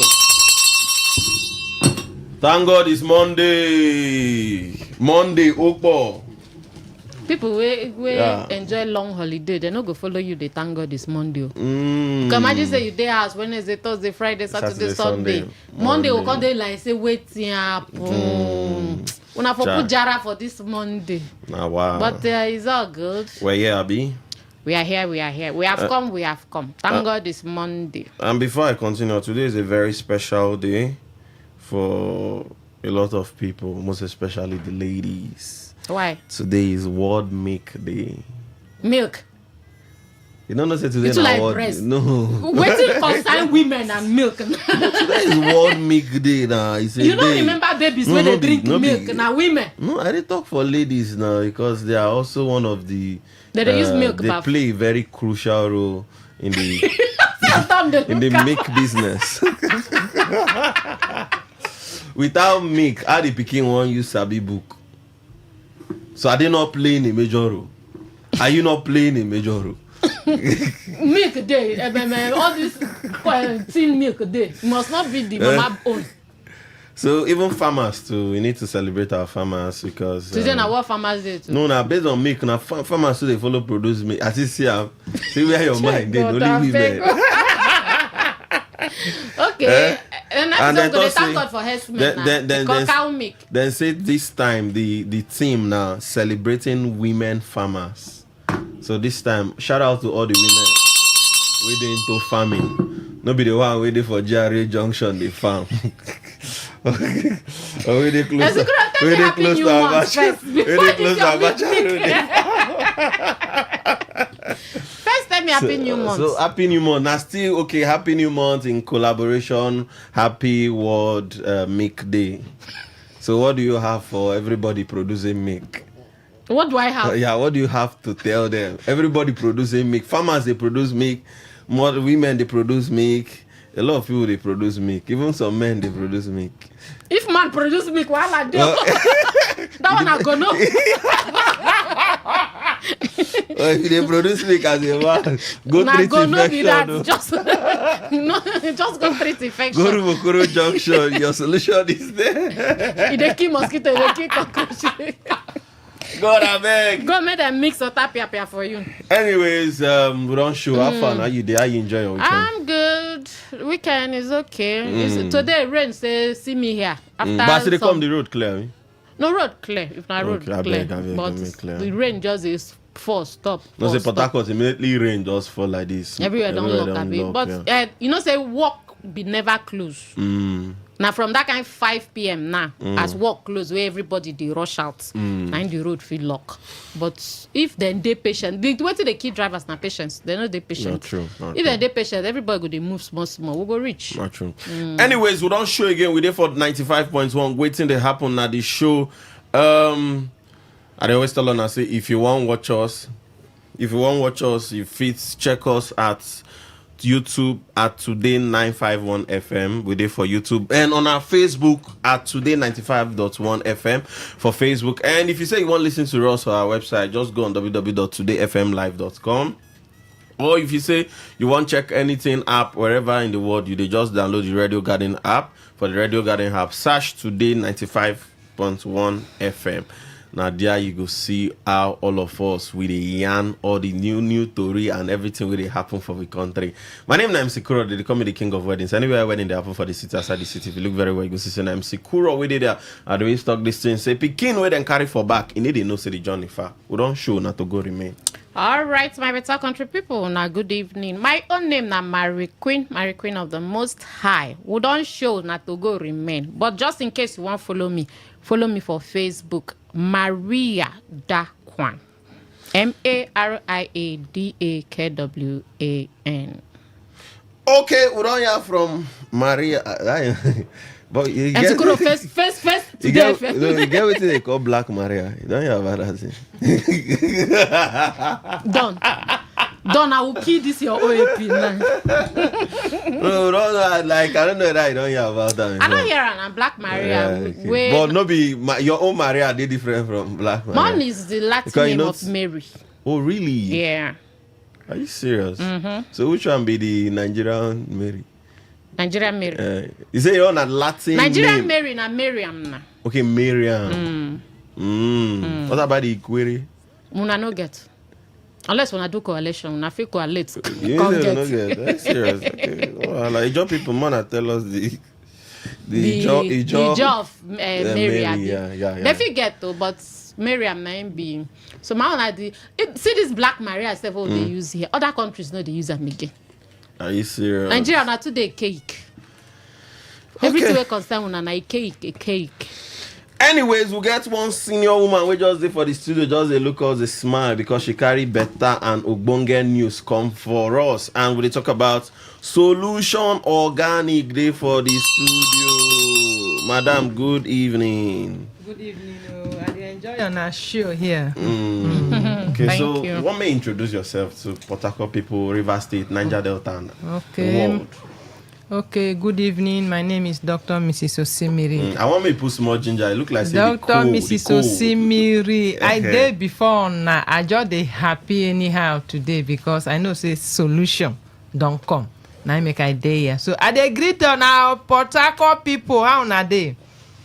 And well done. Oh. Okay, so wetin be the news where you carry come for Port Harcourt Rivers people and the Niger Delta people? The news where we carry come here now say, you know, say for this our Nigeria where we dey, so everybody know how it dey hit us very hard, left and right, it dey slap. So because of all the things where they happen, people don't dey sick. Sickness is where be say you don't go hospital tire. This is where they talk now. No carry am joko. And you know the major thing be say you dey lack proper circulation. Now, if blood dey flow for your body very, very well, you no go get pains. Your BP go dey normal, and you no go get wahala. Now, your body go don dey give you sign, don dey tell you say every time now you go dey get frequent dizziness. Your chest go dey heavy. You go dey get wetin they call numbness for your leg and hand, cold feet, poor balance. When you dey waka, you go do like say person dey push you, nobody dey push you. You can't dey get wetin they call constant fatigue. Your blood pressure go dey fluctuate anyhow. You go dey forget, no concentration. Any small stress, you don weak. Make you know say your body don dey cry for what? Help. I dey get waist pain, I dey get hand pain, na because blood no dey go that area. Now I make now we now Solution Organic, we come dey relate. We come bring one Chinese company wey be say their work, they get equipment wey be say this equipment they carry and they massage people. And where we dey massage, we dey target the meridians. We dey target the channels them. When we don massage you finish, then we go come prescribe natural remedies for you where you go take. And by the time now you take and make you hear wetin go happen. Because when you dey do like that and your body they give you signal, you know gree, you know wetin go happen. Your brain go dey suffer. Your heart rather go dey work too hard to meet up. Your body oxygen no go dey enter your body, and even when they give you medicine, it no work. How it go work when the channels of your body everywhere don't lock? So we dey use wetin they call meridian machine. Meridian now the channels them. We go massage you. If you dey get waist pain, you don't dey get all these signs them. You every night you go dey urinate, pass wetin you suppose urinate, find your body come. We get program. Now I make with the talk. Okay, so this program, when did it happen? The program now tomorrow, now 3 days, now week. From time to time, we just they run this free program. But if you come our office, you go pay heavily. But sometimes some people know they fee pay because you know say this our country get a CB. So the luck where people get, we say now we can't come here, no sit down again. 3 days. By the time we give you proper massage with our different machines, your body self go tell you say yes, I am ready. Even if you know buy our drugs, then even if na little thing where we go also tell you wetin you go do to balance wetin you dey chop. That time now your body you go recover and you go come dey happy well. Another thing wey be say I go talk am well. Men. Your prostate don dey cry for help. Your prostate e dey cry.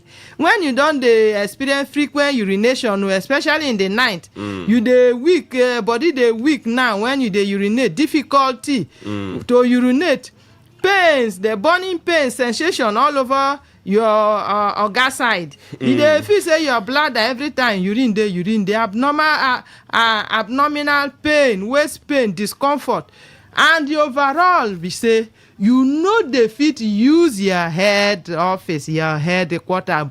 Problem don dey. Your machine gun. E don dey. As you don begin to get this sign, listen to wetin go come happen. The urine now, the come dey severe. The next thing be say you go come dey get kidney complications. The next thing be say you no fit at all, you must they go hospital, then go carry wetin they call catheter, come chook your body. If you don't they get this sign them, your oga, your headquarters, they work again. Just run. We get them. We go do them. Get where we go. We know they touch them because me, I know they touch that side though. When we dey massage, you know they touch them. We know they touch that side. Okay. But when we are done with you, you go know whether your head office go begin the day there now for your guard table they doing work. But so that now the make we machine they gun say go dey cock by that he time. go there there. He go there there. Highest 4 days. You don't return to the office. Your office now you don't return. So if you they get that pain, come now because blood no they flow. I want me you drop your number now The because number at time don't they go. The number where you go carry reach us now two. One of them are 0703 922 9576. Make I call them again. 0703 922 9576. Another one where you go call now 0806 8800771. We go there. This program now 3 days. Now for number 9 Ajip. 9 that thing go happen. No. Number 9 Ajip. They if they come from Ikwere Road. When you look for number 9, get one school where they call Shalom. After that Shalom school, you go see the place. There are only 3 days. After these 3 days, we go still there, but you go pay money to access the free diagnosis, to access the free massage. You go pay money. We go check you, also give you prescription. Now, when you they come, our services now free. But if for any reason we can't prescribe any natural remedy, you go pay. So this program are only 3 days from tomorrow, Tuesday, Wednesday, and Thursday. These 3 days when we don't do now, it don't finish. Okay. By the grace of God, you go get your body. So basically, this particular program they happen for 3 days. 3 days. Where be the name of that office again? Number 9 Ajip. Number 9 Ajip. If they come from flyover before Adajo Junction, number 9, you get one school they call Shalom. When you don't see that Shalom, the next plaza there na number 9. Just come in there. Come early. Now time now na 9 a.m. But come before that time so that you go take number. Okay. Before we even start. So on I get any free offer or any yes for this the particular free episode? offer we say we go those things where we dey collect money before we work on people for the free flow of blood. When we don't work on your meridians like this, your body pain everywhere you go recover yourself. Those ones are free. But after these 3 days, we see day there, but we go they charge money. You go pay. Okay. So these 3 days now just almost free. Now just yes. But you get if you get problem, serious if you get we serious go problem, come prescribe the medicine. So when they come, put something inside your pocket. They come. We they even look for people where we say we go employ to join hands because they work sometimes they tire well.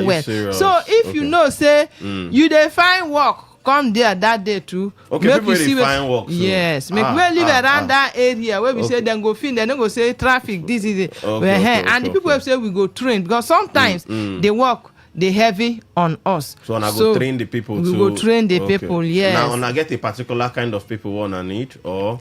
Anybody will be saying go at least he making get small computer knowledge because office work today go for the sabi not be illiterate. We don't need illiterate because there we know they do school where we dey so man and woman that waste where they pay your oga not be ordinary not be ordinary. Sometimes they say na sugar. No, so when you come we go check your body. If na sugar they make you dey urinate up and down anyhow we go also tell you and we get waiting there the way we go use them correct. If your neighbors them your neighbor your brothers your sister nobody will go claim saying no get person wey no dey sick for their houses. So check around yourself, bring them na free after now you go pay. We know they even look face but this one now. I want me call your number again. The number now where you go reach now 0703 922 9576. Another one na 0806 8800 771. one. Now you go carry reach us. So when you they come now, if in case now you miss the address, call us. It they start tomorrow. Tomorrow, Tuesday, Wednesday, and Thursday. After that, no African man time. No African man time. But come early, the time where we will go start the program at 9. But because of crowd, come earlier so that you go take your number so that you go quick go. Okay, so just your last word for Port Harcourt people. The last word where they tell on be say all of us wey dey here, we need waiting that they call natural remedy to help ourselves. Because you get food where we say we not supposed chop, but we dey chop them. And all those things then where we dey inhale, now they cause all these blockages. Where we say some person they waka, it go just fall boom, he don't die. It is already the cause. It don't they give a sign since he no agree here. The opportunity don't come. So Port Harcourt people, none at all, make una enjoy this opportunity. Okay, thank you very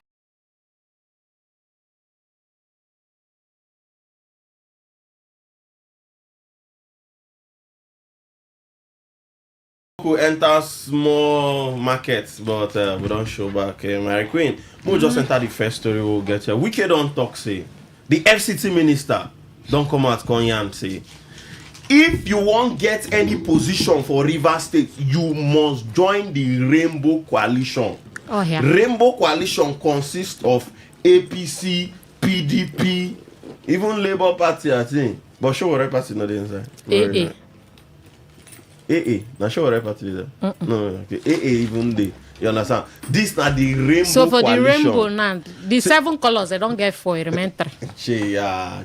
I don't want to get this 3 now. They think how they use get 4? Not be so 2. Small. Not be 2. We've been they talk before. Maybe if they win this next election now, you go see say the more colors. Even before they go win, self any miracle not they tire Jesus. More colors go enter. NDC if you go join, ADC if you go join. ADP if you go join. All of them, PRP. Even NDDC. Even NDDC says they fit turn to Labour Party go join. But how you see this particular matter? Because the FCT minister they talk with so much confidence. Into say if you want chairman, if you want commissioner, you want governor, you want Senate, House of Rep, any position where you find, you must join the Rainbow Coalition. And the Rainbow Coalition now there where the they get elders council for the Rainbow Coalition, where all of them they sit down and say now they never still decide who will be the governor. But for that, all of them go come put heads together before they will come decide who will be the next governor. But how you see this particular matter? You don't think say now Rivers people were supposed to decide, or you feel say even the Rainbow Coalition, after all they are Rivers people, you feel say that they even represent a lot of the masses of the Rivers citizens. I see this particular matter because FCT minister talk with so much confidence. Okay, so FCT minister now one man. But in talk today say even if he be one man, say you fit influence more people. We will be expecting to talk before. You get anybody who go say mama soup no sweet. Definitely as a politician, he go play the game of a politician. So this one now the Oyibo go call her initial gragra. The initial gragra now say make una hear my strategy. You self go arrange. So all these ones are just strategies. For me, one man don't talk. And if they say we'll get some say na 8 million, some say na 10 million, but just in case any man leave her for 10 million. If one man out of 10 million don't talk, then we say we get 9,999,000 people. We go still talk their own. We go still talk their own. So get your PVC and talk your own. It's as simple as that. Okay. Okay. Yes, because him now no go fit come. The one when they talk, they knock hand for chest. Yes, he's a politician. Everybody fit come knock hand for chest. Other party people fit stand up to knock hand for chest. Now normal thing, na politics. But the cocoa of the matter be say, get your PVC, the remaining 9 million people, and then do the needful. It's as simple as that.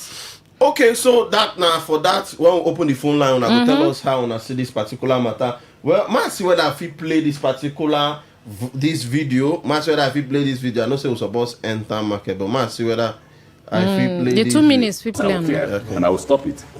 But I'm saying, but you know that if apart from your critics, there are people how simple and ordinary I look and I am. Yeah. It sweeps them off their feet. Right. So you start by say I meet you. And then when you date with me, that I meet you is the same person like a ordinary man on the street. When I say I won't steal money, 80% of the time, I'm serious. So 20% of the time, what's happening? You really need to swear to God. Okay. To say in your life, because you see, transparency is not an easy thing in terms of corruption. Have you knowingly gone to take people's money? No. Okay. But some of the things you have, you really have to say the office would have helped you to influence it. Right. So you want to take a loan, there are a lot of loans some of us took. Right. If you want it to government, they won't give you. So you acknowledge that? Of course. They won't give you the social loan. But all the money given to Zenith was over 3 trillion naira. Not workable. Right.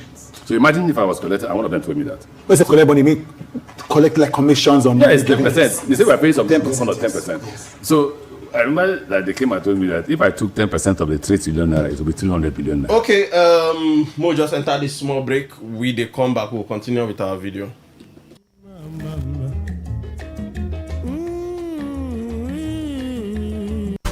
I get the update for you. Baby, Bet Naija, truly Naija. It don't enter, life it don't better. Casino like no other with the Bet Naija. Truly Naija. Bet Naija, truly. Come on, everybody come. Spin and win big with Bet Naija's truly Nigerian casino. Not for persons under the age of 18. Bet responsibly. Bet Naija, truly Naija.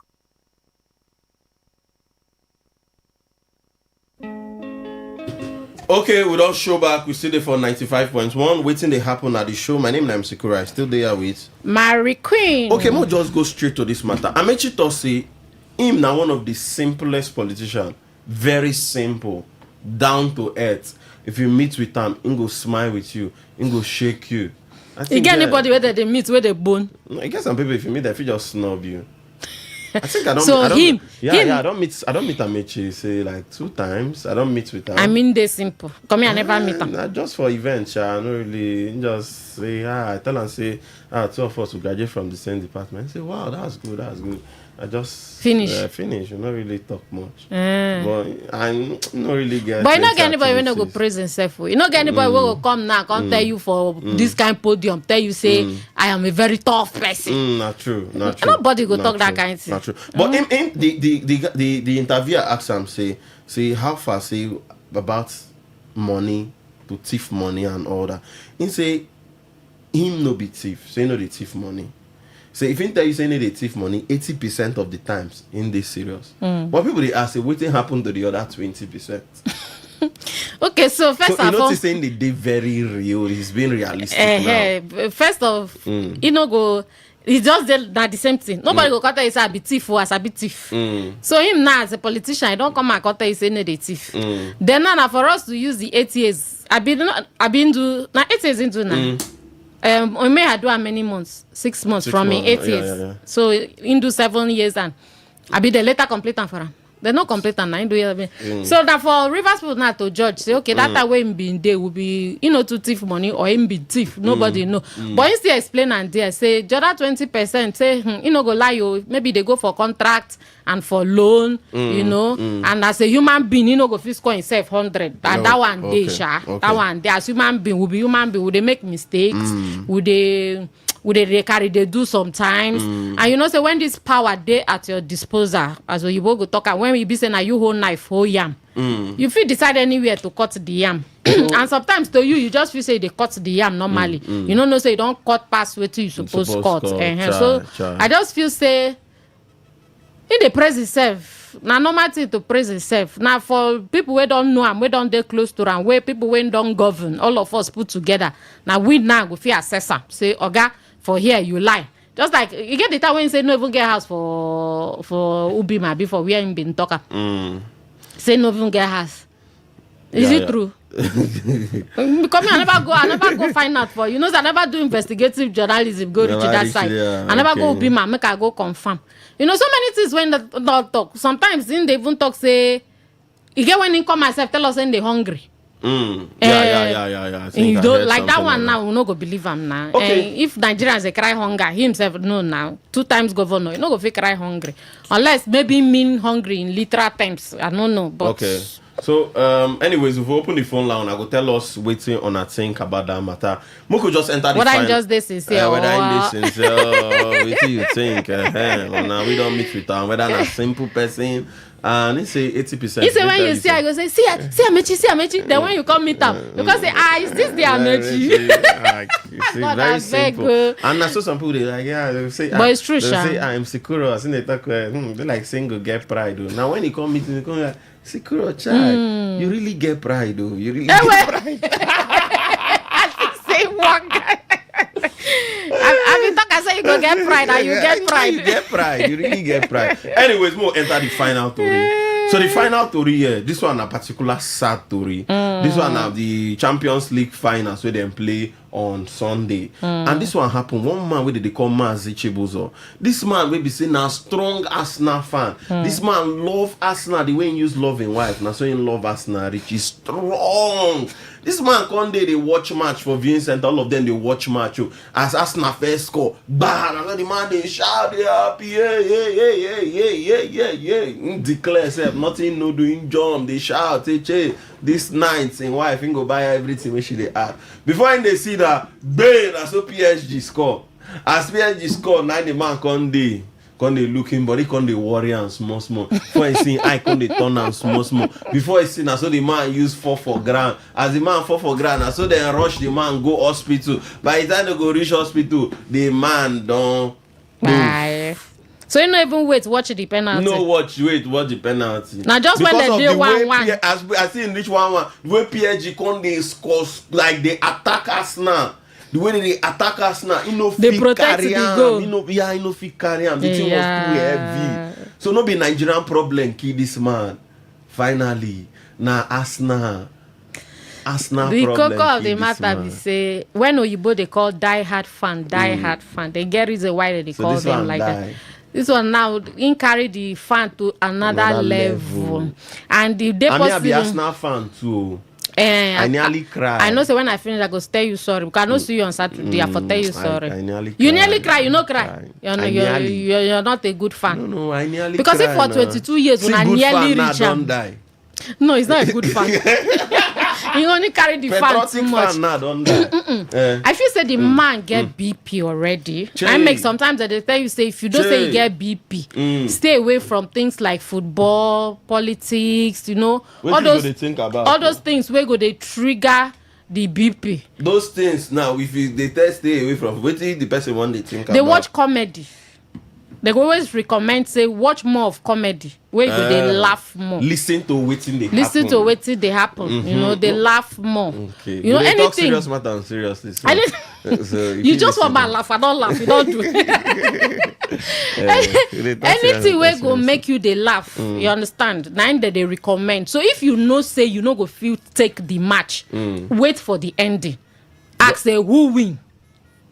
They tell you okay, they play like this, so PSG later. What about them? Tell them who win? They say Arsenal losing 50 faint dying. No, but the shock no go there as when they watch them. Okay, because that time all your hormones, all the emotions don't already die. So you don't already keep your mind say na sportsmanship. Somebody must win. And I wait till they always talk say when you they watch match or you they play politics or anything at all, just zero your mind. Say somebody must win like and somebody must lose. Now. One particular party go cry. Definite, no be one go win, the rest go cry. One go win, the rest go cry. So if the parties they 30, 29, one go win, 29 go they cry. So imagine say they can't get die-hard fans and for that 29. Get some people will get BP issues too. You understand? So may they start from now. They prepare their mind. Say even if my party no win, no be reach to die.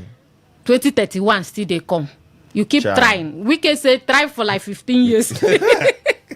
So when you try like 10-15 years, so if it reach you. So just keep trying. You understand? So die-hard fans, more than they take them easy. It's not worth dying for. Now you don't go. That in fine wife. Now I give her 6 months. Another man don't they collect. More than no man, and life goes on. And some men, and she's still very young. Some men they like divorcees and widows. And then they feel say, okay, those ones don't mature, they don't handle marriage, so they don't need to come begin to teach them the integrity of marriage. They don't already they marry. You know, say some people they like food done according to Wiki. Say Peter will be like where Mama puts. Some men they use the eye see women with their husband don't die. Now isn't they specializing? You get one where accused una local government chairman. I'm not calling anybody name, but they accuse them. Something like that. Something like that. They accuse them. Say na their specialty be that. God, I beg, this River State, don't you want to hear? God help us.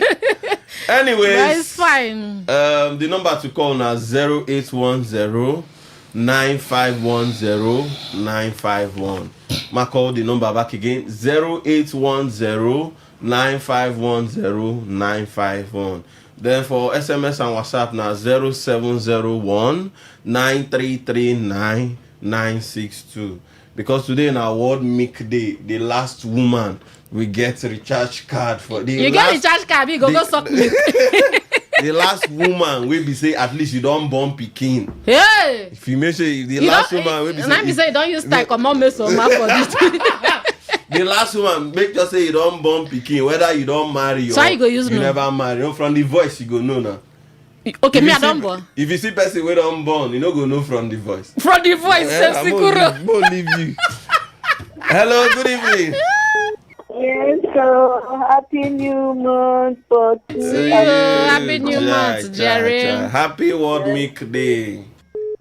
We come near with that one. Every time you have near. Be like say like milk well. You don't like milk well. Cow milk I like. Cow milk. Yeah. Okay, I drink they go. Put your voice for the Tory. With Rainbow Coalition, if you need to come here. Those people where they clap hand. The only one person get the River State where they will come. They do this, they do that. Joy, wonder can never end for this River State. 9 hold the River State, 9 hold knife, 9 hold yam. Anybody where in court give, make him chop. That means nobody where there for this River State. Only one person. 9 will command, 9 will do this, 9 the lecturer, 9 the teacher, 9 the everything. Make we they look now.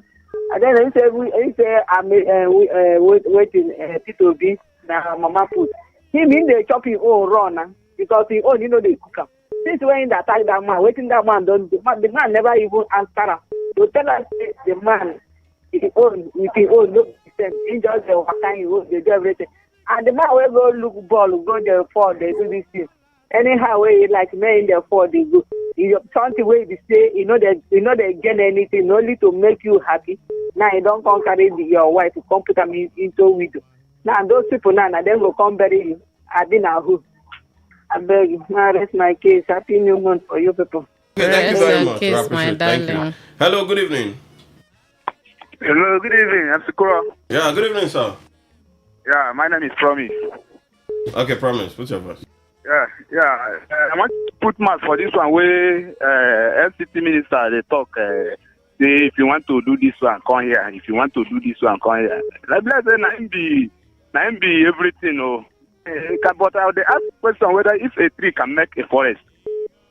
I don't know. This one when they talk with both confidence, they decide for River State and this thing. So the thing tire me. The thing tire me. May they remember say there is God. Oh, there is God. Okay, thank you very much. Thank you. So there is God. Yes, that's true. Hello, good evening. Good evening, Piccolo. Yeah, good evening, sir. Yeah, my name is Paul. I'm calling from Rumigo. Okay, put your voice. Yeah. Let me first start with those milk producers and well wishers to their day today. Yes. But not for the one where they produce dry milk or only the one where they produce wet one. Okay. The real milk. Thank you very much. For the politician, I might say he doesn't thief money. Me, I don't trust politicians too, because if they say this is red, tomorrow they will say that is white. But for him, he don't have any court case. He's not been jailed for anything, so he can claim to be like that. But what is their source of wealth? Yeah, I don't even know, because their companies have not been seeing it around. Even the steel farms, all of them, they are dead in River State here. And he didn't hold River State strong. So he lose the distance from the grassroots here. And then for the man who lost his life, it's very, very unfortunate. It didn't supposed to be that. Although sometimes it's just like this governor who won election in Kogi State. That very he died. Maybe in our happiness. Sometimes you're supposed to be cautious of following all those things. Not to be overzealous to the essence with your soul or your life. Sorry for the family. Let them take heart. Thank you very much. Okay, thank you very much, sir. Thank you. Hello, good evening. Good evening. Yeah, your name and where the call us from? My name is Steven. I'm calling from Boston. Okay. FCT minister calling for everybody to come to him. It is not bad because Nigeria, we don't have election. What we have is selection. If it is election, he don't have the mouth to do what he's dealing up and down for River State. But it is selection, sir. He is at the top. He's got to select whoever he puts to be whoever it is. And if you fail to have an agreement with him, he will kick you out of the office. So I just pity River State now because they don't have election. What they have is election. Okay, thank you very much, sir. Thank you. Hello, good evening. Yeah, good evening. Yeah, seriously. This is serious. Like when we are in primary school, they say the best answer to a fool is what? Well, you see how FCT minister just looking for trouble, and they were last time. That's how he went to Anambra. Start telling Anambra people, you people should not waste your vote to Obi. Any vote to Obi is a waste in somebody's village. And the person there that is even talking to don't even reply anything. Since this man had been looking for a way where Obi will engage him in verbal talk. FCT minister, you know say Obi no be that kind of person now. Obi don't be past this thing. You know good. I could remember when I see for Rumukrushin, one woman where they go hospital. Now Bajimata Butamoto, pregnant woman, they collect that motor from that woman. We beg everything for that very day to to release the woman if they go hospital. You know, agree. It's a Bajimata Butamoto. Nobody know. It's not good. They will not they do like that, like say will be Pharaoh. Even Pharaoh said, you know that life today. It's not good. It not be because maybe the table now don't be your own side. Any day way in turn now, you go hear them saying, go say, I don't be letting I talk, oh, not letting I mean. Leave will be alone. So focus on your Nigeria, how you not go take and well. Will be no be your problem. Leave will be alone.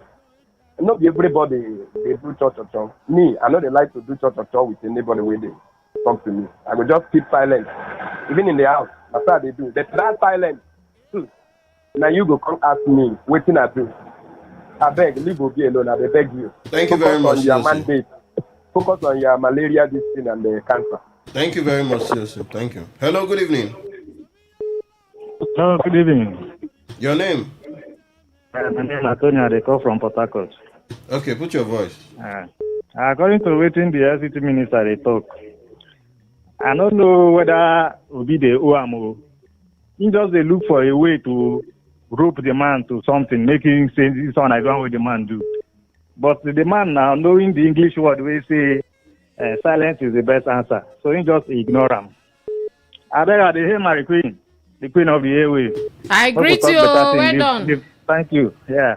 I could forget about the other man. I don't know what they talk. Okay. Thank you very much. We'll address it. It. We know you talk about. We know you talk about Obi. Now the coalition. Now they talk about. That's the one I bring Obi this. Obi do that. Ataya. Hello. Good evening. Hello. Good evening. Your name and where they call us from? I'm Victor calling away from Abia State. Victor from Abia State. Put voice. I beg. Many have begged Enrique.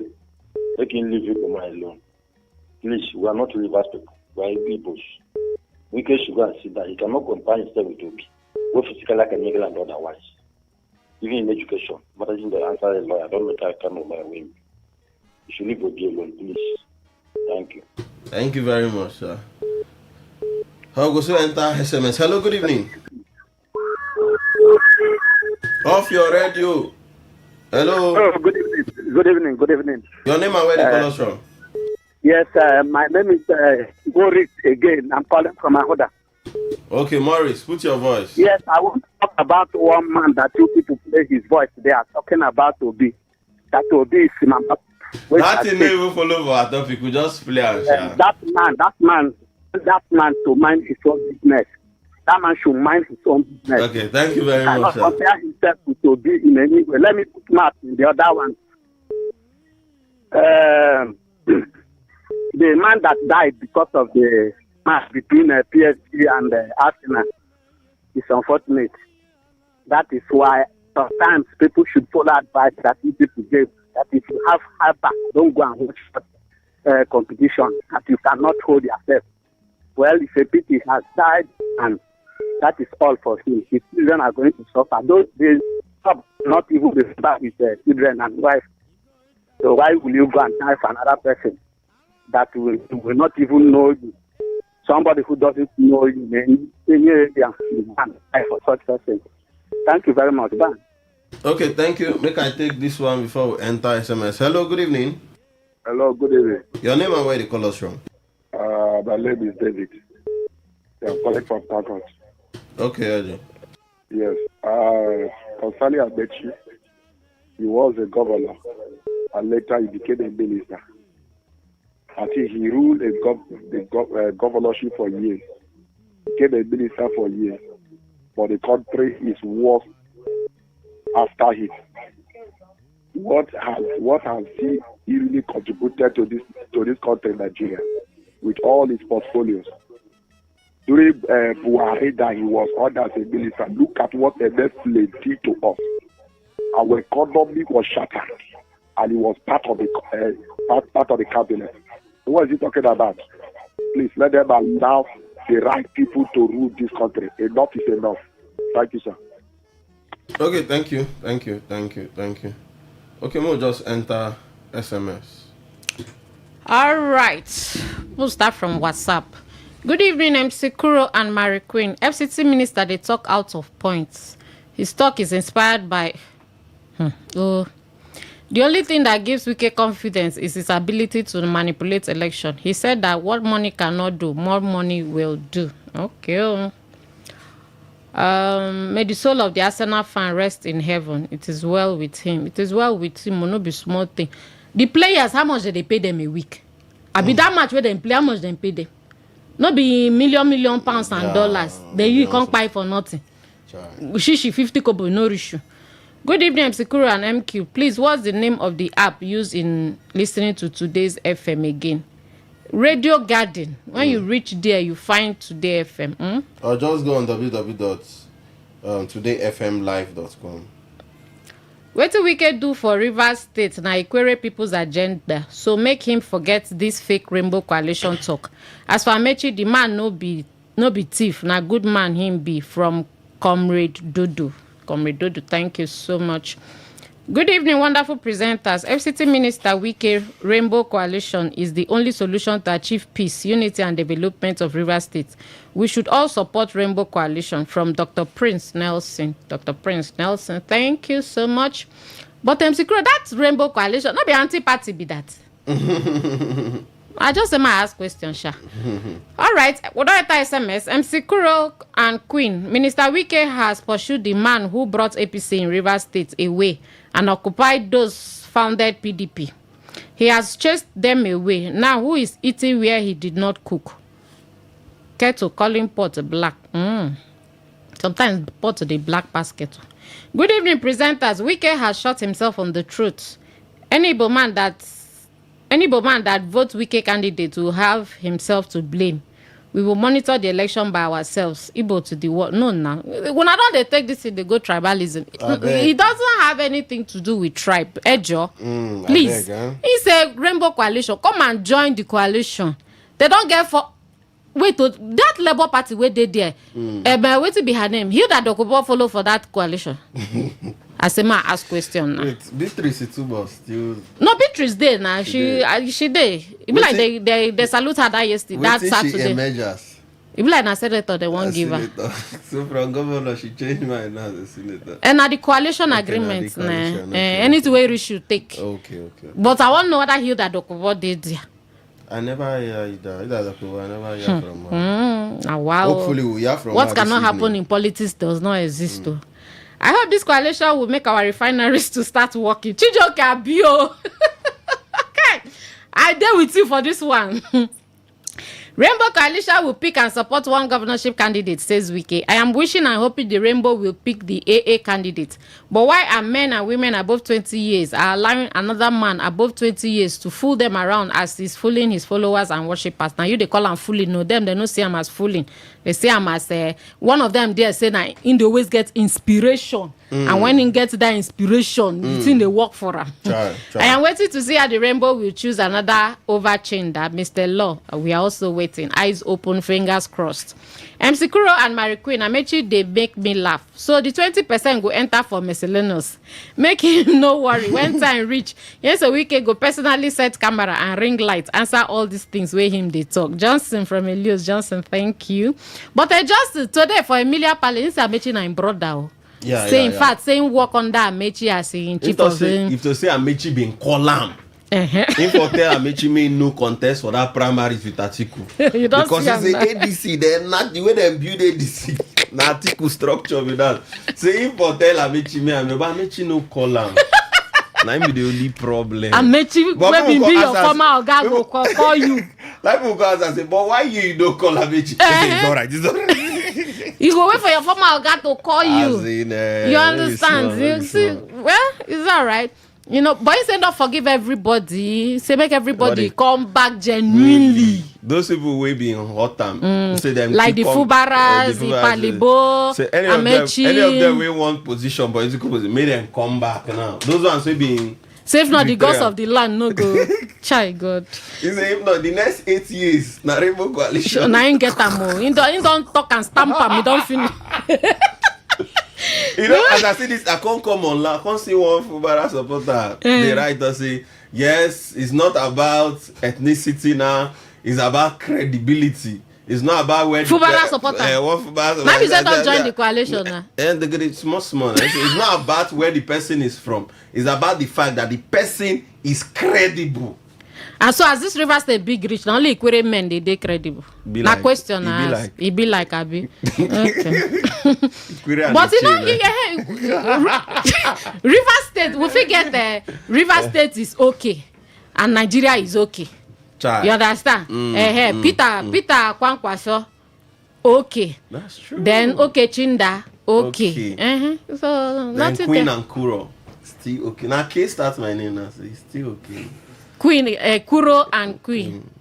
No, go Queen, you go change your name. What is your native name? So that we go find dear. Make it be okay. So that it's not okay. All of us want to be okay. No. Today FM, okay. River State, okay. Nigeria, okay. Hey, when they give Mary Queen her flowers. Nigeria, okay. Make Tinubu no yada one. Good evening, Now Chelsea and Man U fan go take. What's a brief football? Couple things I wait till they talk. No, now because of the match now. They go find Chelsea. Weekend should go and support him in Bola Tinubu agenda. And now what they tell you now? He said 2027 said about President Bola Ahmed Tinubu get. I mean, don't talk that one. He's not hiding it. Rainbow Coalition Party, has it been registered with INEC? No, they're not saying a Rainbow Coalition Party. They say a coalition of parties. So far they don't get 4, but we have to go. See you guys tomorrow. Enjoy your evening. Okay, on our well done, Port Harcourt people.